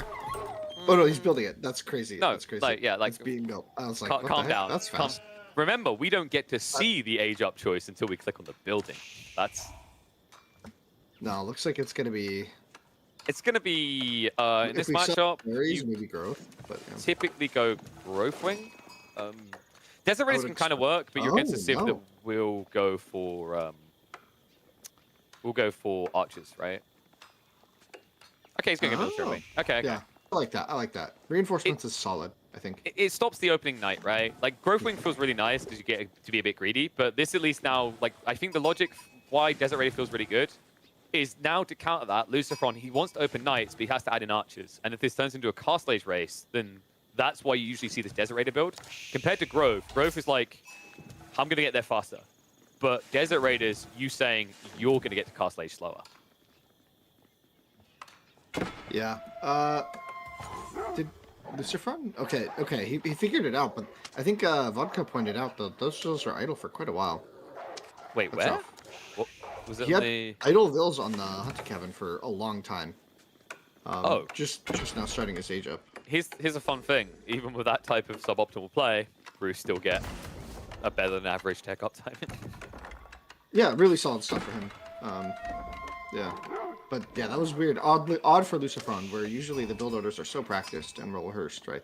You expect excellence there from a player like him, so it was a bit surprising. But you know, little details like that aren't likely going to make or break the game. So it's not the end of the world, of course.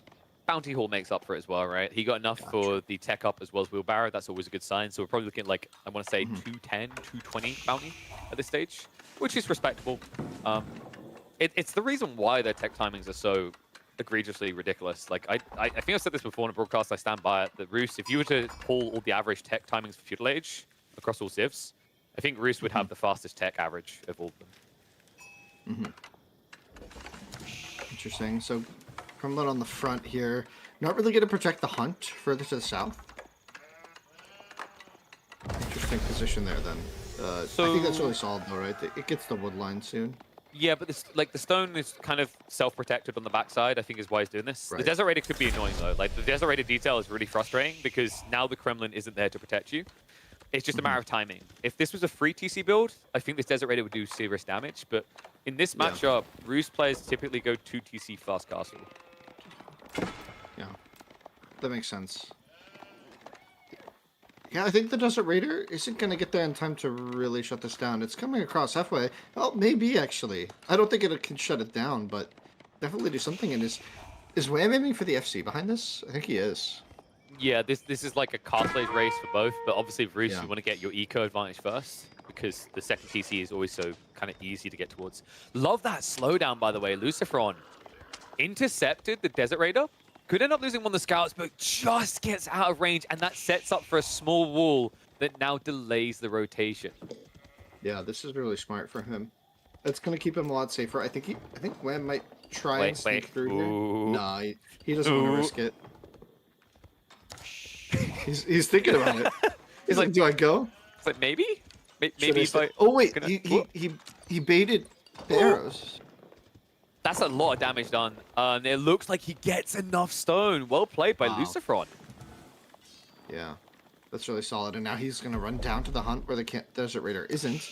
Oh, And this so is this is gonna logistics. go up. Dude, this is logistics play. I like it. I like it a lot because, like, this is a race between the two civs that have the fastest moving religious units. And that's how he wins, right? And, like, with this timing, because it's a second TC and no knight, what you can do is you can basically yoink the most aggressive relics on the map. Yeah, I mean, Lucifron is not going to be fast to Castle Age this game, really. It's going to take him quite a while. Oh, what? No, it's growth. Interesting growth. 8 vills, though, is a lot. That's going to be a big eco lead. Maybe he's thinking he just wants to keep up with this if he can slow this down at all. Wait, the camel? He might get a vill. He might get a vill. He'll get more than one. This guy has enough armor to reduce your damage to 1. Oh, it's going to start clubbing him down. Looks like there's a nice little shift away there by Lucifron. He is taking so long to kill this 120 HP unit. That's some low HP vills, too. Wait, That he could gets come into away? No, he's going to garrison, right? He's going to Garrison for garrison, the shot. surely. He's going to hit the scout, though, right? Yep. He actually Wow. keeps it alive. It's like... Oh. I think he was just hoping for the kill there. Pulls in his other unit. All right. Oh, this is Desert Raider. immaculate. This is immaculate. Can we check Wham's base, by the way? Because I thought the growth wing's a bit surprising because he's been eating the berries. Yeah, okay, that's what perplexed me then. That's That what I is was weird, expecting right? logistics. Yeah, because like typically if you want to go for growth wing castle, the best build I've seen for this was Marine Lord. He would exhaust the berries close to edge and then go back to the sheep and then come back after the tech up because with Feudal Age, you add a maximum of 300. With the Castle Age build, you're adding 600 more food next to your base. Right. I'm trying to think. I mean, Lucifron's gonna be pretty delayed on the Castle Age here. Like, It's expected. yeah, I mean, yeah, I know the 2TC build, like, it's been the same for a while, but, like, it just feels really slow against how fast Wham has played, right? Well, it feels He really hasn't annoying. made any military, and he's gonna be up so fast. Well, this is the kind of like thing you give over, right? Is like typically when IB players try this fast castle against the night opening, they have to build an outpost. You didn't Right. force them to do that, right? That outpost plus the stone, the idle time of walking out the stone with no wheelbarrow, and then the outpost build up with 100 wood cost. It's very expensive.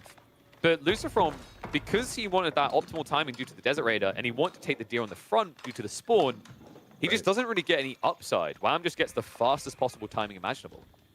Yeah, that was really clean build from Wham. I really liked that, and he even has the wood upgrade, so not lacking too much here on his side. And now we see Camel Lancers coming in. Yeah, and It's this gonna was be pretty bad for solid. Lucy. This was really bad for Lucy because, like, you now built knights. The unit stuck? Wait, where? That Desert Raider was like stuck in like an attack animation, just like sitting next to the berries. It was very odd. He was just very religiously committed to defending the berries, Winston. He was just hanging out to the berries. Like, his camel has a berry addiction. It's a very big problem. A very big problem, is that what you just said? Yes. Ugh. Well, we're moving across the map with his first Camel Lancer and one Knight to deal with it, but not going to be great matchup for the Knights here. Not charging in. There's no steel arrow tech, right? No blacksmith at all. So while the Maybe Desert just Raiders dive. should not be diving this, the Lancers are free to do so. Sad camel noises. First one goes down. Sleeping. Oof. What are you on about? We're like a child-friendly movie. Ooh, and getting a pickoff here. Yeah, like the Lancer not mirroring this is a bit surprising, but it's the route Lucifron took. He hid his approach, and this is a really big edge for Ruskett. Like, it's actually one of the things that just makes him really busted and competitive. If you check the vision for Lucifron, he sees everything. He's Yeah, got yeah, scouts the scout. circling the map. Yeah. Interesting on the barracks. I guess just feeling he wants to get some spearmen out, maybe from Lucifron. Surprised it's not like crossbows here, but spearmen kind of makes sense. Oh, nice Yeah. pickup. So the problem with going crossbows first and why you have to go spears is like the long charge just instantly kills off crossbows, right? It's like you get the Yeah, maximum lance right. charge and then you club the sword straight away. But, and it's more cost efficient. 80 resources versus 120. High trade house is going to go up, get your numbers in. I don't think it's going to be that impressive because they already started chopping through that tree line. Like 100 something, right? Maybe not even, right?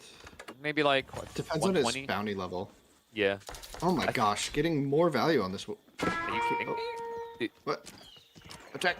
Okay, so not really. I thought he was going to get a lot more well, than that value but the there. Lance account is big enough that you don't leave now. Like, it's up I to guess 7. just idle it, Yeah. Because you can eventually kill it. It's 2,500 HP. He's going to back off for the moment, but like if this continues to escalate, Lucy's got a problem. And the other problem Lucifron now has, he has to build Spearman as a reaction. Wham, timing perfect. He's going into Dervishes. This could very easily be a 5-relic game. Well, it depends. Like, if Wham gets too greedy for damage, he could run into the Gremlins, right? Like, Lucifron still has that in his pocket. He hasn't called any yet this game. So, like, a big aggressive push onto that TC might just get repelled pretty quickly. But that still leaves the relics, right? Like that's Yeah, the the key relics issue are in this huge. game. The relics are huge. That's for sure. I don't know about 5. That one on the left feels hard. but I maybe. feel like if it wasn't for the scout, he would have went for that first, but this follow-up Dervish might move over there. And the problem is, like, Lucifron is stretched thin, right? He's spamming into spears. He has finally got his first Warrior Monk on the way, so maybe he'll be able to clinch that. It all comes down to whether the Lancers see him, and this is always the problem with a 4 TC, right? Ever since the nerfs, only 7 garrison spots, you end up with way too many people on 4 deer. That's what I was talking about, though, with the position of the Kremlin in Dark Age. I was like, it doesn't help that TC at all. Like, not even a little bit, right? But what else do you Maybe do, there's a right? way. Like, because you could build the Yeah. Kremlin further forward, but then 1, you don't buff the wood line, and 2, with, Yeah, for like sure. even with Wheelbarrow, you have to run all the way back because you don't have enough for a TC yet. Yeah, I'm not sure if there's anything Lucifron did wrong there. It's just like, what? It just sucks, Like, right? it just doesn't work, right? Like, this TC is just completely exposed. No wood lines to wall around. Like, do you just add a wooden fortress? It feels too expensive. So, yeah, it's a tricky spot for Lucifron. Wham, pretty solid, but the Vil lead is still there for Lucifron. He's been able to produce consistently. Okay, the one upside for Lucifron is every time these charges come in, if you don't charge a villager that doesn't get garrisoned, it is canceling his charge you're seeing there, right? So he doesn't get the insta-kill when he goes in. So that's a positive, is like, because of that, Lucifron is actually maintaining an eco lead. And you have to remember this was also growth wing. So Wham, he already got like 8 extra villagers to gap close. So Lucifron, like if he can stretch this long enough, not too bad. He has got 1 relic on the way home. And that left side relic is still available. So funnily enough, Lucifron could make this a 2 relic haul. It looks like a warrior monk is going there right now, but yeah, it's really interesting. The ram push here, I don't know how I feel about this. Like, I think it's gonna maybe kill the TC, but we could see the gremlin pull. He doesn't have anything, like, he's got archers in the way, right? Does he have enough for this many spearmen is what I'm wondering. He's gonna dive it. TC's targeting him down there is the problem. Dive past. This is tricky. Only a few militia have been pulled so far. The ram is still hitting the TC. Archer count down to just 7, and that is going to allow a few spearmen to seep through and start dealing with that ram. So nice split here by Lucifron to get just enough melee damage in on those rams that recently got nerfed and now take additional damage in melee. Now, Wham just committing to the fight, turns and charges in. The scout freaking out in the back there, but the ram goes down. Not a lot of value from that. Did force the fight from Lucifron, so the spearman did have to come forward. Has still got more militia, right? So like, there's a second wave he can do this with. And also, Lucifron now has warrior monks, so he can heal off damage. And never underestimate the power of the +1/+2, right, from the buff. It's huge what these Saint's Blessings can do in close fights like this. Even a Mangonel coming in. That's quite interesting, given that Lucifron does not have any ranged units. So it's just going to be for Mangonels against the Spearman maps, right? Like, you bottle them up into a melee fight, and then you just wail on it, but... Well, you've got Incendiary Shot as well for TC, right? True. And it's like, it's a 2-tile building, so like, basically your entire saturation hits it. It's pretty crafty. And also, the other thing is it now forces Lucifron to dive.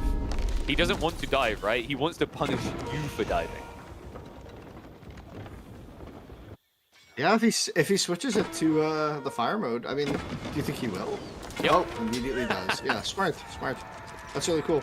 Wooden Fortresses love this from Lucifron. I thought we were going to get it earlier so that this TC wasn't assaulted, but it was just too expensive. Wooden Fortress is fully garrisoned. Dive comes in from the archers, just chasing this back. And notice that he's not going after the Wooden Fortress, right? It's all about the TC, because if you hit the Incendiary Shot here, a lot of it is going to whiff. This way, you're getting maximum impact. Interesting point there, sure. Oh, goes for a shot on the Vills. That can add up if you can keep hitting. Ram's almost dealt with the Wooden Fortress already. And actually switching over to the normal cast, switches back to the Incendiary Shot for the pump. It's not a lot of damage, but basically, considering the amount of units in there, it's a decent little chip away, right? Yeah. Switches over now, just to get direct hits. Lancers I have don't to think defend. Lucifron wants this fight. Well, Lucifron, he's seeing very injured camel lancers, right? And the archer count is not that high. The Mangonel can no longer shoot, has to keep running. Nice, are going to have to start peeling back. That 20% unease is problematic here. He does at least keep the TC up. He has not repaired the Wooden Fortress. I think he's going to lose this area. Moving in. Wham. He smells blood in the water right now. It's 19 versus 39 military. Wooden Fortress goes down, and that means you have to concede the area. In a game that you only have a 5 eco advantage, it looks like you're at risk of losing that TC escalation. Dude, this Manchanique has done so much work in this fight. This is sick. Yeah, this has been really, really, really cool. Man, if Wham could win this game, that would be huge for him in the standings, right? Like, this is probably going to be one of his harder matchups, right? Yeah, because he got 2-0'd by Anatan, right? So, like, this is critical. It has to be also a big morale booster midway through the day. Nice thing to kind of have. I think he's got one more series after this, if I'm not mistaken. Double Ram, though, this is very powerful and very affordable, right? Although they nerf Rams, in a way they buffed them, they are now 20% cheaper than they were. Yeah, a little more affordable, but more exposed to any melee units, right? So, bit of a change there. Lancers, they do have the level 2 ranged armor upgrade. This is also another big problem for Lucifron.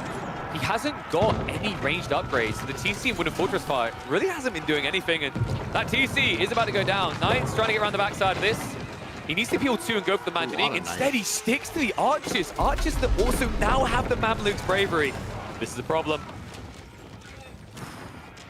TC goes down.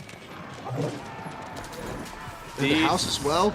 Dude, this is a grind down right now. Like, the biggest thing I look for Ibids when they look strong in Castle Age is the Mamluk's Bravery. It's such a powerful tech, and he finds the workers on the back. What a massive pickup from Wham! Oh, that's gonna be a major pickup here.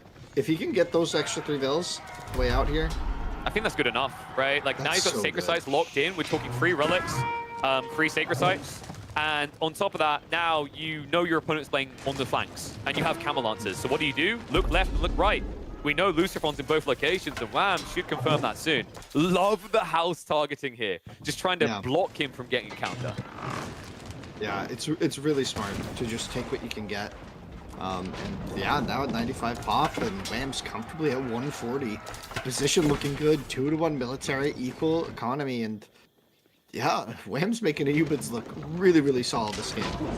And it's so hard for Lucifer to get the counter to his Manchaniques. Lance has found him. Dude, this has to be it. Lucifer's about to be food stuff. The amount of idle time, the fact that he's trying to scale into more knights, by the way, because he's going for his fortitude. Flash comes in, Archers try to protect the Manjanique. It's going to be a little bit exposed, but the Camel Lancers make it take so much longer to kill. Body blocks come through. Manjanique shot's too strong. And this should be Lucifer throwing in the towel. What a sick hold. That was an insane fight for Wham. Shot try value out of all of his units. Initially, it didn't look great, but Wham was able to reposition just at the last second, get the Lancers into the right position, and wow, just truly impressive stuff there from Wham. What a clean game. His age up was so fast to Castle Age. That was really good game from him. Really showing the power of reinforcement into age up. We were a bit surprised by the growth wing, but those 8 vills seemed to be it, right? It gave him a lead, and he just pummeled Lucifron after that. And Lucifron's map maybe not ideal for the strat he went for, right? With the hunt being so far exposed on the north or on the south side of his base.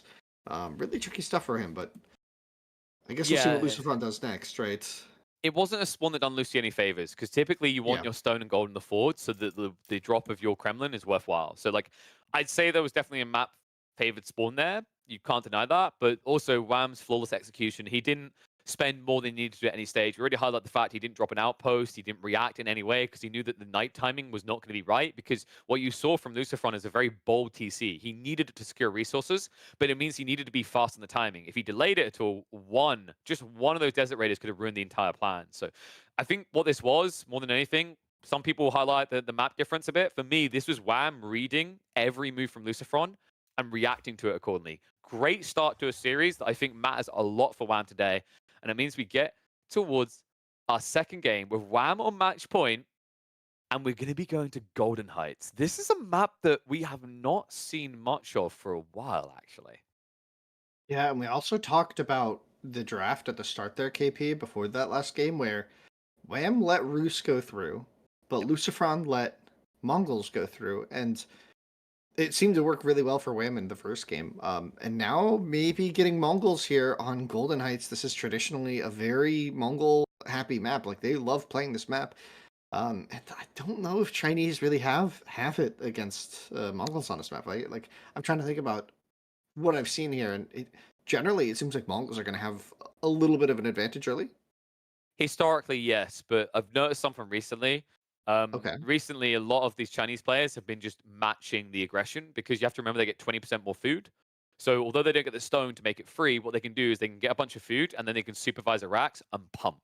So that's your whole goal here. Right. The question is whether he's going to immediately start pumping or look to try and get a dock down first and then try to pump. If he does, he's doing it from home. But remember, the Mongol player's doing that as well. So, you know, like, you go back a few months, I would have heavily favored Mongols here, especially on a map like Golden Heights. But especially, I've been watching a lot of this matchup on Mongolian Heights specifically. And surprisingly enough, the Chinese have been biting back quite a bit.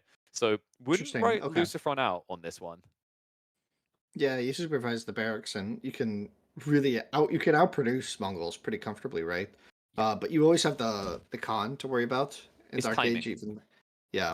It's all about timing here. Like, there's even some builds where you basically, what you do is you spam spears, you tech up, you upgrade the spears, and then you punish them for trying to dock.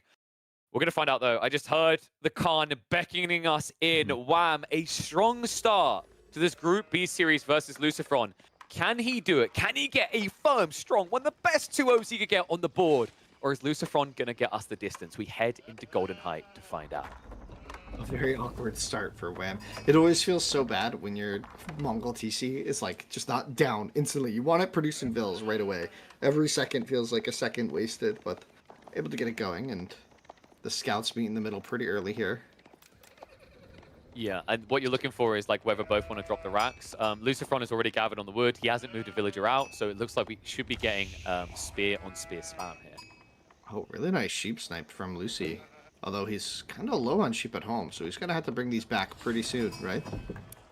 He's got the berries. You don't feel good about doing it, but like it is a backup option. I always find, Yeah, by the true. way, like of all the civs in the game, Chinese is #1 for scouting. Like when you're talking about sheep haul, it's very hard to contest them because they have the extra 25% vision, so they can see you and pull, right? I'd put Mongols just a tier below. I think the speed and the Falcon's strong. I just don't think it's better than what China has. Okay. Yeah, that makes sense. No, for sure, I agree with that. But yeah, Lucifron able to get a lot of the sheep from Wham. And Wham was scouting like the right side towards the water. Yeah, this works. Okay, so this is a trade out of information. Wham wants to know if there's a dot drop, and Lucifron wants to know if there's a racks spam. They both get confirmation of what they're looking for. Wham now doesn't have to go for racks, and also Lucifron doesn't have to go for racks. So this turns into a race for feudal. That's something that the Chinese should always win. Yeah. Giving up the water, though? What? Yeah, but okay, so going for the water, like this, if you go Imperial Academy here, like China has quite a firm escalation. What's important now is that he rotates for it. And if you look at Lucifron's vision, he hasn't checked that corner yet. So realistically, he is going to scout you fishing. Yeah. That's what I would think, right?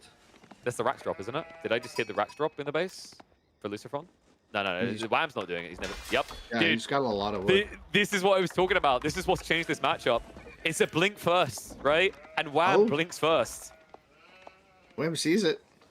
Yeah, but he's built a dock already. How do you now afford to get the racks and get the spear spam going, right? He's building one, but it's really far away. Yeah, this might be dicey. Lucifron doesn't even supervise the spearman yet. He'll wait, right? He'll wait until he gets like a food haul, and then he'll turn and supervise for like 2 or 3 pump. And that's like how you gap close the distance. So what we should probably see from Lucifron, his scout has come back to base, if I'm not mistaken. No, he's in the north corner. I'm expecting him to just go and check on Wham and see how many spears are coming.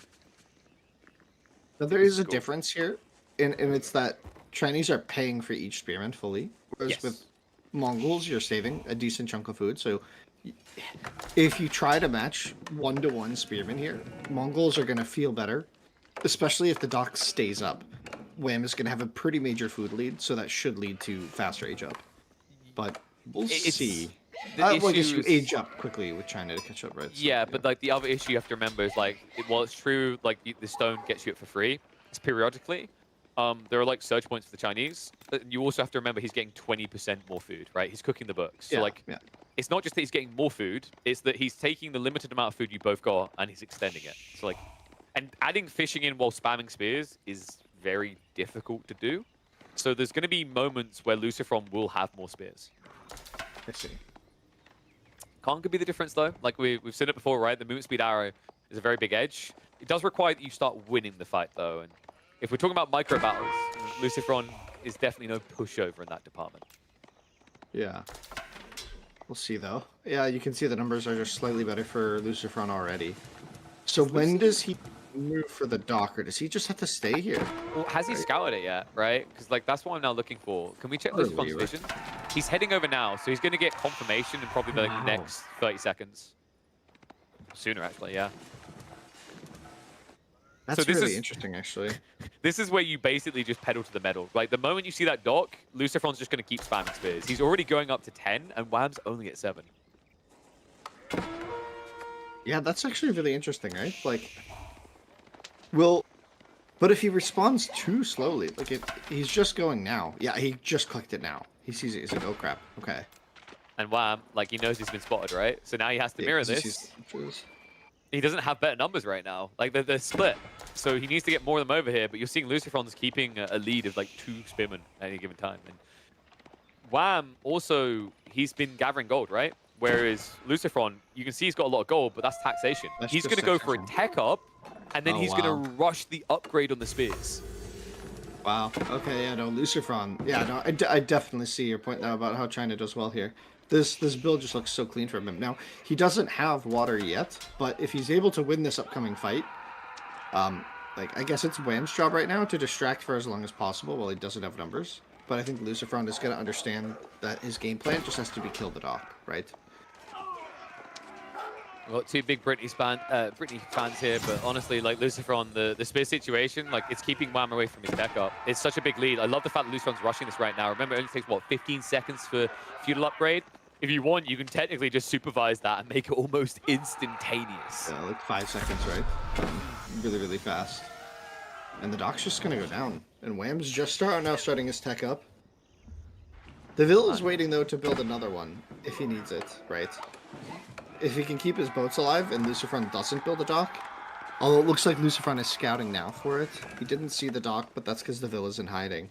That is an idle Ville this whole time, which... Yeah, and he's patrolling spears here, right? So, like, it's one of those weird things where you could argue, okay, that's a lot of spears to invest to kill a dock, but then, yeah, Wham done it as well, right? Like, if Wham hadn't built this many spears, it's like a win for it's a win for Wham. But now he's going into Silver Tree on a map where, like, your bases are quite close together. He's already tried to invest in fishing, and that's failed. And now, if you just turn it into a continuous meat grinder of spears, you know that Lucifron's going to be able to maintain that for longer. It's so annoying. I like, it's a really effective build for China. He's also moving a villager out, so he's going to turn it into his. We'll see. The con is here. Wham is up. Wham doesn't have gold for the upgrade. He needs 35, right? Yeah. Wait, he's rushing an archer range. Interesting. Okay, Villager's going to get it then. Like, this is too much time. Wham just has to back away. He's going to take a few stabs in the Suzuki on the way out. Oh, Wham wanted to rebuild his dock. Wait, but the Villager got intercepted. Oh, no. This is looking a bit rough. But the con is killing the other Ville. Yeah, but he does like calm down. He doesn't do enough damage quick enough. Like, he does 4 damage damage. Yeah, but it's the Chinese villager. He's just running through. He's not going to be quick enough. He's not going to be quick enough. What? Oh my god. I mean, he's losing a lot of spears for this, but it buys so much time, right? 99.9%? Yeah, that's, I'm a little doubtful that was a good thing for Lucifron, eh? Oh, but we'll see. I mean, he's moving out with 2 Vills now. He really wants to secure it, but there's still more spearmen to intercept the Vills, potentially. He's dodging and weaving. Lucifron's also adding in archers at a similar pace to Wham. Those archers come to the main base. He's going for an outpost rush, but, like, what are you blocking here? Nothing to hit. You have to run all the way around the base to hit anything. Denying the stone could be good long term. Wait, another villager? He actually might get another one. There's no way. Like, yeah, Lucifron, just pull back a little bit and stay with the spears. Like, that's all you have to do. That's the only way you throw this game right now is if, like, you pull the villager ahead of the spear mass. So, Doc is going to get complete. And now Wham doesn't have fishing. He's going to try again, but the spearman that denied him last time might do it again.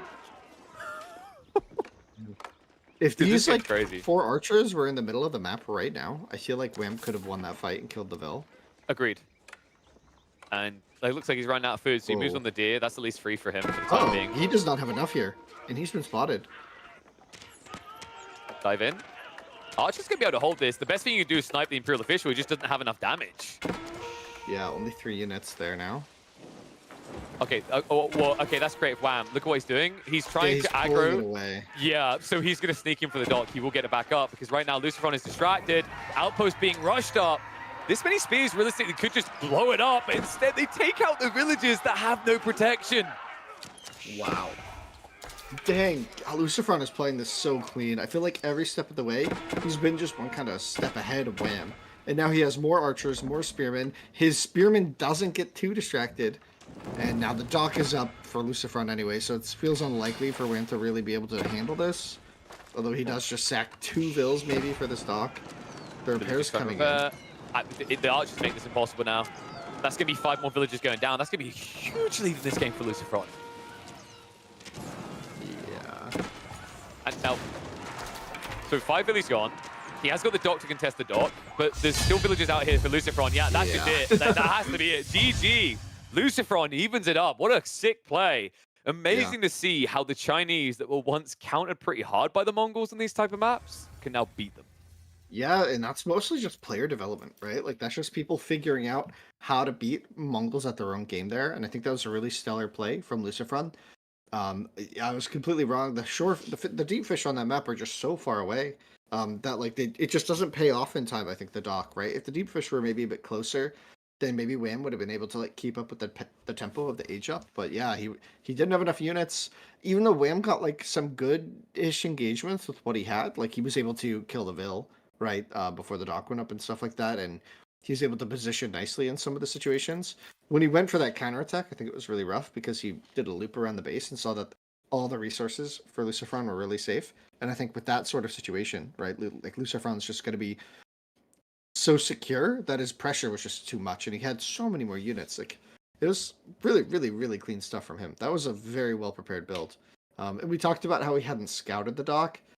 I have a feeling he just kind of knew, like looking at how we played that, right? It's the fact there's no racks and it's not a fast feudal, right? So it's like it's a good game sense read. The timings don't align. So great read by Lucifron. What I find very interesting about that matchup used to be quite simply Mongol player wait, you know your opponent's going to go docks, and the reason why Mongols are so good on water hybrid maps, they deny the dock with spear spam. GG straight away, right? And we've seen some interesting solutions like Ottomans were a pretty popular pick to try and contest that with the spear mass into imams and GG long term. But China historically has just been sitting the other end of the spectrum, right? Where they're greedy, they want to get it down, they want to get the tech up fast. They can't play the long dark age, but you just see the power of that extra 20% food. It's just a waiting game. It feels uncomfortable as well. I feel like it's very difficult to sense when you've waited too long in those situations. It just shows you how much experience a player like Lucifron has in that situation to not jump the gun and say, okay, I need to tech up, right? I just need to keep spamming spears. And the thing that I just always love is you have a bit more flexy with the Chinese because you don't need to non-stop spam spears like other civs. You can take breaks, see what your opponent is doing, and then supervise to make up the gap. Just great read, great draft. And it means we get deeper in this draft. Frisian Marshes. Jeanne d'Arc, kind of a given, right? French looked pretty good on this map in the past. Byzantines on the other side. A questionable and unproven quantity. Yeah, not really sure how this plays out on this map, right? I don't even think I've seen this matchup on this map. Maybe once or twice. I'm trying to think what you could do here. If that happened. Could you trade? No, you're not going to trade against Jean. Like that's a no-no. I feel like there might be situations though where Biz can kind of like shore up defensively, but I'm a little worried that Jean is just going to get too much map. I think you hippodrome. Right. You hippodrome. That's what you do here. So like that. Hippo. Yeah, Wham's fort is this map has a lot of sheep and also fishing, so you can afford cav. And if you go hippodrome, Triumph actually makes you able to contest knights. Also, it's really good at sniping out Jean specifically. So like Lucifron has to go melee form, doesn't feel great. Right. And then even in melee form, like you have 2 melee armor against 13 damage per strike. Let's see though. It sounds like it's time for the final game of this series. Game number 3 between Lucifron and Wham. We go to the fantastic Frisian Marshes. Jeanne d'Arc coming out in the hands of Lucifron. And Wham throwing an interesting development for this map with the Byzantines. Yeah, it's I really don't know how you play it, right? Like, I feel like Biz just want to play their standard game here. They have a somewhat defensible base, it looks like. But the deer are really far. Yeah, I don't know. I don't know how Biz play this. Like, I don't think you want to go 2TC way out there, right? It'd be close, right? You just play 1TC Hippo, you're saying? Yeah, you just grab the crap out sheep, right? Because there's like 36 sheep on this map or something like that. It's crazy, right?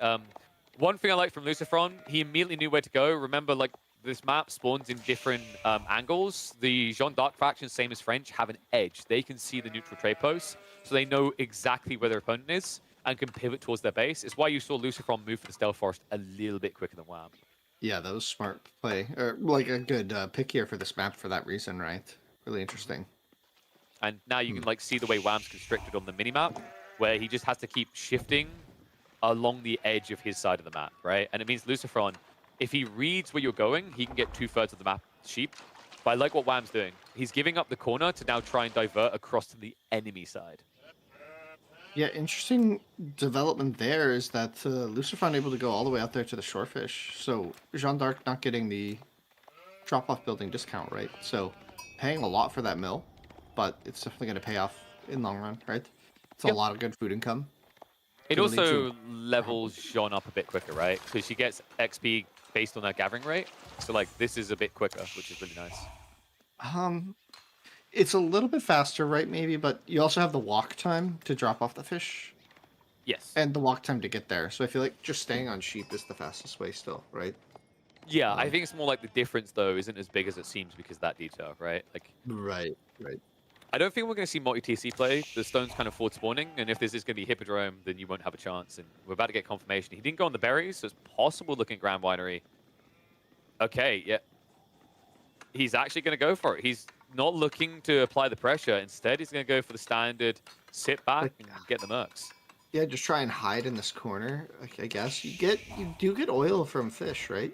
So he could put the TC just like on that wood line next to the shorefish, maybe. You don't get much, feel though, like- right? It's 10%. Yeah, but I mean, I'm wondering where else TC goes. Maybe on the south side by the gold, just to keep that safe. All of his gold is I- south spawning, right? So like you either Yeah. have to build outposts or you have to drop a TC there. It feel like also it has to would, go there, yeah. yeah, because it skews the berries. Like I think it's kind of a no-brainer at that stage. Right. If he has map though to do that, that's pretty forward. That's close to the stable. Or sorry, the School of Cav, right? It's a bit spook. Yeah, Sure, this but definitely looks like a okay. second TC though, because he's chopping the straggler trees. He's not building a lumber camp at all. So Right. Yeah, that's how Lucifer did it there. Yeah, interesting. Lucy's timing's pretty scary though. He rushed the It School of is. Cavalry before, so the And he's first gonna night, have a knight. Yeah. it's gonna block this. That's what I was saying about the TC. Is like, where can you actually build it if it's against Jeanne d'Arc and there's a knight out? You have to add spears if you want it on the gold there. Maybe that's it's where a third the TC goes, and you just build it safe. Maybe it's the Woodline TC. I remember, I think Dumu was the first person to do this. Like, he found a really sick timing for like a 5-minute TC, where you do the straggler trees, you take the stone, and then you drop the TC on the wood line because you run out of wood, right? And you don't have anything for a lumber camp, and you don't get wheelbarrow. So maybe it is just a condensed second TC on the trees. Yeah, that's what I was kind of thinking when we were like loading into the game. It's like maybe you just play like a really tight biz game, but I don't know. I feel like Lucifron on Jeanne d'Arc, he already lost a game earlier today as Jeanne d'Arc against someone playing really tight. That was against B, playing very like we saw that like the Chinese style, like very tight second TC right on top of his main, right? Wait, is this I an feel like outpost? Lucifron is going to be a bit sharper this game and not let that happen. Yeah, he's coming forward to build. All right, this is a delayed outpost rush. He's looking to block out some resources. I don't think Wham was going to go for that drop there, though. I just don't think you can. The timing just doesn't make sense. It's going to be on the tree line. Yep, he's moving across with extra woodworkers now. But he can outpost the berries, so the berries are going to be in like he's not going to get oil from these, right? It's like kind of the when Biz first came out, everyone was saying like, oh yeah, you just like you pressure the berries and then they don't get mercs. But I think people have realized that there's more ways to play them than just focusing on the mercs. Yeah, I think they have like some decent units in their arsenal. The merc timing just comes later, right? Like the reality is when you're going 2 TC, you're actually relying on static defenses to defend you. You're not relying on troops, right? And when you do have to get to troops, there's nothing more efficient than Limitane with Archer Fire from town centers to assist. So, you know, as long as he's got wood, he's going to have outposts. And if he has outposts, he has a defense, because the other crazy thing about the Civ is they get stone when they build buildings, right? Like you just saw him get, what was that? It was 32 stone for building the TC. So if he needs to crawl out onto the stone or the gold again, outposts will get him there. Yeah, but this is still very awkward because Jean's just getting all these buildings up. She gets a lot of experience, right, for building buildings. So level 2 is going to be right He's there. doing a second outpost on the gold. Yeah, I mean it's in between the two golds. Like Wham is going to have no resources, right? Like Wham is going to have to fight this off with unupgraded archers. Like Well, and spears. it's not. Yeah, it's the spears that's the bigger problem. Like the unupgraded spears here. Like you can actually make Unlimitane work in Feudal Age, but Dark Age Unlimitane, I'd rather just like ask if we can have a best of 5 instead. I think maybe Wham is gonna have to build a market, honestly, to sell 100 wood for gold. So It's you also can Jean upgrade the Hunter. spears. Yeah, okay, so this is scary now. It's Jean Hunter. Jean the Hunter. Jean de Hunter. She She's gonna loads go her for sides. baguettes onto her bow and shoots them into...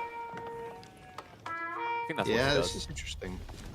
It- Yeah, it- so Spearman coming in, like Limitane, and interesting is stable, so going to be going Horseman to accompany the Limitane. So Horseman Spear. It's generally a pretty solid comp here against Knight Archer, but it's a bit scary when you don't have gold for the Limitane upgrade, right? Like he's gonna Just have to get figure more that of out, them. but it's gonna cost so much in the end, right? Just get more of them. Like that's the point of the Unlimitane build. The unlimited, Yeah, the Limitane, unlimited Limitane. yeah. I don't know. This game it feels like it might be a bit limited. I mean, you got food, you got wood. Like, how many sheep has he got left, actually? Because he did end up with only 2/3 of the sheep from what I saw. Like, 1/3 of the sheep, rather. It's not great. Another problem is you're building horsemen, but if Jean just camps this tower, right, it's getting fortified. Luciferon is playing this correctly. He's fortified both towers, so you can't torch them down. Yeah, that's why I was kind of surprised by the build order from Wham. It's giving up space and map, but maybe this is also just a bit faster. I don't know if he's played against this on Frisian Marshes. Oh, what a snipe! Boom, boom, boom, boom, boom, boom, boom, boom, boom, headshot. Sorry. I'm getting signed to phase, bro. I wonder if maybe Wham, when he practiced this strat against fast civs, they didn't have shorefish that close on this map because the fact that Luciferon was able to go to the shorefish and like I feel like that made this whole timing just that little bit faster, that little bit more potent. Dude, And he's it's going made it really castle. awkward. He's legit just going castle. Yeah, relics. His opponent's all walled in. You can go relics. You can add siege. Oh my you god, can yeah, just it's man been at arms. arms. Yeah. I was waiting for it. The villager has to run all the way back out, but double racks right next to the enemy base. This is a forward base, baby. He wants to kill it. Like, there's no gold on the enemy. What's he? Even if Wham somehow gets Castle Age. Also, did he buy a market? He built. He a market, did. didn't He's he? got Limitane in He built a feudal market. form. He built a market, sold res to upgrade his units, and now he has to fight against this. Oh Doesn't it my! Aerosmith Oh do? my! No, it does. It's gonna take so long to break this tower. And now Jean is gonna be there. Oh! The And horseman. the Wait, horseman again. cancels the Raxes. Uh-oh. Uh-oh, but Wham did see it, so he knows Wait. that something's happening. But Oh, look he at just the- rebuilds them. Look at the outpost, though. It's taken all those villagers all this time, and they still haven't killed it. Oh It will go my down, though, and that's God. going to give Wham back his gold. But at the cost of what, right? Jeanne d'Arc goes down, JD down, President down. Man, this is rough.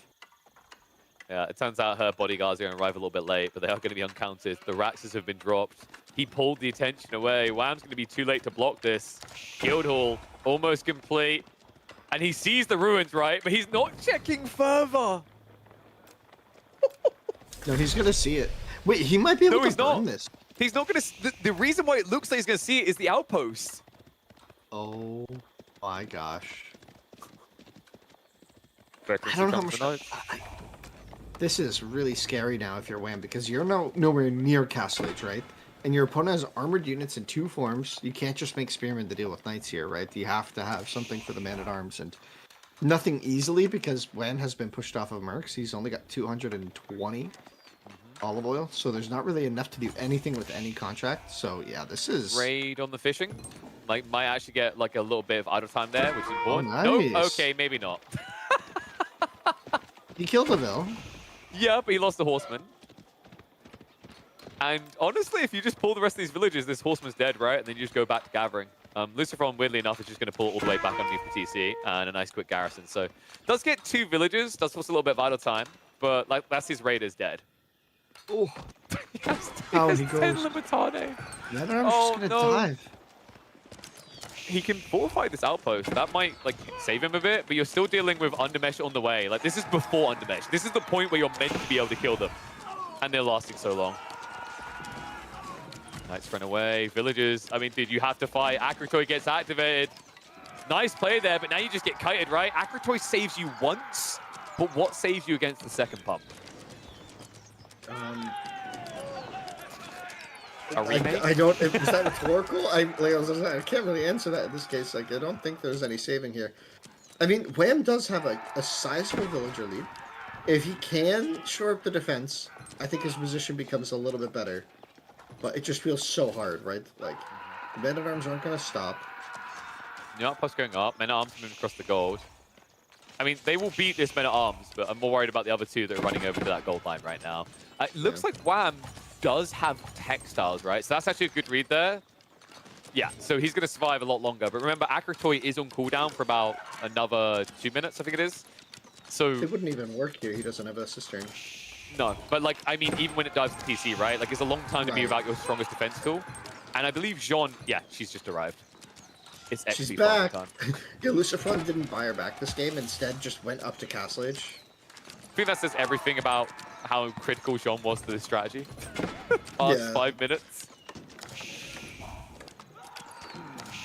Under the TC. I mean, Wham's Vil count is getting high. Castle Age is just around the corner.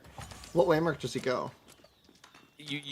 Are you really asking that? Like, no, don't you dare. You gotta ask. You gotta ask. You gotta act like it's. Yeah, no, it's gonna be the yeah. I've seen some NA players. I will not name them going Sistan, and they reminded me just how that is the worst landmark of the expansion. It's gonna be Golden Horn Tower every day of the week. Yeah. No gulps here. The problem is, like, how do you tech it? Where do you tech it? Like, he hasn't got room at the back of his base, right? So I think it has to be built between these towers, and he's praying that this is enough archer fire to kill the men-at-arms. Well, what about Jean again? She's down again. This is relevant though. She's not getting XP. Like, no. This does matter. Like, this is what Wham was trying to play for. I think the men-at-arms have definitely. Wait, is Lucifer not like he didn't? What? He didn't go for additional fish. He got pushed off of it. He went back to his sheep. No, yeah, well, he got pushed off of it. The 2 horsemen died though, right? There's been no more horsemen. He had a lot of sheep, so I think he just wanted to he wanted to be able to focus on putting on pressure rather than having to deal with defending and attacking at the same time. If he had to go on those fish, there's no guarantee there aren't more horsemen. Dude, so I've actually watched this kind of build work against Burgrave spam, and you have to remember that Lucifron is essentially playing a worse Burgrave build, right? Yeah, so, the French. I don't know, man. I think the fishing being missing is what killed Lucifron here. Like, the men-at-arms spam isn't big enough. He's got 7 MAA. Wham is now teched up. If he has a little bit of food going, a few crossbows come out, all of a sudden you're out of the base, but the archery range is at least being delayed. Jean is back again. This time she was bought with gold, so she's been paid to exist here, but she can't go near the TC. She'll get sniped again. And all these gold units are going down slowly. I mean, it's a lot of idle time. I think we should keep in mind that of Wham's economy is idle. His entire lead is idle. Yeah, I mean, and then some. Yeah. And then some. Yeah. Okay, so this is what I was waiting to happen, right? Like, because these were never fortified. So like the play is to just get rid of the outpost on the gold, because right now Wham's play, as cheeky as it is, if he cannot get gold, he cannot counter you, right? Right now he can afford a grand total of 2 crossbows. He's sneaking out to the north side. Is he going for deer? I think he's going for deer and fish. Yeah. That's a really. If that never gets spotted, but I mean, we're talking about Lucifer here. I feel like he should spot that eventually. I mean, even with textiles, right? You have to lose 1 or 2 here. No? What? What? Hello? What? I mean, he doesn't want to use the smites, right? Like, he's still going to get a single villager kill out of that. Oh my god. Yeah, 1. Dives. Okay, there we go. Gets an extra. But the first crossbowman is out. Yeah, but the lead is shrinking. Like, Wham, this has hurt him. He has practically no food income. He still has a gold issue here, realistically. And another outpost is now being targeted. What a lot of bills moving out on the map for Lucifron as well. I was wondering when that was going to come out. Divine Restoration finally arrives. Consecration on double racks. So it means actually Lucifron's a lot more optimal in his food usage. It's like weird. You have this worse Burgrave, but the longer this goes on. What? It's okay. That's the third time. Just... But that's the 3rd time. I'm wondering, like, if you care about level 3 genre. Like, I know it sounds kind of crazy to say, you but do. You of course care. I feel like the men-at-arms spam is more important. As long as he can keep his opponent at the base and keep fishing, like, this doesn't stop, right? I don't know though, but like, if she had just been idle in the base, she would eventually hit tier 3. But she's been dead for 4 minutes this game, like not getting experience. Holy mother of Paul, have you seen what Wham's got in the way? Keshix. I think the savior's on the way. Yeah. And that is something Lucifron, yes, he has Raxes, but he hasn't upgraded his spears, right? It's just non-stop men at arms. So, like, Keshix was charging in here, could actually just break this wide open. And this is an all-in from Lucifron. Like, Lucifron does not have, like, any growth. He doesn't have any follow-up to this. It's like, when this stops, what next? His 3 barracks, he's used consecration charges forward. So if he loses this position, it's basically game over. That's multiple charges going to be destroyed. Can we check the guild hall, actually? Because there's one fort in this game that's... He just used it. Oh, jeez. Okay, he just used it for food. But that was the one thing I was like, big golf claps. But the other problem I see here, it's now coming in. Like, Siege Engineering, if he'd gone for this earlier and just delayed the men at arms, that might have worked a lot better. Just one of these rams, right? Maybe, yeah, Rams are the way to deal with this style of play, right? There's no melee units on the field for Wham until the Golden Horn produces the first batch of Keshik, right? I can't believe Wham's done this, man. It looked really dicey. It looked like for a second there it was just going to flatline. Counter no Ram. Nice base. Oh, Cairo Siphon, right, yeah. Yeah, so basically very expensive. I like how every other ram, while getting nerfed, kind of got buffed on the cost, and then there's just Cairo Siphons costing 100 gold. And being more squishy. I mean...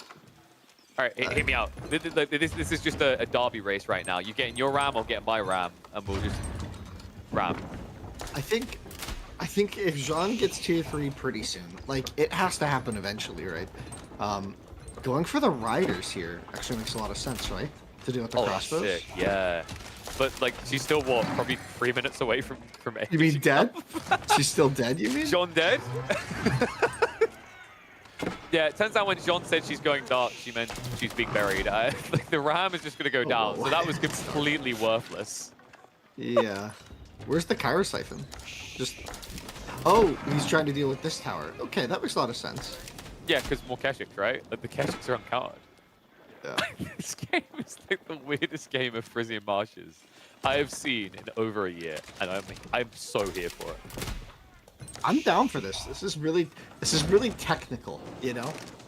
It doesn't seem like it, but like this is like a very like these little nitty-gritty details are what have mattered, right? Oh yeah, because like the thing is, every time we're like, oh yeah, so this is gonna be we're like wrong, and I love that. I actually want to be wrong. It's so boring when you're like, oh yeah, I know what happens in 15 minutes, and then you just like you get a moment where you're like, I was right, but then you're just like kind of boring knowing.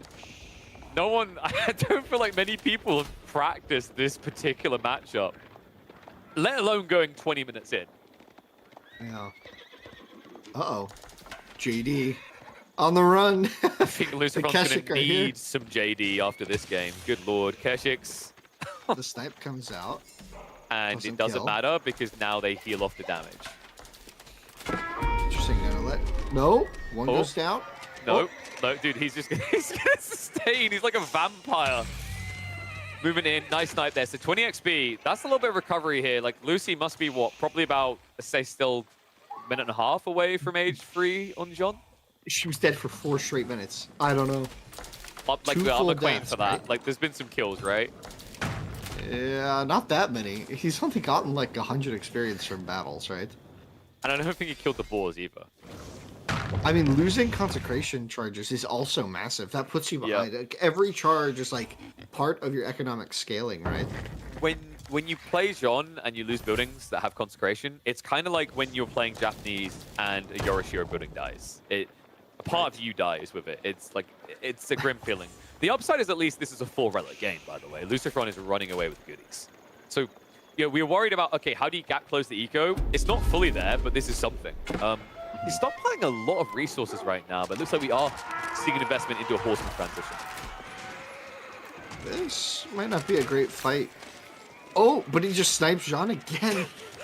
Wow, down she goes. Oh my dude, Lucifron is going to have PTSD after today. Remember that B game? Crossbows are what kept sniping him. And we get into game 3 versus Wham, and once again, it's crossbows that are destroying Hunter Jean. I'm looking at the minimap. Are those knights gonna find the hunt? Oh, Oh, Oh, there's an uh, outpost here, but yeah, but that's not going to protect everyone, and there's no upgrade on it, right? There's no good mangonel. reaction, but not enough. Oh, wait, it's low. He could surround it, maybe. Really? You want to surround this with No, four, I mean, you four armor? try. It's better than letting them all die. I mean, I feel like I you guess lose they less should run. villagers doing this. Yeah, a second night Yeah. is coming. That wow. You It's gotta annoying dream. because that's a lot of like his food income right now. He's scaling into farms, but he still kind of needs that to pad the way, especially now that he's adding in Varangian. Nice quick snipe though. Heavy loss there for Lucy. He's floating so much food and gold. Like I can't help but feel this is going to be Imperial Age. Just a red palace forward, maybe. Like, yeah, because you know the alternative is losing the game because who builds College of Artillery, right? Like, I'm just saying forward, like yeah. forward. I The know. like, maybe was for the forward part. I'm stroking my chin. I'm like, could College of Artillery work here? And I'm just like, no. There's no way it will ever I mean, work. artillery, it's not terrible against a crossbow mass if the opponent doesn't realize. But I think Sure, it's gonna happen here. you get your splash shot once every like what 2 minutes, and also if you misclick, you hit the wrong unit. Love College of Artillery. And it's going to be placed defensively, not forward. We tried originally and then realized actually that's the quickest way to lose this game. Yeah, that is a fast pass to a Oh, 1-2. I like that for a second actually. I don't like that he pulled John away there because timing matters, right? And a 33% increased build speed on an attack up is pretty big. But he decided to move John away from it. So do we see the riders? No, we see the champions. Interesting. Yeah. Another player prioritizing the champions against the crossbow mass. It doesn't quite make sense to me. There are no spearmen on the field for Wham, but I guess just preferring the champions for their raw stats. I think it's like, yeah, its effective HP is better, but obviously like that attributes you not being countered by crossbows. The reason why Luciferon probably feels it's a better idea is because his opponent shouldn't be able to do crossbows late game because of Arbitrary, right? Because like Arbitrary just stomp all over all the other crossbows. So it's like, a decision for later. Yeah. Yeah. Village is I being don't know raided. if this front has that luxury all the time. But making late game choices right now. Parasiphon's moving in. Actually going for the landmarks here, so just trying to force his opponent home. Well, it's another. Oh, I guess you don't lose the charge here, but you lose the effectiveness of it. You have to for a bit. rebuild it. It takes so long to rebuild. You still keep the 20% reduction, like it's not attached to the building, but yeah, you do have to rebuild. Yeah, you have to repair it, rather, right? So, Luciferon has more food parasites. issues right now, though. Luciferon just has issues. Like, this is rough. No, this Yeah, is, what I'm not kind trying of to cut him, sicko because- builds men-at-arms racks as next? He oh, so you meant, sorry, you meant different issues. Got it, yeah. What is this man that I'm doing? No, yeah, no, I don't mean like that. I mean, like, he's got under a lot of pressure here. Oh, okay. Wham is feeling bad for Luciferon right now. He's like, it doesn't feel fair to use this mangonel against you. So Yeah, let's him kill it. This Byzantine is getting towards their full setup. Like, Wham is heading into a late game position with Biz, and that is when they are at their best. Please pull these villagers back. Please. Oh my god. Oh no. He doesn't It's even too much. realize the ping's everywhere else. He's distracted. Oh my god, Here- Luciferon. It's fine. Okay, yep. Don't zoom in on that. All right, that will get banned off of Twitch. That needs to be censored. Good god. Karasaifa, in the meantime, has dealt with the School of Cavalry, so good luck with that horseman spam. I think Lucy might just be dead here. He doesn't have the food to get a mass horseman army together. He's looking for the fight, I think. He's going to try and collapse on this army. If he can deal enough damage, and then maybe this is maybe enough units to get Jean to tier 4, potentially. Oh, got it. Like, there's a whole army dead around her, but she's covered in armor and unkillable. The one true hope. He laughed, but Jean levels matter. We'll see, Horseman though. get in. They're just going to Mango. get blocked out. Oh, well, you got the mango, but you lost, like, everything that can attack. And John Sean is died. dead. Oh, Is she the bought nerves back? weren't good enough. I think they were. Oh, my God. He can't buy it back. He hasn't got enough gold. Crossbow versus archers isn't a bad trade out for Lucy, right? But, like, behind this, we're now talking about 112 economy versus 59. Yeah, this position feels so good for Wham. He just knows how to close it. The small little raids, the right techs. He built a bunch of Mangonel placements at home to deal with future raids from Luciferon. So I think Wham's just feeling solid now. He's in his zone, and Wham in his zone is a very scary player. Like this is hard to deal with. This keep is beyond bold. What? But I was wondering why he wasn't cancelled. I was like, he must have forgotten about it. No, he genuinely just tried that. So like the army just got cleared up. This is still rocky to say the least. Like I don't. Well, yeah, rocky literally now because the Mango has shown up. I think actually Lucifron just overextended. yeah, I mean, but he has elite archers here, right? He is H4. He has has a gone back. lot of the blacksmith upgrades. He has vills that are working. He doesn't have any consecrate charges. He does on have any anti-siege as production. well. Remember, he's got Jean, so she can go snipey, right? She can snipe siege, yes. Oh god, luckily there's a few torches here. Kind of crazy actually, like wham, here's a thought for you. Instead of going for a keep, imagine if he just bought the Mangonel emplacement on this outpost. Right? Like, I actually think all these archers would be dead right now. Maybe. Instead, I don't it's think gonna be Lucifer expensive. would have fought like that, but yeah. Well, yeah, but you kind of have to when your opponent's on the edge of your base, right? It's like, then he can actually keep drop afterwards. But, Well, I mean, like, he would have, like, split formation. He wouldn't have just grouped his units, right? True, but Mango outpost OP. Reddit told me. It is very strong. And there are multiple on the map defensively for Wham, so he definitely agrees with you that they're the right answer. He just didn't do it forward there for some reason. Now the food economy in the north is once again exposed, I believe. We've There's got a couple of ordnance vills. Yeah. on the way as well. So Ordnance Company's coming in.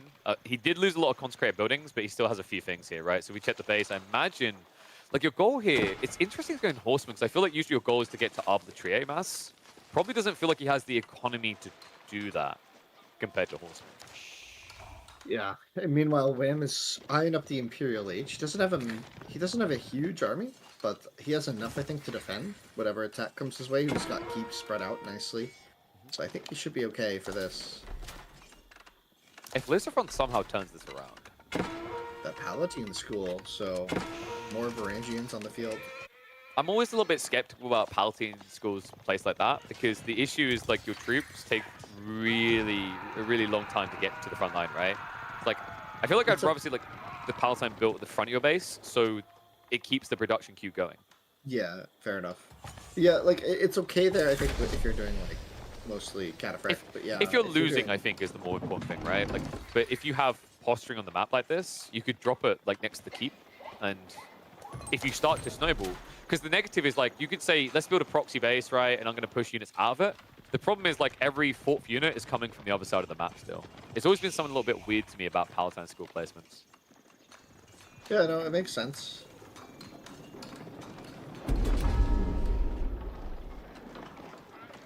So now we have some Springalds to match off against the Mangonels from Wham.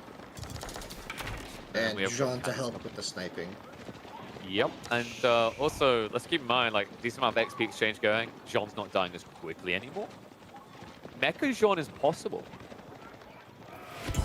Yeah, maybe at like 40 minutes at this rate. Actually, if you get these sacred sites, It does it's help, yeah. yeah, it's a lot of XP. It's actually weird as well. Like, I always fearcraft the idea of, like, Jean d'Arc to counter Delhi in, like, when they take a sacred site because they want the sacred site, you take it back, and it's almost like they're feeding you XP, right? Like, Yeah, I was throwing about to say, device. is there like some game plan where you like give it? Or like as Wham, do you just let him have the sacred sites and not try and contest them? Not too strong enough, right? Because, like, oh no, timer has started. Oh no, he's getting, like, some gold trickle. I still have a 50 eco lead.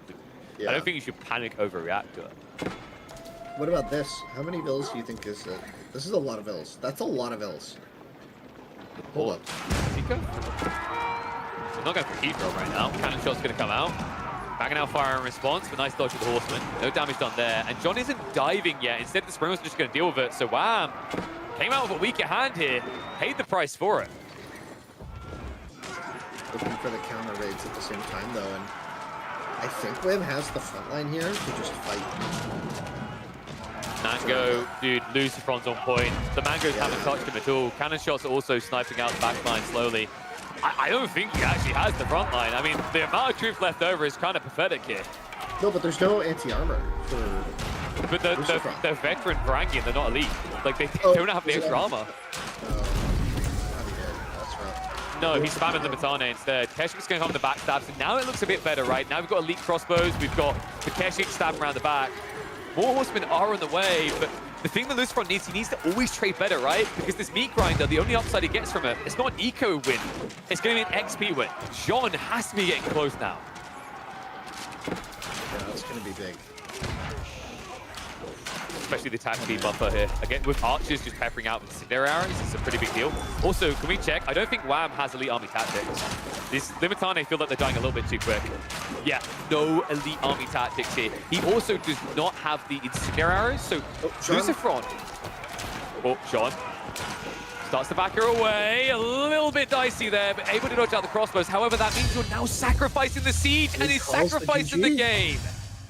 Lucifron, I don't even know how that game went that long, but Wham, with a firm hold. I think the lesson here is going to be, if you want to do a Burgrave spam, don't use the one that we have at home. Use the premium shop bought one. This is really interesting because that's the second Lucifron game where he lost on JD today that we saw, right? And that's really surprising to me. I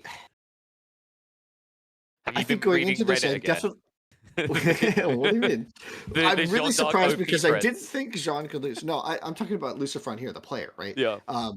Because this is a tournament to celebrate the players and their excellence. And it's really interesting how I did not expect this win from Wham.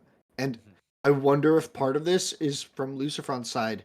That game did not seem particularly clean at several spots. Nope. Like the man-at-arm play felt rushed. It felt like there was a piece missing, like you're saying. Yeah, like maybe he rushed it a little too fast and wasn't like quite ready for it. Maybe he underestimated the potency of those arrow slits everywhere. Something like that has to have happened because, I mean, Wham's defense there was honestly impeccable, right? Mm-hmm. That was a really good job by Wham. Yeah, I had my cool. doubts on it because I was just like, okay, this feels pretty solid by Lucifron. I think he like panicked a bit at the idea of Castle Age and contesting it. And he just went a little bit too quick. Like a ram would have changed everything that game. When he built one, it was too late. He could have maybe found a bit more value if he played Clown Car, right? Like you get the men-at-arms inside, you move in because your opponent only has crossbows. So he'd have to push villagers to counter it, and then you at least are killing what you're after. But I can't take anything away from Wham. That game was wild, confusing, and I feel like, honestly, we keep saying JD. I need a few shots of JD after that one because that one was absurd. But credit to him. He plays full turtle, and it works out. And you know, it's interesting to see Byzantines play on that map. I think the extra food can lean into defensive civs. We've seen it work for HRE, and I think we just saw another civ that benefits from that type of turtle format.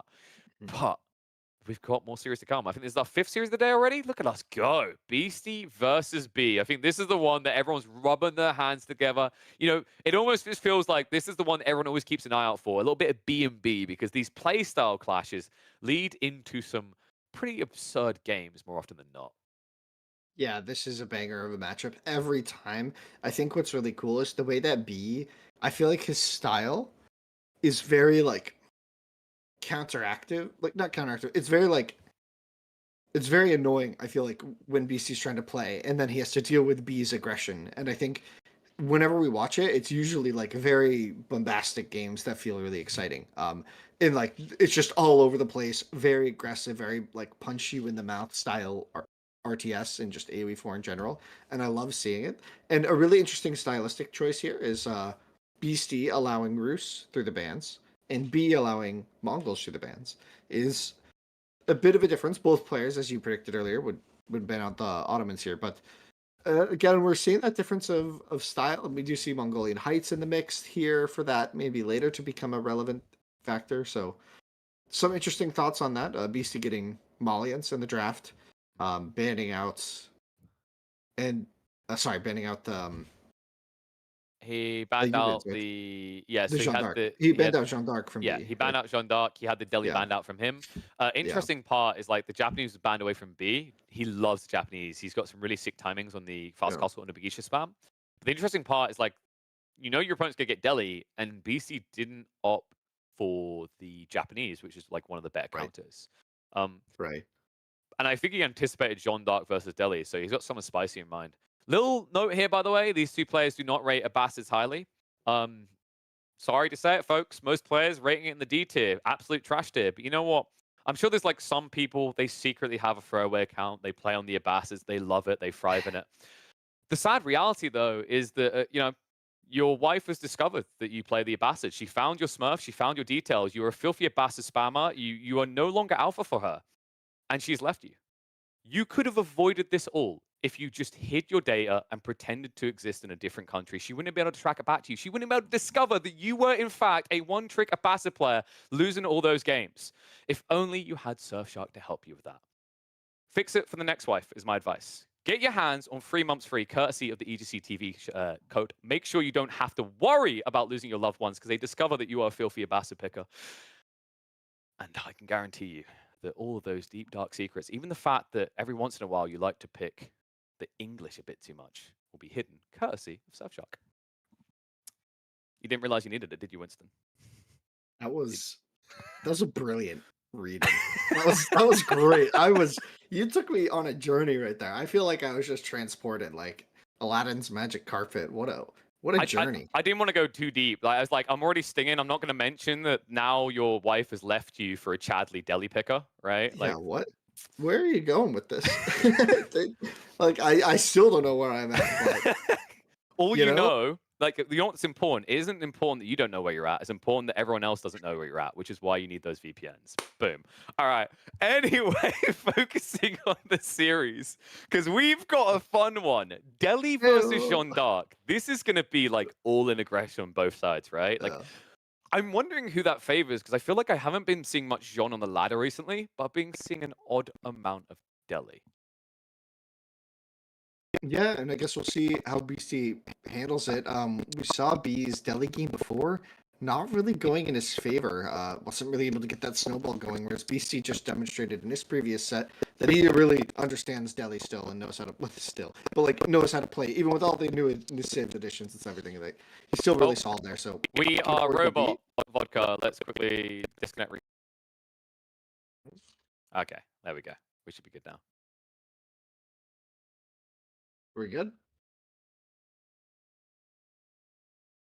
Believe we are Fandappy Dozy. Okay, there we go. Let's get ready. Am I a robot? No, you're not a Cylon. Am I just don't think. No, you're not a Cylon. I don't think you wear the red dress well enough. Let's move on into the action because it's time. The series I think everyone's been excited to watch for the day. It looks like we need to actually get our UI overlay back up because we need the details that it's going to be a best of 3 between Beastie and B. Beastie opening this series with Jean d'Arc. B, going for the tried and true and competitive. It's going to be the Delhi. Yep. Important to note some of the sacred site positions. So looks like B is going to be playing towards that north side early, although his berries spawned on the south side. And looks like BC has a really safe second TC spot if he wants it, kind of on the south near the gold and securing the hunt on the south as well. He also has a nice double gold over there on the right for another TC or the first TC if he wishes. Kind of interesting options for him. Yeah, I'm looking at like the way the wood spawn as well because I've noticed Rocky Canyon has like 2 forms of wood lines right now. This is like your normie stuff. This is the stuff that you've probably all seen before. Yep. But we've also seen the qualifiers some funky spawns where like it spawns the wood line in a wall. It's like a mini little wood wall effect. Those maps are more exposed. These ones are much more turly, much more defensive. I think that might lean in favor of Jean d'Arc here, right? Because it means Ghazi Raiders have a harder time striking at your wood lines. Yeah. It's interesting. I wonder how BC plays Jean against Delhi. Do you think he even risks 2TC? I feel like you give a map. No. I feel like that helps you play for the timing. We saw it we saw it kind of early today. It was French instead, but it's kind of a similar effect, right? That B Lucifron series where I think you have to go 1 TC. Yeah. And you reach a point where you make a choice, right? Like if you start winning and you build a lead, then you're like, do I greed or do I Assassin's Creed, right? Yeah, BC... no, that makes sense, right? You have to play into Delhi's game. You really can't ignore it, right? Yeah. And BC has a reputation, right? Like some people just think he'll take the greed every day, but I disagree, especially with a civ like Jean d'Arc. If he sees an opportunity to keep milking a fight for XP, he's gonna take it. Yeah. That's interesting. I think we'll see how it plays out tonight. How much sheep have we got, by the way? Because like that's really important for Jean d'Arc in this type of game. That deer seems close, but it's really not. So, oh, gee, okay. I've seen games like this before. they're quick, Winston. That's not good, yeah. And he's exploring where B's already been, so he's not going to be getting a lot of sheep. And it always frustrates. It's like a shaking of the fist, right? Like a Delhi player taking all the sheep. You're like, can I just have a few, please? No, but you don't even need them. And then there's just like a creeping smile on their face as they go, but you do. Yeah, this might be tough. I mean, I don't know if B scouted the left side here, so there could be hope for BC to get a couple sheep. But this is going to be a very sad scout. If he goes around the back of the base, I think he loses out, right? Like, it needs to be left side He full. has to go. There's no people left, if there are any there. Not many left on the map. He will at least have Jean in level 2 format straight away, right? He's not using extra villagers here. But he's also not gathering stone, so it means like his grip on food is loose, right? The deer is a back spawn, but it's also across open battlefields. It's not like you got one of those spawns where there's a tree line that you can wall to.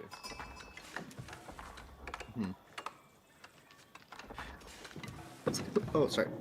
So I feel like this is on people's lists of civs you just hate to see win. Like, where is this on your list? If you had to choose between one of these two that you'd like to see lose? Players aside, right? Like, are you You're one of saying these I people want like... to see a Civ lose? I don't really think that way. I don't know. Really? Like, I feel like Delhi and No. Jean d'Arc are up there for people, right? Because, like, Delhi... No, not De- really. So, like, Delhi's that strict Not- kid that you play games with, but they always have rules that you must follow. They're like, no, this is the way we play the imaginary game. You're like, oh, Jesus. And then Jean d'Arc is like a 14-year-old turning up to, like, a play fight with 5-year-olds. Hate both those type of people. Yeah, I think I don't really have, like, civs that I hate like that, where I want them to lose just out of spite, because I don't like seeing other people play it. I think I like all the civs. That was very diplomatic and wholesome of you. I don't think I dislike them so much that, like, you know, I find secret joys in one of them losing. No. That's true. We only judge at Basset picks. No. Well, no. Even the wholesome Winston has to take a double take. Like, oh, well, maybe. Well, maybe sometimes. No, I don't mind.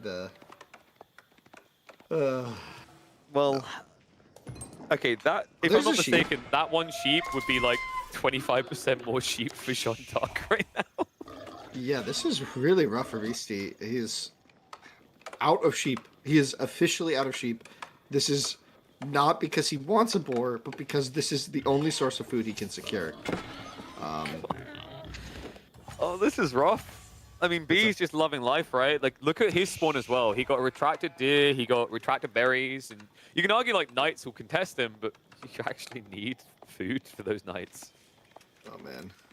So there's one knight and another one in queue, and I think that's gonna idle his vill production if he makes that knight. I think Does he this have has those? to be a lot. Oh god. Eh. He's panic dropping off. So idle time Yeah. there, not ideal. Remember, I this think is he's Jean good. d'Arc. But that wasn't that bad. That was That's not like that that's bad. like a one village advantage, right? Like it's No, that was like half a vill. That was only a couple seconds. We have the cleave potential here. dangerous. We'll have to start backing off a little bit. There's no Ghazi yet, which is why BC's feeling pretty content. Knights are coming to assist. I love that. Dude, that was Oh. sick. He kept the aggro, baited him away. And it means the Knights, which are meant to be countered by these spears, get a bunch of freebies.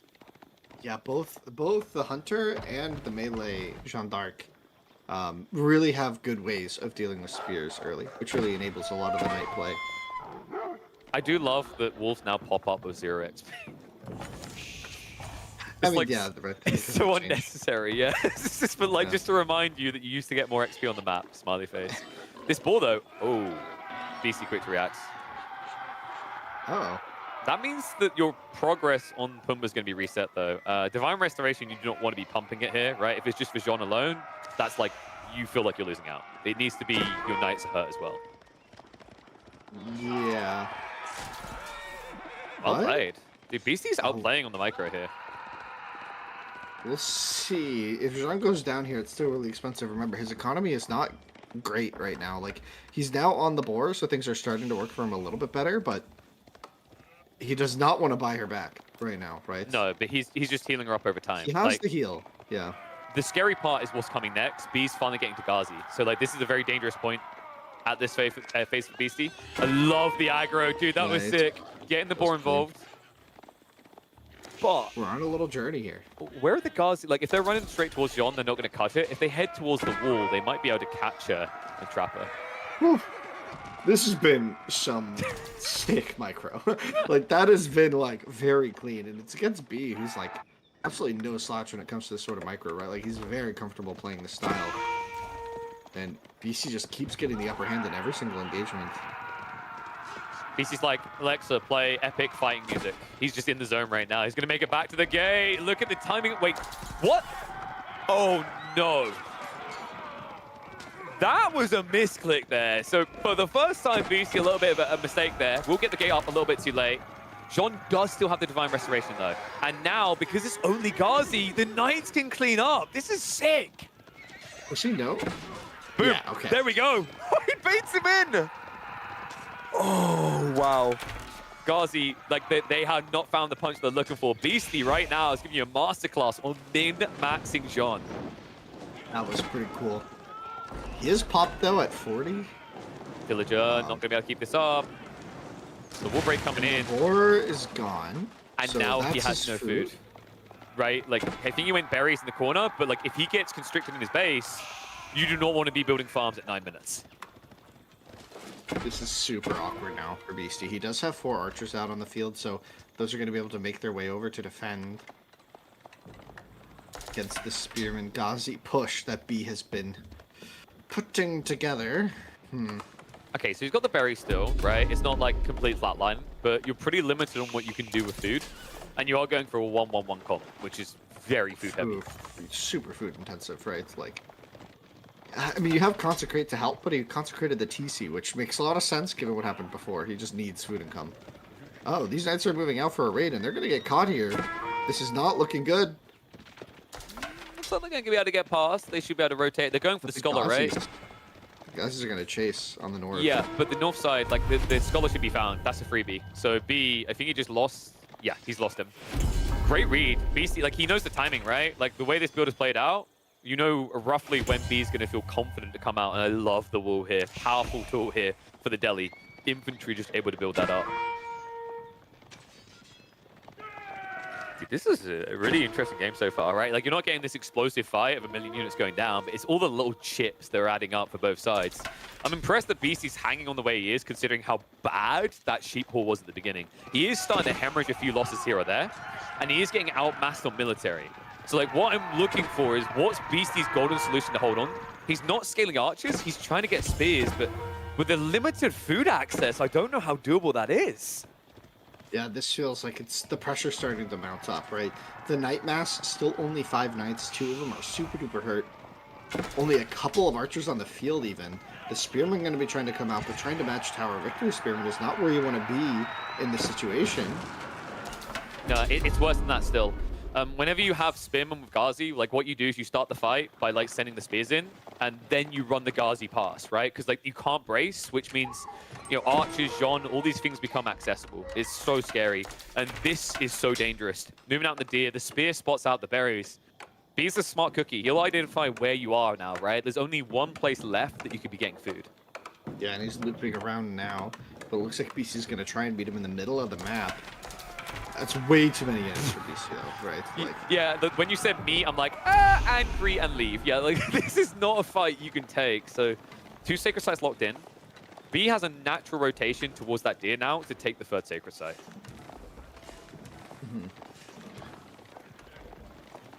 Yeah, this is... You're trying to find a way, aren't you? You're like, I'm trying to find a way to justify, like, how BC could win this. It doesn't feel super likely. Like, I feel like B's done all the right things, right? Like, he hasn't thrown away too much XP.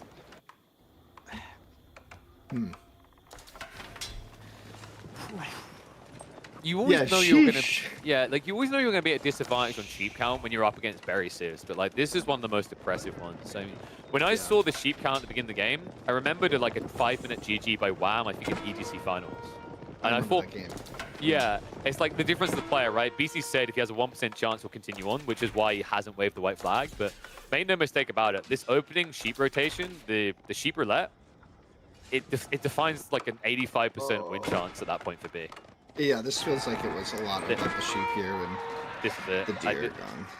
Villagers going to try to shift away, but Beastie, the chip damage really is adding up. I love that. Just run beyond them, trap them in. Several more villagers going down. Gold workers will pull away in time, but that's now an 8 eco lead for B.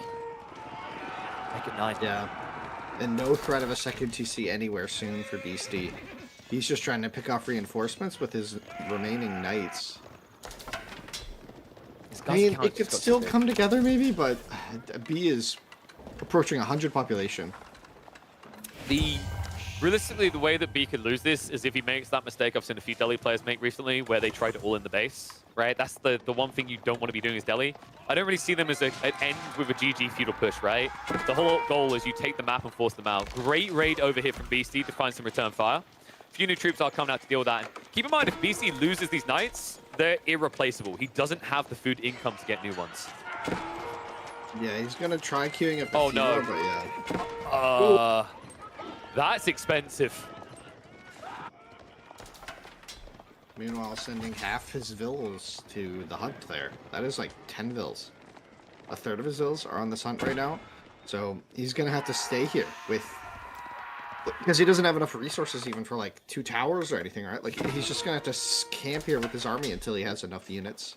Like 2 outposts doesn't do anything against that many guards either, right? That's the other problem. They'll just burn it, and then they'll wallop you when you try to repair. It's so frustrating, and it's problematic because now BC has this immobile army that predictably has to sit in one location. In fact, it's having to go wider. Look at the desperation. BC is playing onto the second deer stack, even further away. Yeah, this game really fell apart. It's so rare that games get so obviously, like, impacted by the sheep, but man, is it a threat if you mess this up. And I wonder, was it just luck with the scouting pattern, you think? Or did he... I didn't watch... I'd have to go back. Yeah, I'd have to go back and replay it. Like, I know there's a lot of sheep that typically spawn around the center, right? On Rocky Canyon, Rocky River as well. I think Rocky River is more biased with that. It just, like, it's one of those things where you are almost always going to get less sheep on average than a berry sieve. But this amount is like, it's GG territory, man. We've seen pro players at the highest level call games because they got 4 sheep. It's so hard to play, even with a civ that typically is aggressive on the map. Because in this case, you're up against a civ that matches that aggression.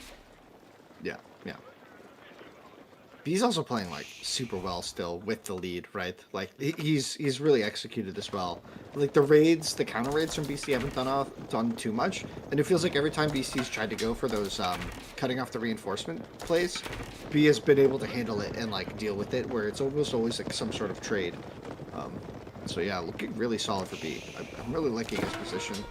His one potential recovery arc is like, I think what BC is waiting to see, it's almost like a stress test. How good is level 3 Jean? Because we're 16 minutes in. Jean did get some good early XP. We're probably looking at like an 18.5, 19-minute level 3 timing. And that will be the moment where BC's like, okay, show on the road. Let's see if this is actually good enough. Yeah, I mean with the 3 free champions maybe, and a bigger AoE cleave, it could be good. But you have to be worried with 30 archers. She's going to die pretty quickly if she tries to step up. I mean, she'll tank a lot from the archers, but it wouldn't be super dramatic. This is good raid damage for BC. But I feel like knights are even more important for Jeanne d'Arc than they are for French, because like if you're playing long feudal, obviously French or Jeanne d'Arc is your biggest tool, right? It's so great. But for her, with Divine Restoration, it's more effective HP replenishment in the fight compared to like spears and archers, right? Like it's much harder to thread the needle of low HP with these units because the base pool is so much lower. So he'll try to burn out, take away one sacred site. So good time to do so while B is split a bit across the map. Does this fight go that well for him? He has less military. And right his now units are all it's split. cheaper. Yeah, right now it's split, right? So like he's seeing these spearmen all around the back. Unfortunately, it's going to come at price, right? Take the sacred site, but lose the knights. And now we're talking about a Jeanne d'Arc game, 17 minutes in, no knights, but at least we have got that sweet, sweet level 3. Yeah, the champions are in, and there is the threat of a big AoE cleave. If he can kill the spear mass really, really quickly, or even better, if Jean can get on top of the archer mass from B and do like 2 cleaves, he could kill a lot of them. But this surround, B, 3 angles coming in, Ghazi baiting the spears away, and that's going to get the backstab over. Just too many cavalry units here. BC, it feels like this fight is just a bit too split for him. Archer mass a bit too large. He's going to go for a cleave, does get a little stab on it. The numbers are not in his favor here. He still has a Divine Restoration to work with. They have to pump it soon. You've seen the target fire come in. That's going to force it. And this should be an overwhelm. A 20 military lead. Divine Restoration no longer there, which means Jean d'Arc cannot go in for one more cleave, and the spearman count is just too low. B, a fantastic micro to keep the Ghazi away long enough to now dominate the fight. And I love watching these two players play each other. The fights are so dynamic to watch, right? Like, that was so cool how they were maneuvering and everything, right? But yeah, BC just not really able to get a good engagement there. Gonna have to retreat. And B is just in such a...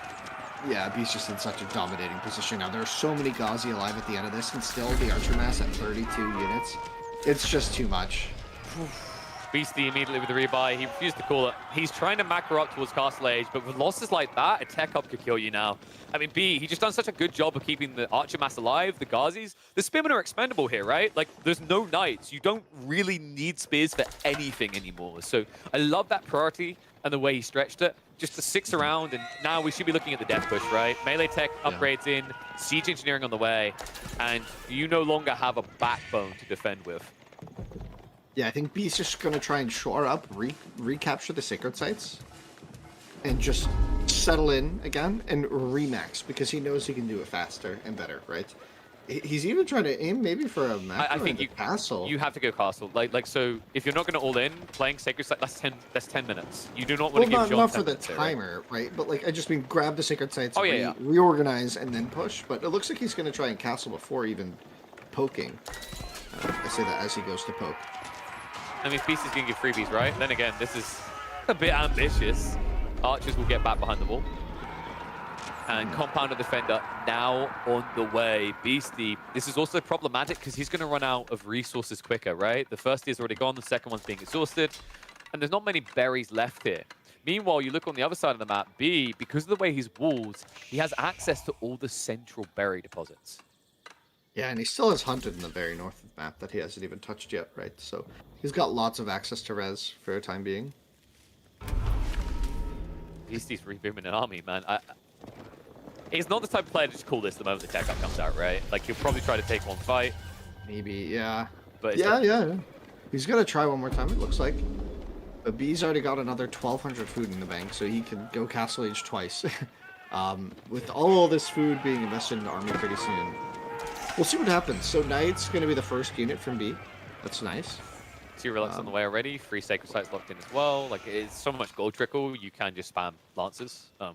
Meanwhile, Beastie, he can't think about spamming knights here, right? He's being cost efficient with spears and just trying to scrape together that tech up.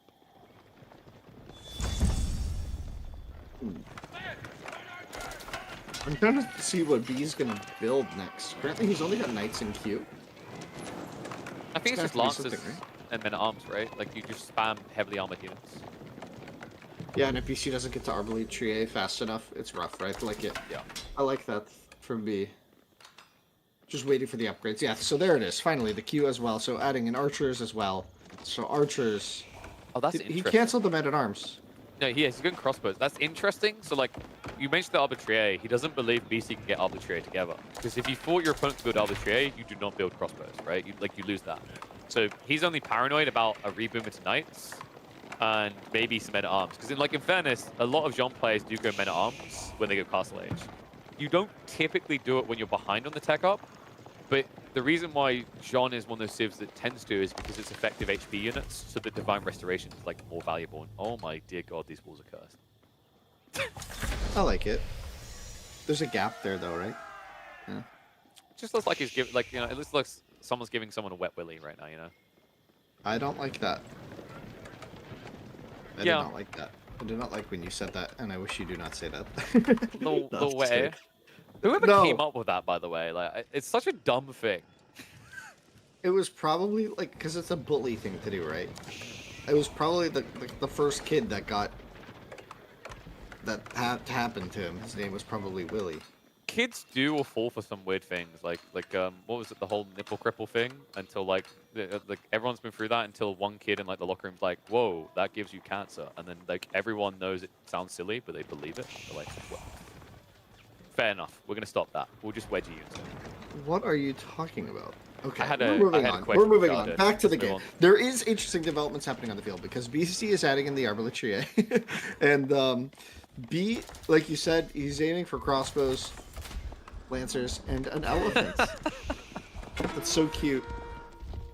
It's a Stomp, victory elephant. stomp, elephant. Stomp, stomp, elephant. No, I like it. I like the addition. I think it's cool. I think it does. I think it gets pretty hard countered by this many spears and arbalists, but we'll see. It might have a good. It might have some opportunity to be annoying. It's the Delhi cheerleader. I mean, the main, like, even without the elephant, this army wins, right? Like, the Ghazi now coming in. They're not upgraded yet. They haven't even been queued up for it, actually. It's just going to be a big fat clash. Sean, we're losing a lot of HP. Going to have to pump that Divine Restoration. Front line just trying to hold, but the numbers are going to force the fold. A retreat behind the wood line. But that wall is not going to last long. Maybe just long enough for the elephant to arrive. Stomp the elephant is coming up, though. Honestly, that wasn't a bad trade for Beastie, though, right? Like, there were no upgrades yet on these units, so he was just able to take a really cost-effective trade.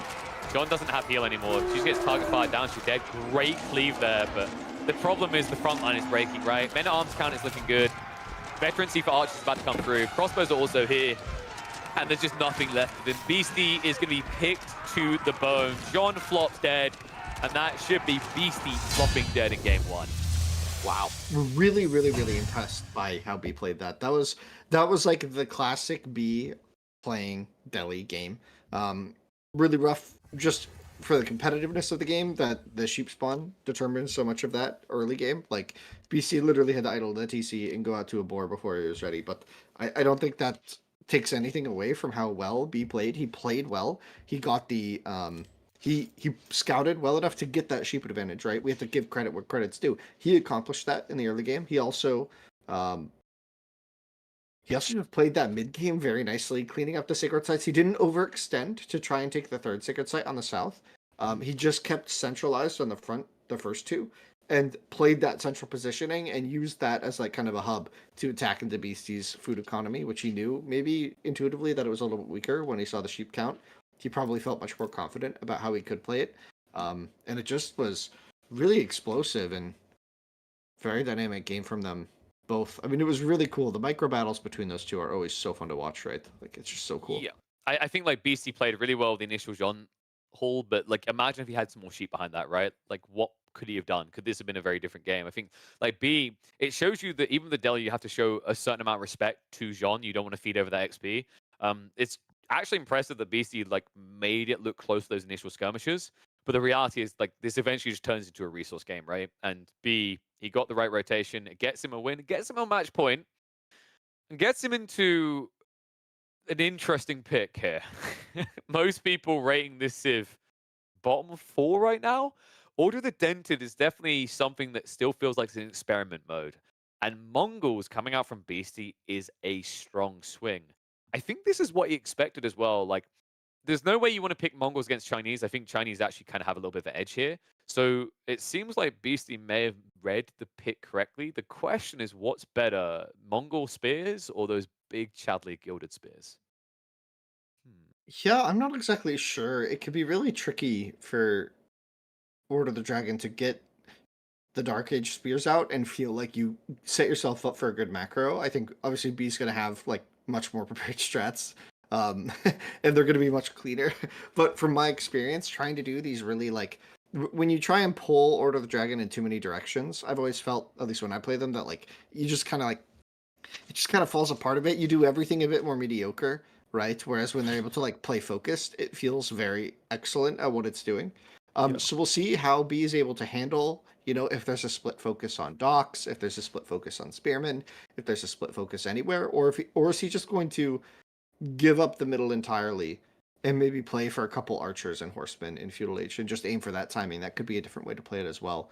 Mongolian Heights has a lot of natural food on it, so if B's able to get a lot of the sheep again, for example, I think that could be a solid way for him to play, but I'm not sure if that's how we would want to do. I don't think giving up the middle to Mongols feels good, so I'm not sure what your thought process is. I feel like it's rats, and the interesting thing, yeah, like Gilded Spearmen are really freaking strong there. Like it's actually they are. Spooky. It feels rough. The macro behind it is always rough, right?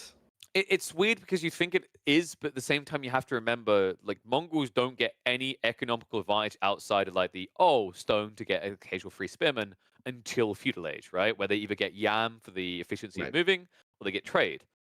Meanwhile, like, the longer this stays in Dark Age, I think the more it favors OOTD because those gilded villages are just so damn efficient, right? The 28% gathering rate is pretty bonkers. And also, if you have to scale into more buildings, they have the faster build speed for that. So we'll see which way each player wants to go. I think feudal is definitely a very strong point for B, very big strong point with the men at arms potential. But we might be locked into dark for a while here. We hop into game number 2. B already on match point after a good execution of the Delhi. Beastie whipping out the Mongols. Hopefully they'll be able to find more sheep this time. If not, there's always fish.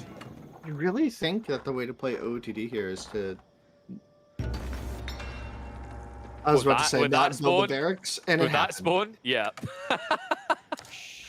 I mean, it's really strong. Like, it makes a lot of sense. Like, B, he's going to rush the dock, but then I think you could, like, get 2 fishing boats and spam spears afterwards. Yeah.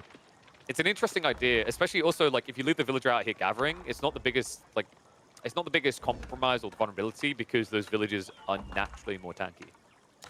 Yeah, you have a bit of time, right, to get everything set up because Mongols are going to, more often than not, start with the Uvu, right? They're almost always going to, right? So you have that little bit of time to get things situated. BC going right for the barracks, though. B is holding onto a lot of wood right now. It's like more than you need, I'd say, for like just getting fishing boats. Well, 2 fishing boats, right? There we go. Yeah, it's the racks. Oh. I didn't want to jinx it, man. I was like, it's a smart idea because now you have defender advantage. It's so sick. My brain was going there, but I was like, that's so risky. There's no way.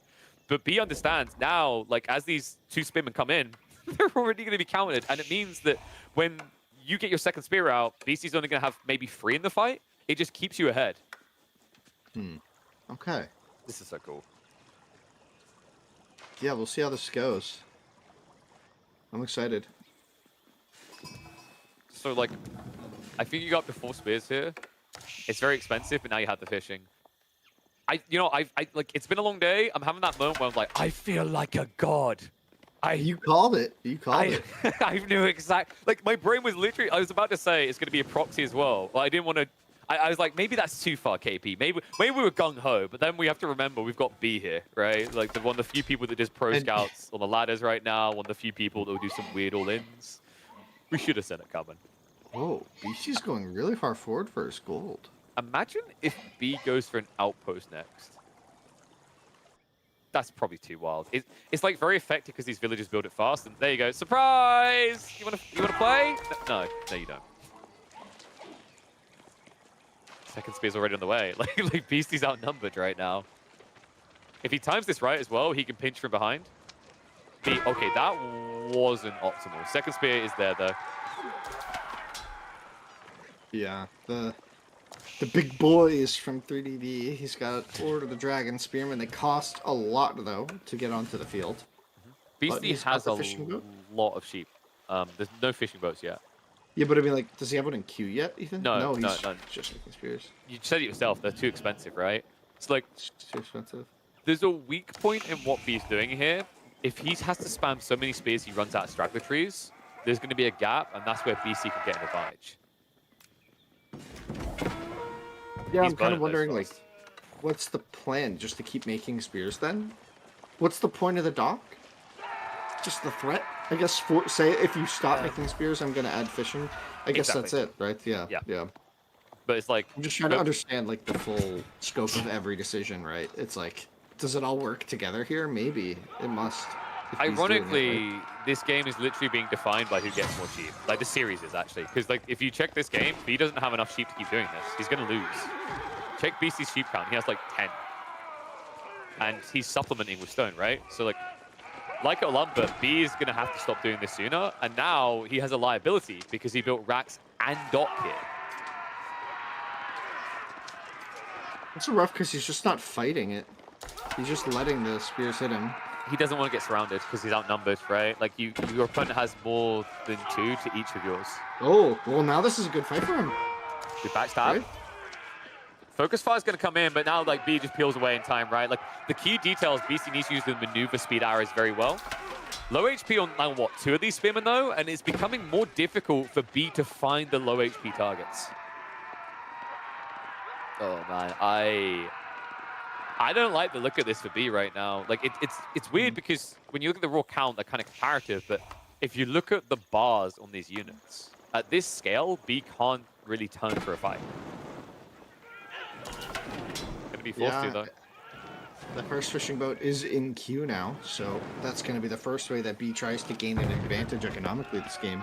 But as Vodka just pointed out with his cursor, we're looking at a feudal age timing soon for Beastie, and that could mean a range. That could most likely we're going to see the Spearman upgrade right away, right? Which means that's going to help invalidate a lot of the advantage that these Order of the Dragon units have right now, which is their quality.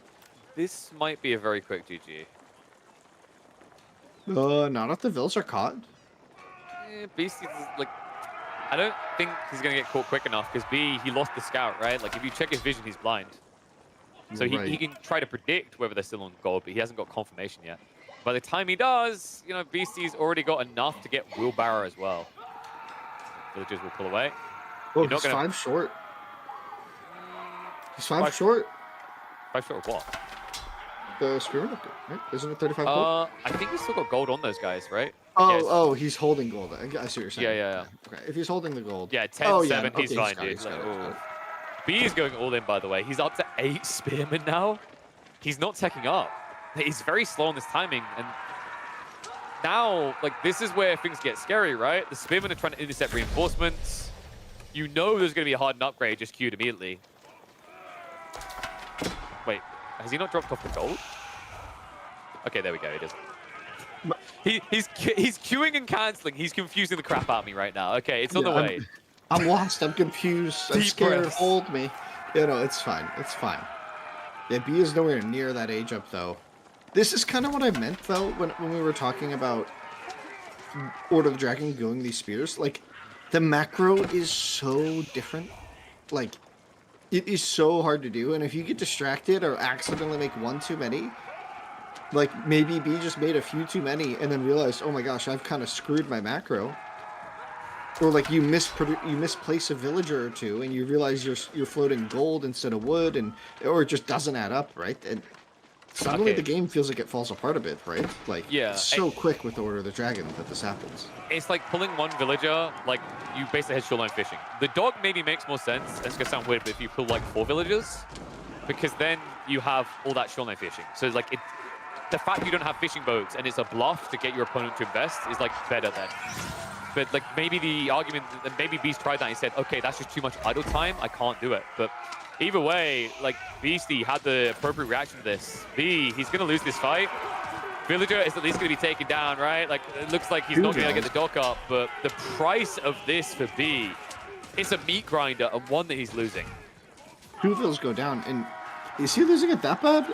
No, it's the look at the health bars now. Like once there's a re-rally, like these numbers, B in the next fight, like Beast will lose 2 Spearmen and B will lose like 4. Oh my god. This is a dominant position now for Beastie, who does finish the dock, immediately queues up Galley. That's the smart choice, right? It can fend off the the Spearmen, and then he can torch the barracks. But and that should be GG. Like the moment that happens, like dude, he's pulling the villagers. This is not going to work. It's not going to be quick enough here. Yeah, queue up a demo behind this, honestly. He does. He queues up a demo behind this. A nice idea, but B, my friend, I'm afraid too late. Archer ship's going to come out, and this is going to be the death of him. He moves deeper. Demo ship might not get enough time to come out, but I just don't think it matters anymore. GG gets called. A 3rd game will most definitely be a treat. I just wonder if that one's going to be decided by sheep as well. That would have been so funny if it was a demo in queue first. That would have just instantly killed all the vills, right? Actually, no. Would it have, because they're Order of the Dragon vills, they're a lot tankier. But 65 health, 85 base damage, so like you could if you get it deep enough. Yeah, there's fall off. Yeah, if you get it in the middle, you'd probably kill a few. Yeah, that like I said like that was decided by sheep, and it kind of was. Like it wasn't as RNG as the last game, So definitely not taking anything away from Beastie. But you could see like when it turns into a spear race, it's like who has more food, right? And because you're not got fish online, like that's why I was saying maybe if you pulled the villagers to gather food on the fish line, it makes more sense. Because I think he had like what was it, 6 or 8 sheep overall. Beastie beat him in that department this time. And well, Propler gets revenge, and it means we get deeper into a series. We're starting to handcuff the choices left. Only 2 options left as we hop into game number 3. And I think, if I recall correctly, didn't we have a creative map choice here? Was it? Oh no, it was Dry Arabia. Arabia. Sorry, we opened a Rocky Canyon. So Malians versus Chinese. I haven't seen this Lalu. one in a while. I think Malians like this matchup, right? Because it should be like an eco game, right? So like if your opponent then tries to do an all in, it's going to be Chuganu, and you just build javs. So like it's more about how you react. Like Beastie's goal should just be to get extra mills and get castle age quicker. And B, it almost feels like the Chinese have to be the aggro party here. Huh. Yeah. I don't know how B wins this game. I feel like this is a decent Civ matchup. I mean, it's definitely playable for B, right? You have timings with Castle Age, right? Maybe he goes. This might be the Pro Scouts build we alluded to earlier.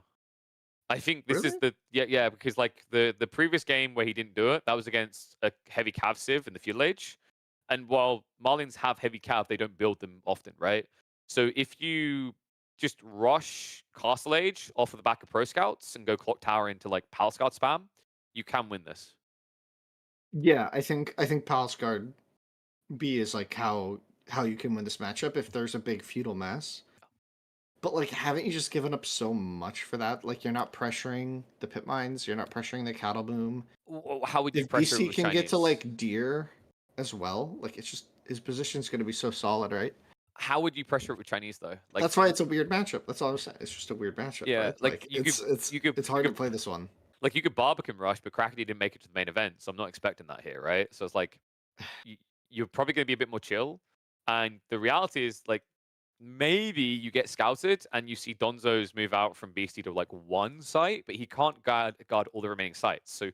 realistically, you should be getting at least 14 deer out this play, and it means like when you race towards Castle Age and you spam Palace Guard out, it's much Okay. easier to defend your economy because those sofas can't just raid the flanks, right? I like the idea. I'm a big fan of I'm a big fan of it on China. I like it on Malians and I like it on Roost still. I think And there's not many other civs that I like pro scouts on. yeah, it's pretty handcuffed to a few. And B has like an interesting approach where if and I've seen it from Corvinus, I think B and Corvinus like been the two who've been doing it the most, where they'll take the risky deer and drop them halfway home to Mhm. make sure like when the counterplay comes, it's too late, right? Because like if BC sees that, he's like, oh, you're taking my deer, spams a few javelins, and it's like too late. And then you just like you're pulling them from mid map. It's interesting, right? Like you don't get the deer back as quickly, but you guarantee they're going to be there. So we'll have to see. We're like a minute away. The alternative remaining choices, Beastie could have tried English. English against Chinese isn't too bad, but like on a map like Dry Arabia, I think they can survive. And I think like what was the other pick? Yeah, that's interesting actually. B had Roos. That's what I was confused about. Is he's leaving Roos on the board, and Beastie like let him have Roos too, and so maybe that's why B was thinking he didn't want to play it. Is like he's thinking it's Beastie, like he'll have some sort of answer to it, but I can't imagine that. I haven't actually seen B play that much Roos in tournaments. He doesn't prioritize the pick, I feel like. I Or feel like maybe he does. Maybe he it does. has to be like the more like it has to be pro scouts. Like that's the detail that I'm looking at here compared to doing Roos. That's a crazy call, but I'm down for it. If it happens, you win. Yay. Woo! Woo, Golf clap, jazz golf clap. hands. Um, not to see. No, it's an interesting thought, right? Mhm. Like taking the deer away doesn't hurt Beastie. He can go for cattle, but it just makes your timing safer and stronger. I guess we're gonna find out. Mhm. Game number 3 between B and B here. Malians in the hands of Beastie and B with the Chinese. This should be a 50-50 matchup. And well, the funnest part about it, Winston, is it's a matchup that shouldn't be defined by sheep. That's my favorite part of the game. Don't lie. You hate it as much as I do. Yeah, it can often feel a little disappointing when a game is decided by sheep. But I mean, moving on, we've already seen that enough. I think this game will be very different. So let's see.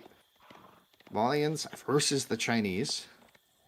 Let's check how these spawns added up because it looks like Marlians. Oh, Ooh, dude, Beastie's spawn is kind of like weird. It's safe gold, but it's further away. Um, it's it in the should be fine back. though. Yeah. It's in the back. It's we talked about it in a previous set, right? When it's split on either side of the map, it can on either side of your map. Like you kind of want them concentrated, which is nice for them. But like here, I think this will play okay because it's kind of tucked in the back. There's also like he could just go way up to the north if he really wanted to and wall it in, um, for the second pit mine and feudal. But I don't think he'll do that. But it's an option, right? Yeah. Where did so- B go with his rotation? I think they split the map, right? So should be a decent sheep pull on both sides. Should be. Oh, wait, no. This is bold. Like, typically you have the edges Chinese because you see everything first. But it almost feels like B's slightly out of position here. Okay, he gets ahead. Misses out on a few sheep, but he's lapping to the corner. Maybe he's like 4 or 5 sheep out here. Now, the big thing about Chinese that makes him kind of busted on scout rotation and openings is, like, once you see your opponent, you can just mirror his movements to stay ahead of him. And it's like, you're just griefing them, right? It's the troll in the game. Because now Beastie's going to just ride ahead and be like, where the hell is the sheep? But funnily enough, Beastie's rotating left first. Yeah, I think maybe he's expecting this play from B, but I'm not sure. It's tricky. It's hard to know. I It's feel the like sheep they've drop-off. played each other so much, right? Like, I think it's legit just the sheep drop-off. And it doesn't matter because now he's going to get back for the corner. That almost worked perfectly for Beastie just oh, because there's of the even two natural there. drop-off. All right, this is a good haul. Like, Beastie gets enough to survive, but now it means that B should get the remainder of the map. Yeah, this is rough. He's coming up here, not realizing it's been scouted. Doesn't even spot B's scout as it lurks around the edge here. I'm telling you, man, the Chinese vision is busted. Like 25% on a scout, like, oh, it doesn't look like that much. It's just, it's the info it gives you in the early game. Like, for a series that has been defined by who gets more sheep, right? It matters so much that you get that. Of course, as we highlighted, both sides can function without big sheep hauls. Namely, I think the Marlins have an edge there compared to the Chinese that they're behind. What I'm curious to is whether we are going to get that pro scouts build. Like, he's only got 2 people on gold, and it's Imperial Academy first. So maybe we're just getting something a little bit more sane here, probably like 2 TC song. Are you implying that your build order thoughts are insane? Yes, like you've listened to me now for several hours. Do I need to say more? Should we go back to the nipple cripple discussion? No. It's not insane. I think it's an interesting idea. There's still they potentially might even go for it, right? You can get a lot of gold from the officials, right? So it's still possible, but you need wood, right? You need 75. Right? Yeah. Yeah. Yeah. It's Obviously, you have expensive. the mill, so like that box is at least ticked, and you can supervise it to get it really quickly. Wow. But Completely out of sheep. That is crazy. That is so crazy. I remember when I said it won't happen again. he's got a few left over, right? So he's guy's got to bring back 2, and then he's got 3 carcasses there, so he should just be able to flirt it. But yes, it's really freaking annoying at this stage to have to add in cattle to club. Well, it's just 3 games in a row, right? Like that. It was this drastic between the 2 players, right? That's rare. Like, it's really rare to have it happen once, right? And I don't like to like obsess over it, but Well, you kind of have look to, at right? this. Like, what is this? Like, that's after he's gotten a lot of his sheep. Like, that's. Ugh. I think he just needs to change his name. He's not a bee anymore. He's legit a sheep. Just a sheep whisperer. Yeah. We Like, all have that one friend that you play against and they get all your sheep. I have a couple friends who do that, and it's not fun. He enters the lobby and he just whispers in his mic. He's like, Davai, my little sheep, come to me. And they just all all the neutral sheep start walking slightly towards the Chinese base. Oh man, that's funny. Interesting, Beastie getting some really eco upgrades. Still feeling fine. Like, it hasn't really affected the build order yet, so it should be okay. Like, he can adapt at this point, right? It just doesn't feel great, man. Like, he only has 1 pit mine up, and he's gonna have to like invest some of that into cattle to munch. And on the other side, like, you're up against a greedy eco civ, and now like you're not feeling like you're being greedy, you're not feeling good. It is gonna be the barb can secure the gold, just in case there's any sort of early aggro, not that BC can afford it with no sheep. What? Oh, he rebuilt it. Okay, I was like, where That's did much that better. gold go? Yes. It's not securing the deer, but you know what? Like, I don't think you really care about deer when you get this many sheep. Mhm. Time to see what's it called? Prop scouts. Right? Maybe? Like, with this many people here, like, it's a lot of villagers on gold, right? It could still be pro scouts. And this warrior scout upgrade, I think Oh, it's going that's to be too late. cute. But it's still a cute idea. That's cute, with the little gold he has before he has to spend it on bisons. Bye, son. I don't think it's that bad. Like, it's that little bit of pressure. It adds up. I always feel like every point of each village HP like matters at some point in the game, right? Like, it's really rare, I feel like, for a vill to just be able to hide in the mid game with like 1 HP and not just die to something. Are you that guy who, like, bitterly remembers the slight against him years later? It's like, you villager, 22 minutes from now, I'm coming. Okay. I mean, it's gonna matter. It'll matter. Watch. Also, if BC just goes nerd mode with that warrior scout, like it's still in this base. Like those vills are somewhere, right? And he There are still enough has spears, warrior though. scouts. Yeah, Wait, there's enough spears, but hear me forcing out. that is awesome. What if Beastie goes pro? No, I'm not going to go there. I don't think either one's going to do pro scouts. Like, if this game was more food stuff for B, sure. But, like, now that he got so many sheep, and also the fact that he's seen it's going to be the warrior scout upgrade, he knows the stables, right? You don't want to play scouts into stables. That's the quickest way to just lose any advantage you have. Yeah. Makes sense, though. B adding in the stone now, looking for the TC to follow this up. We saw him, he's probably feeling pretty confident this game because of how decisive his win was earlier today with Chinese in a very similar game style, right? This time, though, is his second TC. Where does it go? He's already kind of walling off the hunt on the left, so it must be golden hunt on the north? No. Or maybe he just can at go for it. home. No. So, two options here. You either drop the TC next to your primary, which Chinese do all the time, Yeah, the home. or you build it on the left ear, because if you have vision on both these scouts, you can now walk through your gate, and Right. his rotation to counter is too slow, right? I feel like it's just going to be a safe. It has to be at home. Yeah, like Chinese, because he doesn't want to build more spears, they're always like very, I don't want to say suboptimal. Oh, he's going up. Really? Yeah, he's Okay. going up to the hunt in the gold in the north. But he's got one interesting. spear. This is Yeah. a bit greedy. More are on the way. But there's only 2 warrior scouts. Like, it's not that scary, right? How Like, many players have said that before and then died? It's only 2. Okay, in credit to him, he queues up more spears. And, like, I think this was a good timing because he scouted the other scout going left, right? So, pretty good read there. Yeah, He's just going to see this immediately. So now we'll get to see a pretty honest reaction from him. Like, what's his game plan here? Is it just keep cattle booming? Because he's pretty far along. He's got the spot Yeah. for the landmark. I think he just goes for it soon, right? he has to. Does he He just has go to. castle? Yeah, you have to get castle. Like, you go castle and then you spam sofa, right? It's your best strength right now because, like, if B is going to mirror you and follow up, like, he could keep spamming spears, but then he's stuck in feudal. So his alternative is what? He goes into castle and builds house guard. So it's good against that. And then over time, as your eco scales a bit, now you can afford more wood, you add in archers. So it's pretty, like, chopped up, cut and dry, like, easy peasy, standard Malian stuff. And he has also got those pit mines insulated behind him.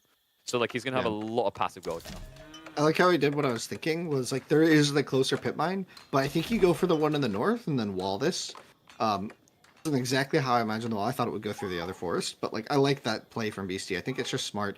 Get the safer, really corner one, and then he has a third one, like ready to go as soon as he's castle. I'm so actually that's- really impressed that B, like, has secured this much land, by the way. I mean, BC's just not really playing very aggro. He has the 2 scouts, but he's not even like hitting the walling vills right now. He's just getting information and making decisions. So, But it's credit to the decisions being formed by the information this one scout gave, right? Because, like, most Right, players would right. see that warrior scout opening, and they wouldn't, like, for example, that deer on the right side seemed questionable because you see warrior scouts, right? But right. because he reads it's not an all-in, and he plays the optimal approach, not getting too many spears, he now gets the wall off that area. He gets deer, he gets boar, and he walls himself fully in. And if you look, he's actually going to beat Beastie to Castle Age. Yeah, with the age up and everything, it'll be really clean for him. But I think BC's economy is going to skyrocket in Castle with the Fulani, right? Like, things are going to look really good for him. He's going to be able to get a 3rd pit mine really easily in the north if he wanted it. He has the wood to quickly build it. He might even start building the houses soon. The walls are problematic though, right? Like, or is he adding stables right now? I think he's adding holy stables. crap. Dude, if B gets this wall, that whole Fulani point doesn't matter because you wouldn't have enough income, right? So what scares me right now is that Beastie, he needs to start pumping sofas ahead of the tech up. But that's double barrack, triple barrack. Is it He's going Musafadi. Musafadi to counter the palace cards, right? Yeah. But like where that falls apart is B's. I don't think B's going to look to rush you now. He's playing. Avil. Whoops. It's okay. It's okay. We're China. We've got plenty more. Oh my gosh, a hunting accident strikes again, dude. B's villagers just look at it. It's like, if we like stick them together, we like Luke Skywalker taunt on this. It's just more meat. It's fine. But the interesting thing about going Musafadi here, though, is like, if this was Palace Guard spam, it's really smart. But if this is just Spearman with Nesta Bees camping, you don't hit, right? Yeah. Oh, dude. It's logical what BC's doing. What he's doing is he's insulating himself against the biggest, most likely threat. But now with all these walls going up, the timing's kind of skewed. You're not going to be able to burn through. You can burn through walls quicker, sure, but like when you get through and you discover that it's mass spears, you're not going to be happy. I think Musafadi are still going to be okay here. Like, it's not wasted, per se. Yeah, but if you think about the stats, it's not better, though, right? And like, no, it's not ideal, but like, it's not the end of the world. Like, Musafadi are still decent at raiding. They can torch these walls and just apply a lot of pressure. Like, the walling looks really big and nice for B, but like, there's a flaw to it in where it's not really able to defend them, right? Like, it's really wide. Like, you just torch different parts and it buys a lot of time, which is really good, right? And I think B wants that. I think B is aiming for a really solid late game this game. Like, I think that's what that's what that wall tells me a bit, is that he just wants to buy time, have things go his way. He doesn't want to take any horrible trades, right? He's not all-inning on Palace Guards. The Spears kind of indicate a more defensive style to start, which I kind of like. I kind of like this play from B. I think trying to sidestep where Mullions are the strongest, which to me is this stage of the game, right? Like early to mid castle age when the economy just fully kicks in, right? Just trying to sidestep that, play defensive, and get towards, you know, early imp, where I feel like Chinese are really going to shine, right? Yeah, where they ramp up. There's still like, if this game goes too long, you still have to do the grinding transition. It's awkward. One upside, though, is like this Musafadi play. The reason why it usually looks a bit dicey is you don't have enough to immediately blitz the base, right? You've revealed Musafadi. So now B has the heads up to like prep more spears and then just set up 1 or 2 outposts, which means stealth won't work here. Like, I think what happened is Beastie was like, oh, he's going to have potentially Nesta Bees or Palace Guard, right? And this ticks both boxes.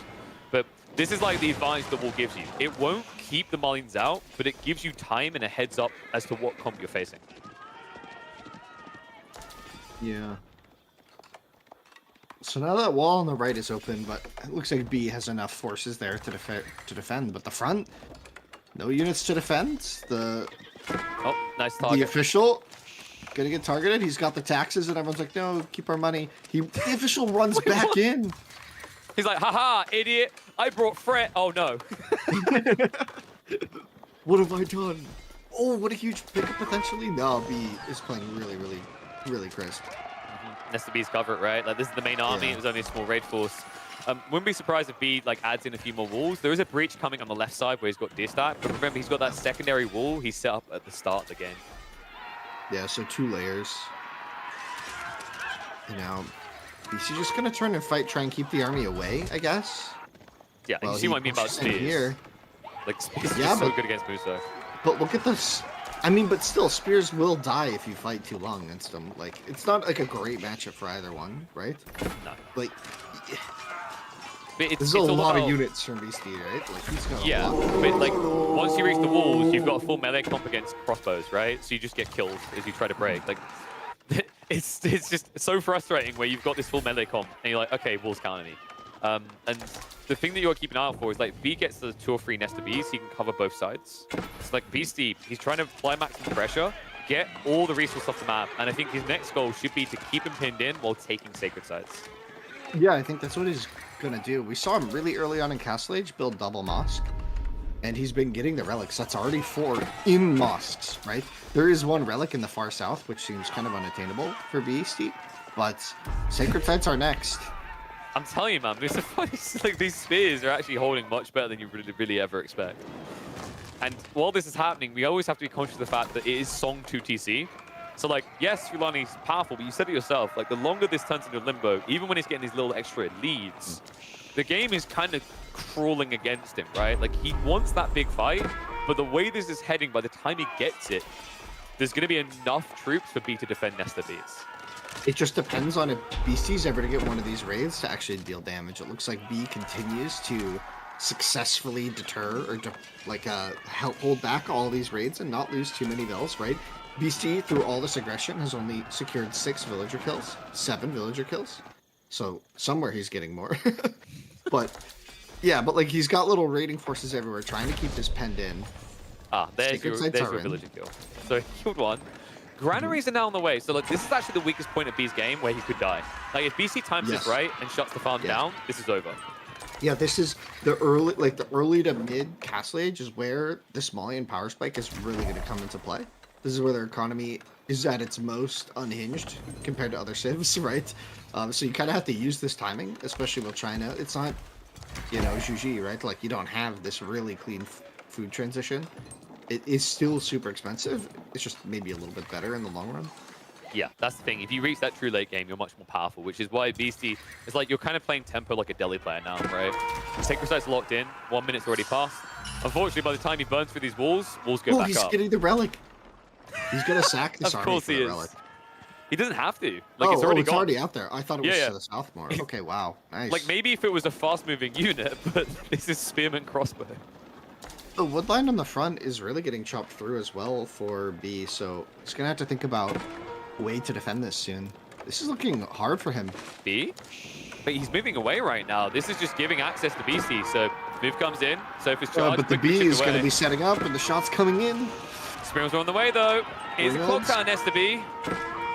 Nice back off here, B, just in time before we get sniped. In fact, you can see the Spearmans are struggling to get in range there. Frontside engagement, villages are still being chased upon, but the crossbow should be able to shut that down. And now the Spearmen are going to look to dive into the main army. Once again, Beastie swatted away. B does take a little bit of eco damage, but while this is happening, more and more farms are getting added in. Crossbows are a problem here. Like it's almost like he needs the mangonel, right? But that slows down your pacing. One of these sprints is going to go down. Nesta Bees is still not being counted. There's going to be a move in now, but one Sofa going in is not going to be good enough, surely. You should be able to clear it up. That's now 2 Nesta Bees to counter this out. Beastie, although he finds a little bit of chip damage, he's still not solving this eco-escalation. But there's fires everywhere. Like, here we go. That wasn't his full force. He had armies everywhere on the minimap, putting pressure everywhere, and that's a full evacuation on the south. He had to give up the hunt on the left. His economy on the north is going to be threatened pretty soon, but it looks like he's already evacuated from there. Beastie has fully set up his macro with almost every ecotech he needs. There's still a 7-minute timer for B to get out of this position, too. B has so as long as like, he's completely out of food right now because of this raid. Oh my god. And that's the last relic. Just the reminder, hey, I got the last relic coming in. Dang, BC is playing out of his mind right now. Malians are so strong in this position. This is really well played. Well, he needs to set up for a fight that wins now. So, like, he did a lot of damage. He's kept the opponent pinned. I think now what BC needs to look for is just remass in the center and just win a fight. If he wins a fight, the game is pretty much secured. But there's a chance here for B. If he gets enough of these palace guards out, look like he's starting to train them. If he gets enough bees up, if he has a couple springalds to counter it, his army could very quickly become very threatening. He has enough stone for a keep in just a few stone. Yeah, he ran out, actually. That's the problem here. Uh-oh, SpaghettiOs, indeed. He needs to bark it. Just buy it. Like, at this stage, if he tries... I think you have to. Like, if you run out on that left side to try and get stone, there's sofas here, right? And you need to rush this because the walls, although they're going to go back up, very soon, they get burnt through. The question is, where does the keep go? Does it go defensively, or do you need... South side. But do you need offensively for the sacred site push? Because at some point, he has to go towards one of the sacred sites, and generally China can just bring 20 vills and get a keep on the sacred site. Right? No, because if you do that, the raids still hit the farm, right? And it's like, you're choosing whether you lose in, like, 3 minutes or 10, right? I think the way you thread the needle is he wanted this keep drop on those farms, right? It's like a discount Great Wall Gatehouse, right? It's the same effect. But the problem is, he doesn't, like, he's not buying the stone. So these raids are going to keep coming. We're now less than 6 minutes away from a win condition. And in the next fight, BC's not just going to have Springles, in which, by the way, he's leading. He's also going to have Mangoes. Yeah, keep it. It is Clock Tower, but yeah. And Bs, I feel like Bs are better, but interesting. Good knob hit. It's a little bit of idle time here. B, it's about 40 go ahead, but the problem right now is those farms just don't really feel that impressive still. Beastie getting a keep up here in the center is super solid for him, right on top of his siege. But he did just throw away a decent chunk of his military. It's all spammable, it just though. buys time, right? Yeah. Yeah. Like, it's keeping B's head down in the dirt. Like, this is a guy that can't get more than 100 food together at any given time. He's just spamming it out. And yet still, every time, militarily, he remains behind. New wall goes up, and could immediately just end up going down here. A little bit of a clunky interaction. But the problem that I'm just seeing is B, he's the fireman, but Beastie is hurling Molotovs all across the city. And this fire station feels understaffed. Yeah, just needing a few Mustafati to run in where the rest regroup with the rest of the army. They have to back up here. I feel like B needs to make a play now for one of the sacred sites, right? Left probably going to be the best option. He still has 12 stone short to keep. I think he's going to have to buy it, right? But where's he going? Is he aiming for the north one or the left one? Those aren't the same word, but you know what I mean. The east one or the west one? Yeah, I think you have to go for the west one because, like, the east one is so far out. It sucks, though, because you want to secure gold, right? So you have a late game here. This move out with Trickle Troops worries me, though. Like, B, at this stage, you're backed up against the wall. You're 4 minutes away. The bees! Don't mess with the bees. That's not a good enough hit. And now, the raids are in again. This is so frustrating. Like, B, don't look at that. Please don't look at that granary again, because that's not a full free granary setup. That's like bootleg granaries, right? When someone's like, yo, check out my new Nikes, and the tick is upside down. Yeah, incredible game. This is so action-packed. And now going on the left side, it looks like that is confirmation where the keep's going to go, but I mean, this puts you out of position, right? Like, if BC wraps around the back, you're in trouble. Oh, man. Wraparound comes in, so if they're able to escape. But, oh, is this a pincer? The siege on the right. It's in trouble. It's in trouble. Sprinkles as well. It's a lot of sprinkles. Oh, no. The Mangoes are following this up. He's going to bait the fight. B, he can lose it all right here. Nesta B's get one flurry out. But the return fire is going to be the problem. Mangoes get in range. B loses it all. Oh, no. Oh, yes. Oh, yeah. No, that was an insane surround by Beastie. That was like a classic, trap maneuver, right? He got them right in between that forest. There was no chance for escape for B there because his siege was in that choke point. Oh, my gosh. And that was just destruction. That was an incredible play. Meanwhile, the raids still happening. The granaries only half of them are working. The pressure comes in on the walls again.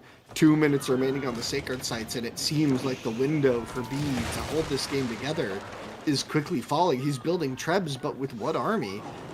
He's got to find a way to get through the 11 Springles on the field that Beastie has. So I'm not seeing how a siege push ever really does anything here. That is 33 population. I mean, Springles alone. It's CTQE in full form, right? But he earned it here. This is tough. Like, what I just saw from B in the last several minutes was reactions. Never proactivity, right? Like, I'm always a big believer, like, proactivity beats reactivity. And he never had this conversion point. That keep drop never happened. He's still floating 1,000 stone that just does nothing here. I think the play would have been buy the stone, drop the keep on the farms, fully set that up, and then commit down the center, because your economy can be stronger at this stage of the game. He just never realized it. And BC, with this non-stop aggression, pulling him left and right, seems to have ticked the box. He might be going for the sacred site on the left, though. I mean, you're not going to be quick enough, though. Like, there's a keep there. Good luck. He's going to try. He has to try. Sure, but do I need to quote? We're going to get to the Vil pull soon, right? Stop looking at those farms. They hurted me. Oh, God. No! No! Zooms in. Oh, man, that's so funny. This is over. B, an interesting series. You know, some decent flexes, some questionable choices, especially that game number 2. At least this one was not defined by sheep, but it was defined by aggression. Minute away from a Sacred Site victory, and B simply does not have the force to get out. Wow. And the bell dings its final toll. 1 minute remaining on B. Can he do it? That's a lot of units for Beastie. Just Bing chillin'.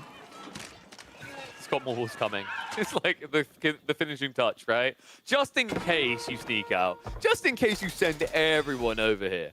Let's just make sure that this is going to be one of those situations. BC done this on the ladder recently where he just got up from his chair and walked off before the game was over. It is. He's at that stage now.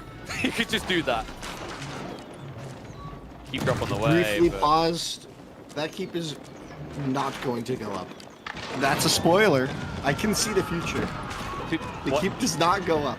But B can afford 2 keeps, Winston. Here's a spoiler. Why is he gathering so much stone? Well, eventually, the plan was to secure your game and then push with the Vills dropping a keep while you killed them. Beastie never let that happen. Beastie kept pressuring the sides, and the game ends. GG. GG indeed.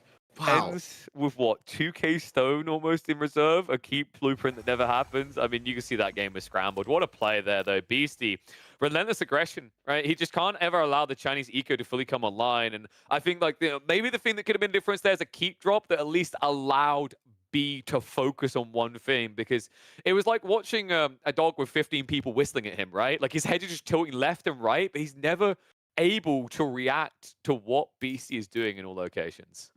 Exactly. It was really tough for him there, for sure.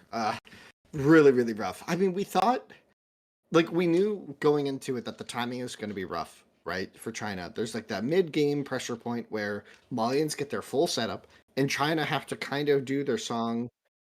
China has to do their song setup behind that, right? And it didn't really pan together there. It just didn't fully pan together, and I think that's really, really sad for B, because hell of a competitor. I really love watching their games. I think we mentioned that multiple times. Like, when these two fight, it's always fireworks, and I really enjoyed that game from the start to the finish, even with the sheep distribution once again causing some issues there for one of the players. It was so great to see. What a great game. But that was for a different reason, right? That's the thing that I appreciate in that one, is like, the previous games kind of felt like RNG one way or the other, but that game was actually, Chinese have better scout vision, they play ahead, well played. But you know what? We ain't done yet. No. We're going to spoil you. Apparently 5 series was not enough. We're going to give you a little tickle of what happened in the end of this one. Team Liquid's Dumu going up against Mr. Magic himself from Canada. They're going 1-1. It comes down to a deciding game on Coastal Cliffs where we're going to be watching Byzantines up against Chinese. This is an interesting matchup because neither of these are necessarily an S-tier civ. The problem is that these two already use some of the best civs for this map. Iabid's, Delhi's, Yuji, and English are all civs that I would put in the top 6 for Coastal Cliffs. So we're scraping the bottom of the barrel to see who can cook me up something nice to finish off my evening. This looks like a sick game too. Biz versus China on Coastal Cliffs. This is a tight game, a tight corridor where the players are set up. Both of these civs are really strong economically, really good at scaling. So maybe we're going to see a more passive opening. It feels like that could be the play. I'm not quite sure. Really looking forward to it though. Looks like the series is all tied up at 1-1. This will be the decider between Magic and Demu. Dude, this is an exciting one. I mean, with the remaining civs, like it's interesting. I feel like they kind of count each other out to force this out of top tier picks for Coastal Cliffs. It means we're going to have more of a balanced playing field. Just a reminder, this is going to be the last game of the day. I see 4 Fiandras having the correct attitude here. Get those subs in. Make sure that you do not miss a moment in this, because this game could actually be our longest one of the day. I'm expecting late game, but I'm expecting a bloodbath. And it all kicks off in just a few seconds. Yeah. What a great day for the main event. Opening day for the main event of the Elite Classic DOS. Super excited that we were able to share all these games with you, but what a magical capper to the day. Demu versus Magic. Oh man, I love watching these guys play too. It's always so fun. Let's Yeah, I see think it. that the playstyles lead to the late game as well, so we should Yeah, be getting yeah, that, yeah. right? Like, this could actually be the longest one, which is interesting because this is not a map that normally you'd want to go late game, but you've got taxation on one side, you've got a very strong eco. On the other, you've got olive oil forever, Mhm. and don't even tempt me with a second trade game to close out the day. Coastal Cliffs to decide this. Team Liquid's Dumu, Magic, a battle between EU and NA, and it comes down to a deciding game. Let's go. Yeah, let's go. I'm super pumped. All right, so who do you think is going to dive off the cliff first to get to the water? I mean, I hyped it It's up, such a but steep cliff. it's an hour-long game. Can I just be this is spotted off the map? Like, it's just going to be TC booming, right? I don't want to be a part of this. No, this isn't just going to be TC booming, surely. If we take a look at the map, though, is the stone really far away from Magic, or am I tripping? No, okay, so I like that you bring that up. That is intentional design. The stone always spawns far away from the TC. It's why, actually, civs like the English is a perfect example with Delhi. Any civ that doesn't try to TC boom is favored on this map because the way that Avli intentionally designed it was to have it so that stone was always something you had to fight for. I see. That makes sense. I like that. I like that idea. Yeah, push the stone away. Like, I think it's cool for one map or two maps to have, right? Like, to have that difference. Like, usually the stone is just around the same distance from your starting gold is. So I think, like, mixing that up, I think on some maps having the stone close, on other maps having the gold close, it definitely adds variety, I think, game to game on what strategies are viable, what strategies are more viable, what strategies become completely invalid because of it, maybe. That is multiple TCs if pressure just works really well here. Is it me or did Magic lose the scout game? Maybe there's some in the west corner. Oh, okay, wait, like, Dumu's already dropped off, right? There's no way his sheep game's this tiny. Yeah. Yeah, he won. Like, that's 12 to... What was it on the other side? Was it 8? I think it was 8, maybe 9 total. That's not the worst. Okay, okay, more even. That's not too bad. So there might be like 2 or 3 sheep on the left side, but Dumu still has to do the full rotation on his south side. So might be a slight edge there. Just kind of interesting because like typically Chinese, they should be able to see their opponent when you run out to the middle of the map sooner. So you should be able to like get an edge there and bypass him. And down goes the winery. So looking to slurp up those berries. We're gonna get some early mercs potentially. That could be pretty cool. I wonder if this just turns into discount English versus Chuganu. I mean, it's really solid to get longbows out early with Biz, right? It feels so good, right? If you could have like 12 of them and you just like hold your map with it, it feels so good. Because you're not like sacking as much of your game, it feels like, for it, because longbows are 50 wood each, but getting that in only olive oil, it just feels so much cleaner, and you can support it. It doesn't feel like you're like giving up any sort of macro advantages, or just like giving up any macro play, right, for it. It's really solid. So like usually the way when I watch Byzantines, if I see them go for Western contract, they're turtling. If they go for javelin, they're aggroing. So like it's very interesting actually how quickly you can tell the Byzantine game plan based on that. If the game's gonna go late and you think it's gonna go late, jabs kind of feel like people on a stick, right? Like it's never gonna feel better than having options such as Lombos, Langsneck, and Streltsy, even with a nerf to Streltsy. So Dumu. The interesting thing, actually, about Jav contract, at least, is you do have a recovery point in the late game, but it forces foreign engineering company, because then you get the camels with the +2 ranged and melee armor. And that's what slaps. I've seen a few players whip it out, and I gotta say, like, that +2, especially with the old Limitane build, where we just saw them being spammed. Like, think about what you have there. You have 5 ranged armor, and then you reduce the remaining damage, which... Considering the fact that the range reduction gets done before the armor reduction, kind of bonkers. Yeah, it's quite strong. It's quite strong. I think we'll see. So far, nobody moving out to stone, right? Like, one's brave enough to make that happen. It's so far. It's so far. But like, at some point, you want to, right? Dude, you're that tempting devil on someone's shoulder, right? Go on. You want it. you know you want. Well, I wasn't always go. You know you want the extra TC. It's just one TC. It's just a little bit of stone. That's all you need, right? What are they gonna do? What are they gonna do? Attack you? They're playing a TC Civ too. Come on. Yeah, like what's the worst that could happen? How many bills are we sending out anyways? They're expendable, right? That's when like the little demon on the Chinese player's shoulder just says, "If you send all 21 villages, we won't be out there long." Oh. No, I wouldn't be surprised if this is just kind of a little bit of relentless aggression. This is something I do like about the Chinese. I put them in like a mid-tier Civ on this map because of the Ford Barbican. Usually one of the big issues against Civ like English and whatever is that they can cut your resources because everything spawns forward, right? Like if you look at where the TCs are, you're smushed up against the edge of the map. So either like gold or food is ahead of you. But Barbican relieves that issue. I love what Dimmu is doing here though. The ball Oh, no in. way. I think it's a little too late. Wait, he might get a villager for it though. Nah, just tap it. Just tap it. Don't tap it. Like, don't tap it, whack it. There we go. Boom. Huh. Shouldn't get the scout though. Nah, his scout's fine. That was a cute attempt there from Demo. I liked that. Just trying to be a little naughty, a little aggressive. Double Merc House? Oh no, that was barracks. No, Racks and Merc House. So we're probably looking. Everyone, yeah, I was like, that's crazy. All right, make a bet. What contract we get? Limitani longbow. Yeah, that. You didn't see it, but I was like doing a little dance. I can feel it. Vibe. Okay, you can tell. Okay. Yeah. The little Limitane longbow wiggle.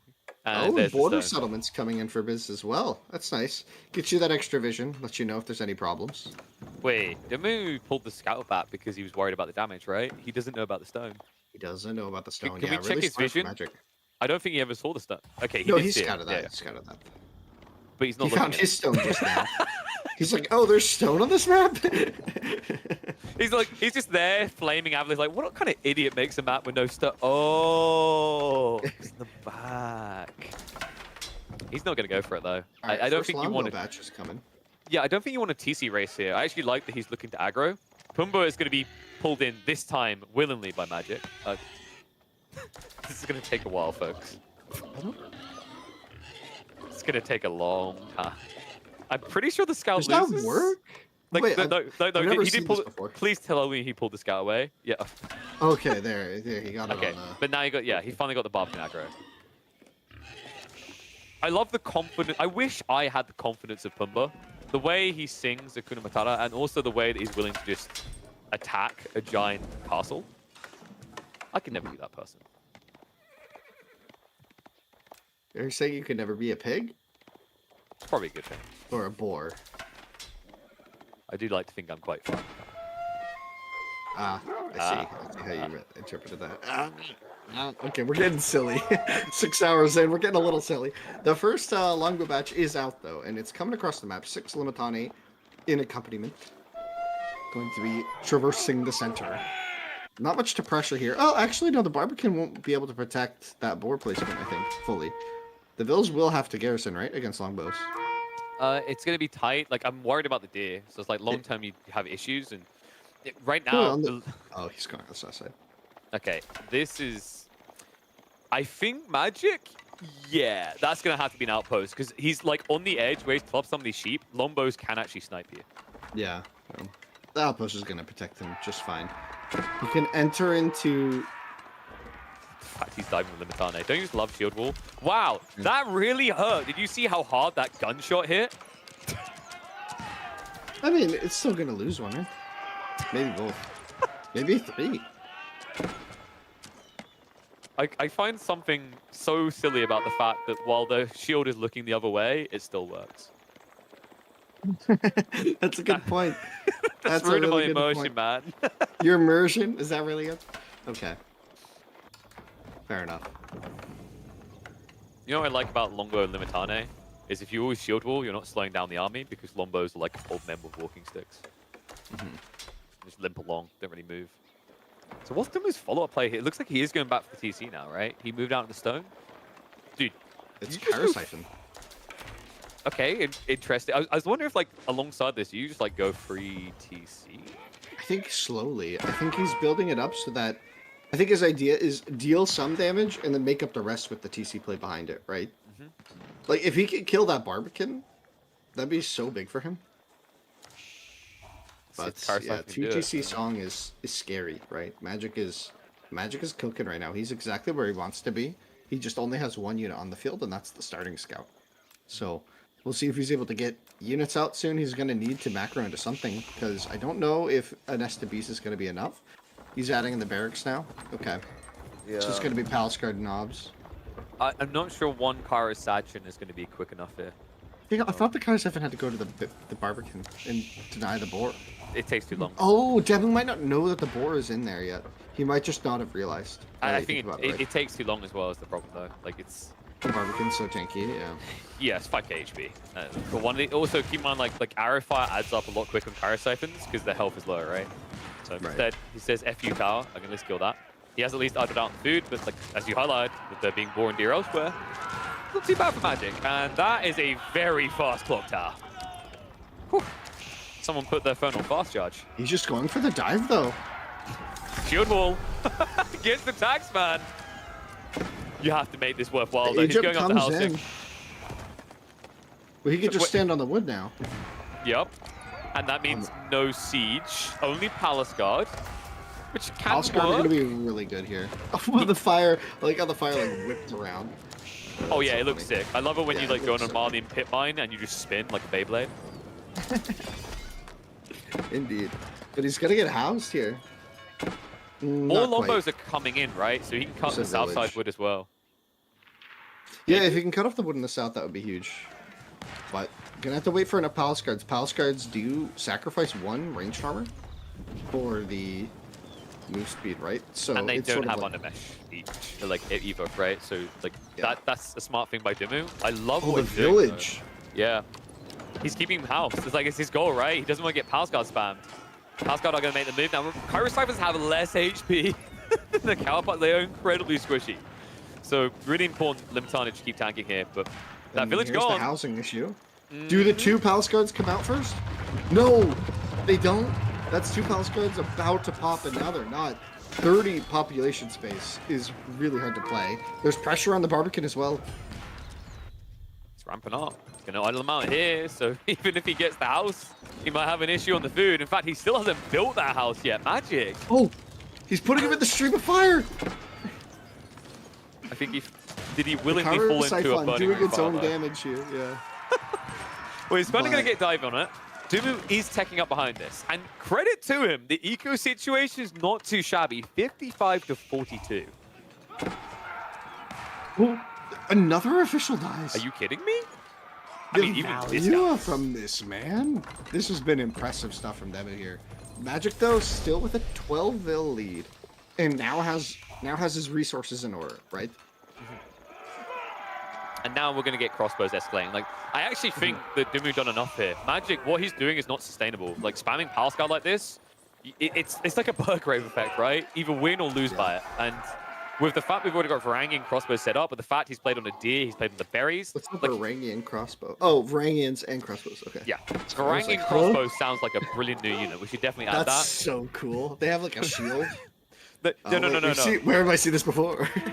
I feel like what should happen is when he berserks, he just pulls out a second crossbow and like full on John Wicks it, right? running Oh through. yeah, like one in each arm, and he's like leaning back, like full auto style. Okay, I see it. But then he does like a Sorry, that was a stealth very big derailment of the cast. We're No. focusing once again. We are fine. Relax, We are my fine. darling. What I'm wondering is whether Magic's going to be fine with a limited food for this play. Like, he needs to hit with the Palace Guard. No, it's going to be about the flank. Dimu. Looks like he's got textiles, actually. So, well played. Does he notice this? Okay, yeah, I was about to Yeah, say, yeah. you should notice this, right? Like the villager's like, I'm taking my meat and leaving. He does have both ranged attack upgrades as well, so this Palace Guard is going to die pretty quickly here. So, maybe one Vil goes down. Oh, there are more Palace Guards coming, though. Level 2 range armors coming in. Army needs to react, but right now I think they're cleaning up the other flank. Yeah, a little bit of awkward raiding coming in multiple locations from Magic.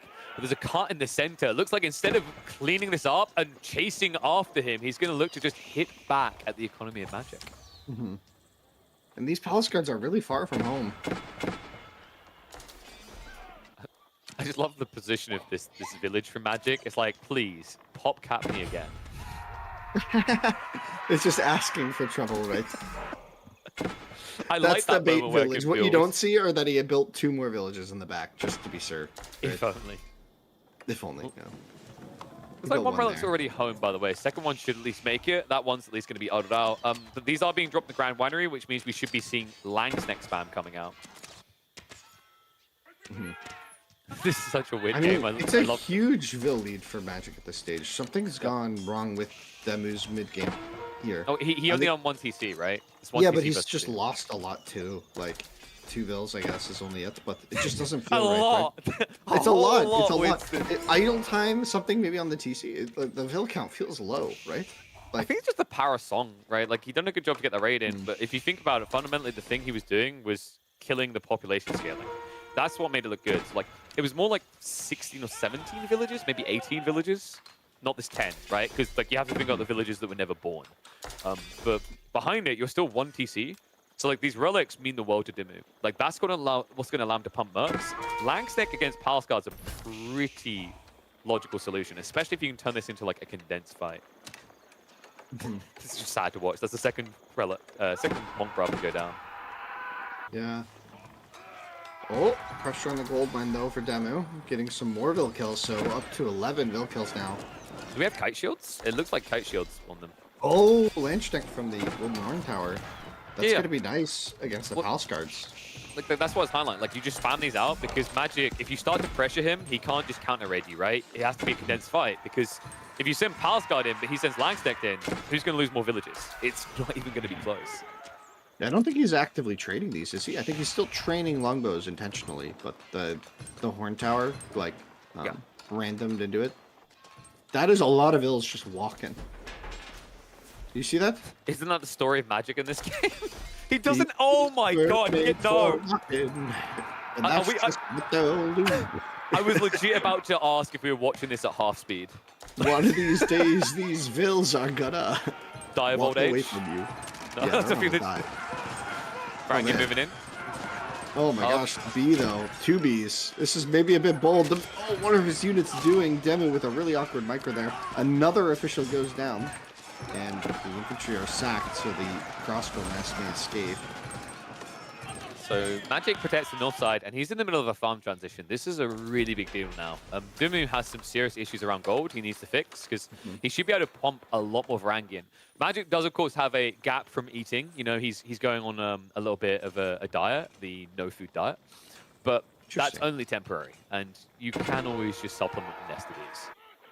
I've actually seen some players opting to put the relics for Byzantines not in the winery and opting for gold instead. It's for Varangian. Interesting to see here. Byzantine's going for the winery though, right? For the It's the Langsneck effect, because longbows. like right now Magic's way too clumped with his eco in different locations. So it's like it's a really smart read by Dimmu. I think like Langsneck is a lot more valuable than Mass Varangian right now. Cheeky little wall going up. No one told these villagers that they were going to be trapped in here with him. I think there's a gap. Yeah, there is. I think he didn't complete it. Maybe not. Oh no. I think if he shoots the wall, usually it comes down. It's kind of inconsistent. The problem is you'd be shooting it, actually shooting it, right? Like you don't have any melee. I'm not trapped in here with you. You're trapped in here with me. And he bravely runs away. Yeah, there's enough. I feel like you're losing a lot of Palace Guard for this. Nest of Bees will make it better, though. Oh, will they? They miss. The depression in your voice, like mission. you expect them to let you down. Like, oh, they missed again. Palace Guard's looking kind of healthy, right? Up to 20. Also, Langsneck count's not looking too desirable. I think Dimmu, how many farms we got behind this? Like, once you get to 30 plus farms, it gets scary. But yeah, that's a long way off. He's adding them in one at a time. It takes time, right? Especially when you're trying to apply this much pressure. Looks like he might be aiming for like another TC or something. He's stacking a lot of wood right now. He's up to level 5 cisterns. That's a good point out, Vodka. Like, that's a lot of value already right there. Yep. For his Vil. So like that Vil count might be a bit deceiving because I don't think we have max level officials. Unless Magic has been prioritizing that because he's been losing a lot of officials.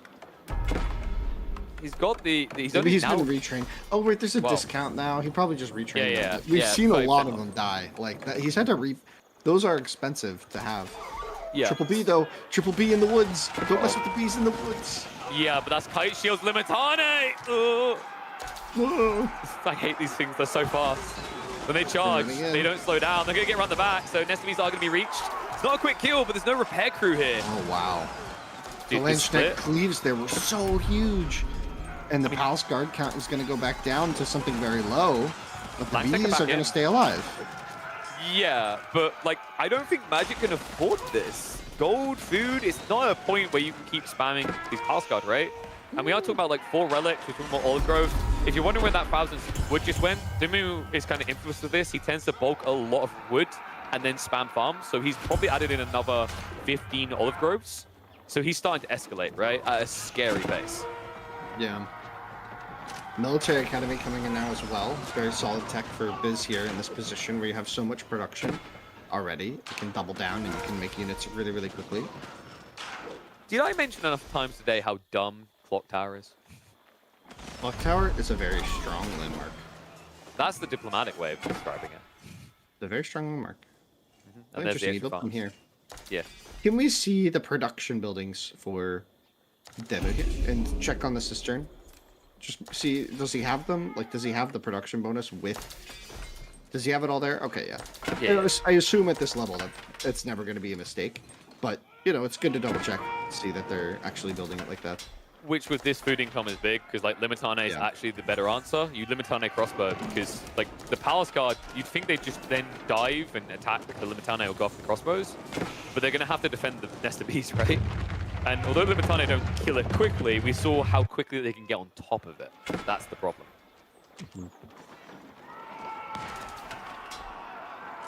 Palace Guards once again chasing units out of the base. The Sacred Site timer is active Kicked for off. a minute. 9 minutes remaining. That's a pretty long ways to go. And it looks like Magic is the one with a long wall up in the center. Did he actually wall all that, or is that just a dream? I think Sure. that's a nightmare, actually, if you look at it, because I'm pretty sure the wall isn't fully up, and that's not exactly what's called the Great Wall of China. That's the Great Wall of China. It's some discounted version, right? It's only a pitiful wood wall that is I not see, very yeah. effective. Yeah, there's some big gaps.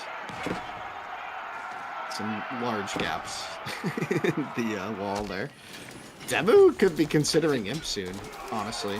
I think you just double down. Like, you've got Magic on the ropes. He doesn't have adequate troops to react to all of this. And this Nest of Bees spread, you think it's good, but there's Langsdeck in there. The Palace Guard count is taking a walloping from this.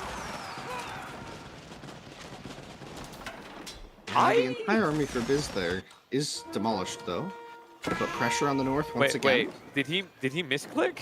He's attacking the village. Well, I think he wants to kill the village because he housed him again. I don't know if you noticed, but he killed a village in front of the Barbican, and the pop went down again for Magic, and he's like, I got it. I got to build another village. Well, he might lose another village very quickly here. There we go. They break the wall. All of them get in range. And this is getting problematic. Like, those Palace Guard, can we check the health? Because half of them were at death's door. I don't think Magic has an army. Oh, yeah, no. No. You've been volunteered as tribute here. Not willingly. Oh, the Palace Guard's looking good cleave here on that right side of that fight. Oh, Nest of Bees Magic in did a good range. split. I think Magic intentionally split that. That was clean. There's a lot of Nest of Bees, but like the problem is the Palace Guard count right now. This idle time on the farm is kind of something you can't afford.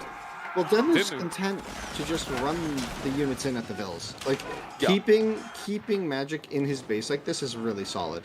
He could just keep up the production, keep up the flood. The question is, do we keep ever it going. see him try to go Springwalls to solve this permanently? He doesn't need to yet, but he needs to start adding it soon, right? He's Like, got it a lot of needs to gold, be right? soon. Like, that's the absurd part. He's floating almost 3,000 gold right now. Yeah. I'm not sure what the plan is long term here for Devin, right? Like he you're buy saying Tekka? keep doubling down and keep going. I feel like aging up here at some point. Like, he's making a lot of Varangians, right? Every now and then. I feel like a Palatine school would just be solid. I've Like, seen him do this a lot. get Like, more Dimu, units. like, when the game grinds like this, he'll find himself with a lot of gold, and sometimes he'll just drop a marketplace and sell, like, half of it to get towards him, and then save the rest of all the techs, right? Keeps on the way. Lights from Magic, needs to eliminate that win condition, and it's a strong point right now, because Dimu has just been throwing meat into the grinder. The Nest of Bees are still not being solved. Yeah, and he's running this. He's running it back. He said, you know what? You know what was really good? 2022, 2023. And so in 2024, Demu's going to do the same thing he's done several times this game. Just run in, throwing it back. Ben, you're so bloody annoying. This is so frustrating. I can Yeah. just imagine Magic, like, it's so uncomfortable because you're meant to be setting this no. pace. That's not a good sign. He has no food in reserve right now. Is Magic about to like all in the landmarks or something crazy? You can't. Like, this army's not big enough. It's not Then fast where's he enough. going? Wait, who's got in the nest of bees? Oh my Magic! No, this is not Magic. This is heresy right now. So he's gonna get through the Palisade Ball in time. What is this game? What is happening? The villagers are running back to the farms, but there's still an army there. I think he misclicked somewhere. Oh, Demu's these got are to be getting good smiling, man. value. Palace Guard are not. Langsec, clean them up. Okay, 1B goes down. Yeah, but this is like Stormtrooper aim. Well, there's some retaliation here for Magic. He still has 30 more villagers. Yeah, but he's up against, was that 3 TC I spotted? No, 2. Okay, 2 TC and the system buff, remember. And also, Yeah. by the way, in case you didn't notice, China, your farms don't work very well. Like, you can't gather. Well, he's finally going to clear up this mess. And he has cleaned up the Sacred Site. His counterattack did a decent amount of damage, but not a ton. Did that keep just get destroyed? He did. cancelled. He cancelled. No. Where's his stone? Oh, okay. It's Placed there, being spent on another key. I think he's Where? dropping on the farms, right? Like, it has to be after all that. If there's not one on the farms, I'm going to Are be you shocked. sure that wasn't destroyed? No, he got 1,000 stone back for a second there. Where's he building it? What? Okay, there we go. Oh, okay. Secure in the wood. I swear I've seen these two play a very similar Chinese Byzantine game before. A very similar game. And that game didn't end well for Magic. Demo has 3,000 gold banked. At some point, he needs Not to for think of a long, strat baby. here. How You think about he's just gonna Imperial? buy it? Yeah, do it. Buy it for Imp? I think so. Because then you could work berserk Varangian, right? And that actually does kill Nest of Bees. Man, what a game. This has been so sick. Yeah, but the macro here for Demu is still solid despite the counterattack, and he's able to pause production for a second and click up. Mangonel's house now is a pain in the bloody ass. And yeah, it's the foreign engineering company. Okay, so this He's is a- pretty big because Langsnake now moved as quickly as Palace Guard. What's the Also- range of that thing? Also, access to bees. Yep. So we could have bees on bees. There we go. So like everyone unleashes their bee hordes. They throw like beehives at each other and they say, who trained their bees better? If It's you like, can't beat them, join them. Get it? Oh. Like beat them. If you It's- can't beat the bees, join the bees. it's like the worst Pokemon battle you've ever seen where everyone just keeps throwing beetles out, right? That's what we're heading towards. Another thing is like volley's actually pretty strong. Like if you go back to Lombos, volley's really powerful here. Yeah. Oh. Magic has a problem. Turns out he's not a real magician. It Well, would he is. take. I'd say it's kind of working Magic right now to have lost 50 Vils and still have the Vil lead. Oh, God, no.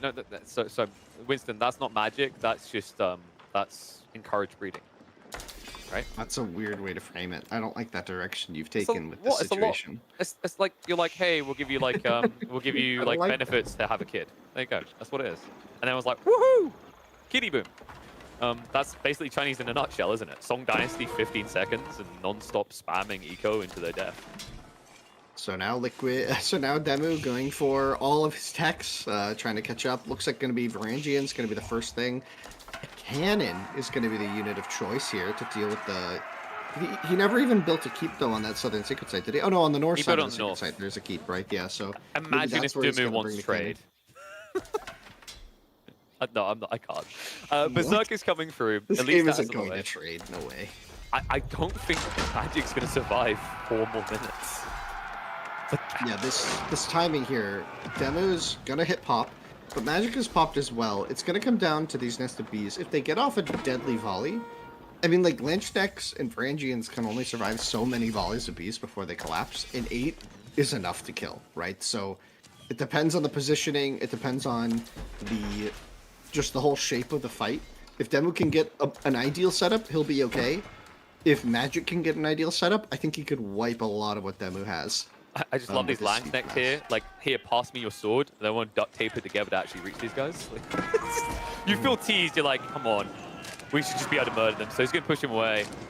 So the point of the Nest to be, like, Great Wall Gatehouse is in the way. Well-played Magic finds what he needs. But, like, in this fight, the Berserk has come in. Elite Army Tactics has come in. If you stagger chase in with Varangian, Magic does have a lot of Palace Guard, but the way that this turns is, like, with this many troops, 30 Langsneck, by the way, how do you stand there and defend knobs long enough?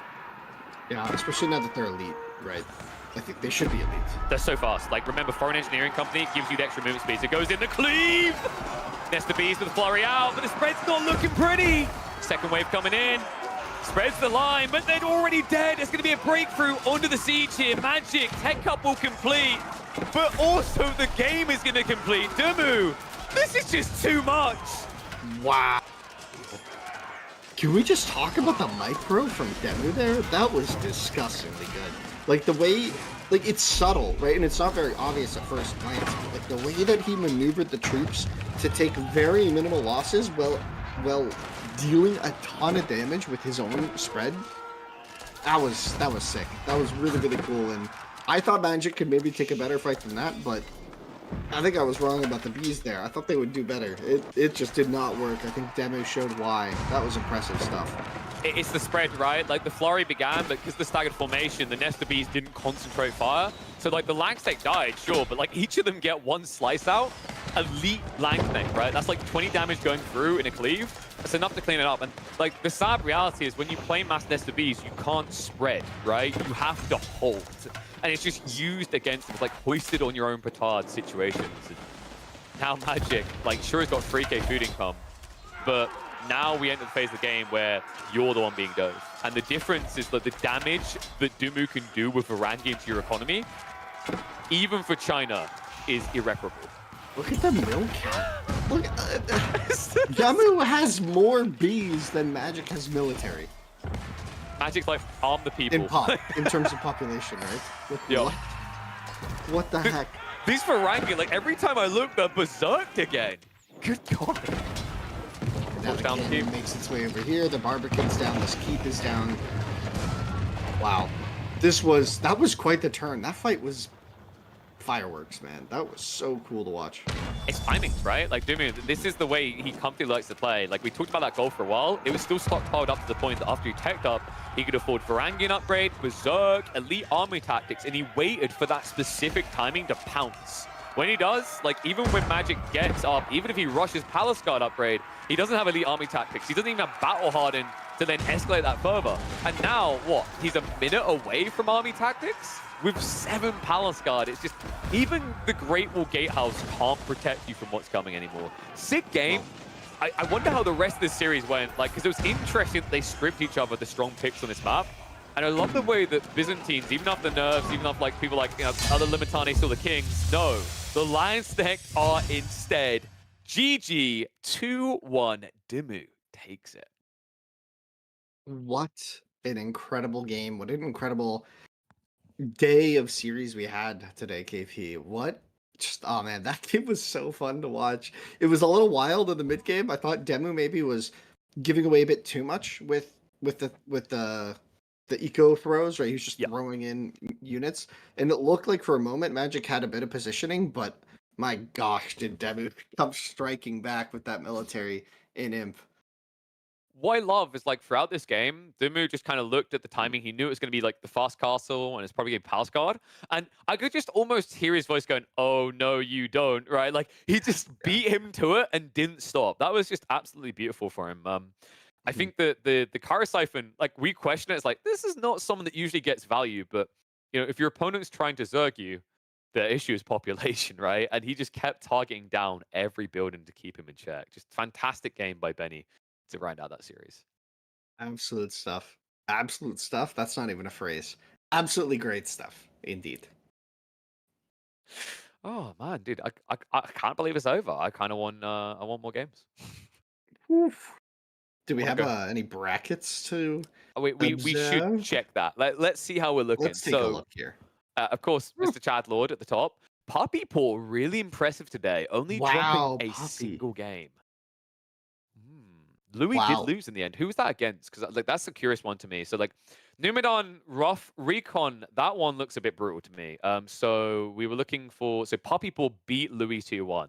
That's really impressive actually. Like Louis, really strong performance against Vortex, but shows you that playstyles matter a lot, right? And I can kind of see that. Like Vortex, he wants the game done with quickly. I think Puppy Paw is a little bit more methodical. He's willing to play that later phase of the game. And I wouldn't be surprised if he's found one or two solutions to the issue that is Louis in Imp Plus. Yeah, interesting as well. Oh, wow. Just crazy. I'm looking at Cat Recon's beating out games. Recon. Yeah, that's big. Recon, this is a bit of a tough one. I'm wondering what's going on there.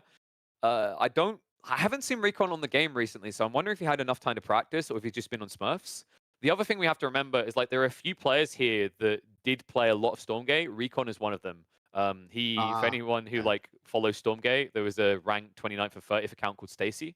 That was him. So like he put quite a lot of time into that, and I think he still plays a bit of it. So maybe that was an element at play here. Other than that, I'm trying to think if there's any other really shocking results here. Like we already highlighted earlier, the 2-0 by CSO over Dimu, really impressive. I think Louis with the 2-1 against Vortex is pretty surprising. Yeah, like I But, said I mean, earlier. Louis has been practicing, so I feel like every tournament I would say, oh, like Louis is up and coming, right? I feel like at some point he's just here, right? Yeah, like how he's long did here. it take Like he's us? been here for a long time. I feel like I need to adapt a bit and just admit, like not just admit, but like say out loud, like yes, Louis is a top tier player and he's going to be here for a while, and it's really exciting to see. It's really crazy that Puppy. I think just the Louis matches where he beats Vortex but loses to Puppy 2-1, 2-1 is quite interesting. That's kind of like going to give us some interesting point schemes later in the group stage. Yeah. So excited to see how that plays out, because it's not just like we have the upper echelon of players who all sweep and then the lower echelon who all lose. There's going to be quite a lot of vying for territory in this group, I think, for the places beyond maybe second. I think third and fourth and fifth are going to be and like hotly contested, third and fourth at least, right? Yeah. And day 1 and 2 are especially like big opportunities to flex something that someone else doesn't, right? Like everyone's gone off in their corners, they practiced, they figured out some crafty strategies, and now, like we mentioned at the start of the day, it's revealing your hand, saying, haha, look what I discovered. After the first weekend, you get into the study point, right? Where these players are going to dissect what they lost to, what worked, what didn't, and they're going to come back with a completely different formula if they're on the losing end. So, yeah, I think like today and tomorrow is the point where I'm expecting the biggest shockers. We can check in on Group B here, where we can see, of course, we watched the BCB series earlier. A strong start for B, but BC able to turn it around for the 2-1. B versus Lucifron, also another one where B was able to cinch a game, but not able to close it out into a win. Outside that, I think most of the outcomes in this pool Wham! played as Lucifron was expected. nuts. Yes. Wham Lucifron is like kind of crazy at 2-1. I think the other big one we highlighted earlier is like Wham losing 2-0 to Tanatan. Those two, I think, are the biggest shockers here.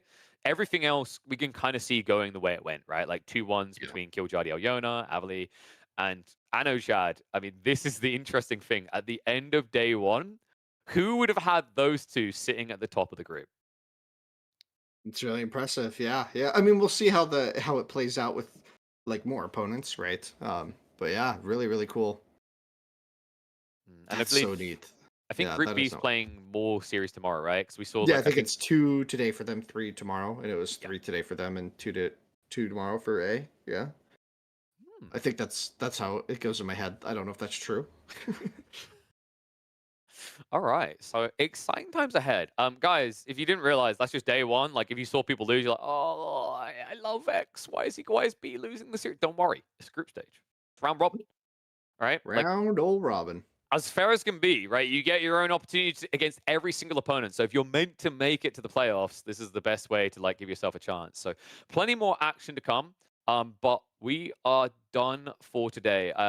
We are going to have more action tomorrow. It's going to kick off at 3 p.m. GMT. And reminder, folks, like what we've done 7 hours today. If you haven't got your Prime subs in, if you've got your subs in yet, what the hell are you waiting for? This is just day 1. We've still got several more weekends. We're going to be playing all the way through to March. I believe the finals is March 24th. So roughly you're going to be getting what I'd say about, isn't that like 50 hours of AoE4 content? Ooh, totally worth $5. Go for it. Wait, Zertin is saying in chat that he won 2-0 against Baltoon. Wait, really? Not the other way around. Nani? Okay. It could be a joke. I'm just saying. I don't know what's going on. I just think it's funny if that's the case, because we're like, oh yeah, Baltoon like went 4-0. It makes that whole if that is correct, then that means that whole group stage is really crazy. But not sure. That's kind of wild. Yeah, I think like because Zertin, correct me if I'm wrong, like obviously earned it, but like I think Mister was going to play and then Zertin took that slot, right? So he, of course, Zertin came directly in the event. But if that's the case, already flexing and proving, you know, I deserve to be there. It's not a case of, oh, Mister didn't turn up, so it just happened by default. Well played, if so. We'll get those updated though for tomorrow, and we should be 100% accurate going into the next day. But remember, 3 p.m. GMT +0, the Brit time, because I mean it's +0, so that's what I go by. Make sure you mark it in your calendar. Make sure you've got notifications turned on and are following the channel so that you're able to be here bright and early when we will see probably a bare minimum. Actually, it should be 5 series, if not 6. Who knows? Maybe we'll spoil you. Maybe Pesty will like, if there's enough subs today, we'll just slide in a 6 series. You just got to kind of entice them into it. But for now, we are going to throw the raid across. We're going to keep the fun time going. Looks like we're going to actually be raiding one of the players. We're going to be sending it across to Corvinus. So go have some fun with him. And hopefully you will join us all tomorrow where the AoE4 action continues in the Elite Classic 2. And subscribe to EGC TV and look at the Kickstarter. It looks really cool. Do The it. rewards are really awesome. Do it. Land. We need a land. Okay, We can need we a like land. we need a few land. millionaires. Drop the 60K. I want to go. Bye.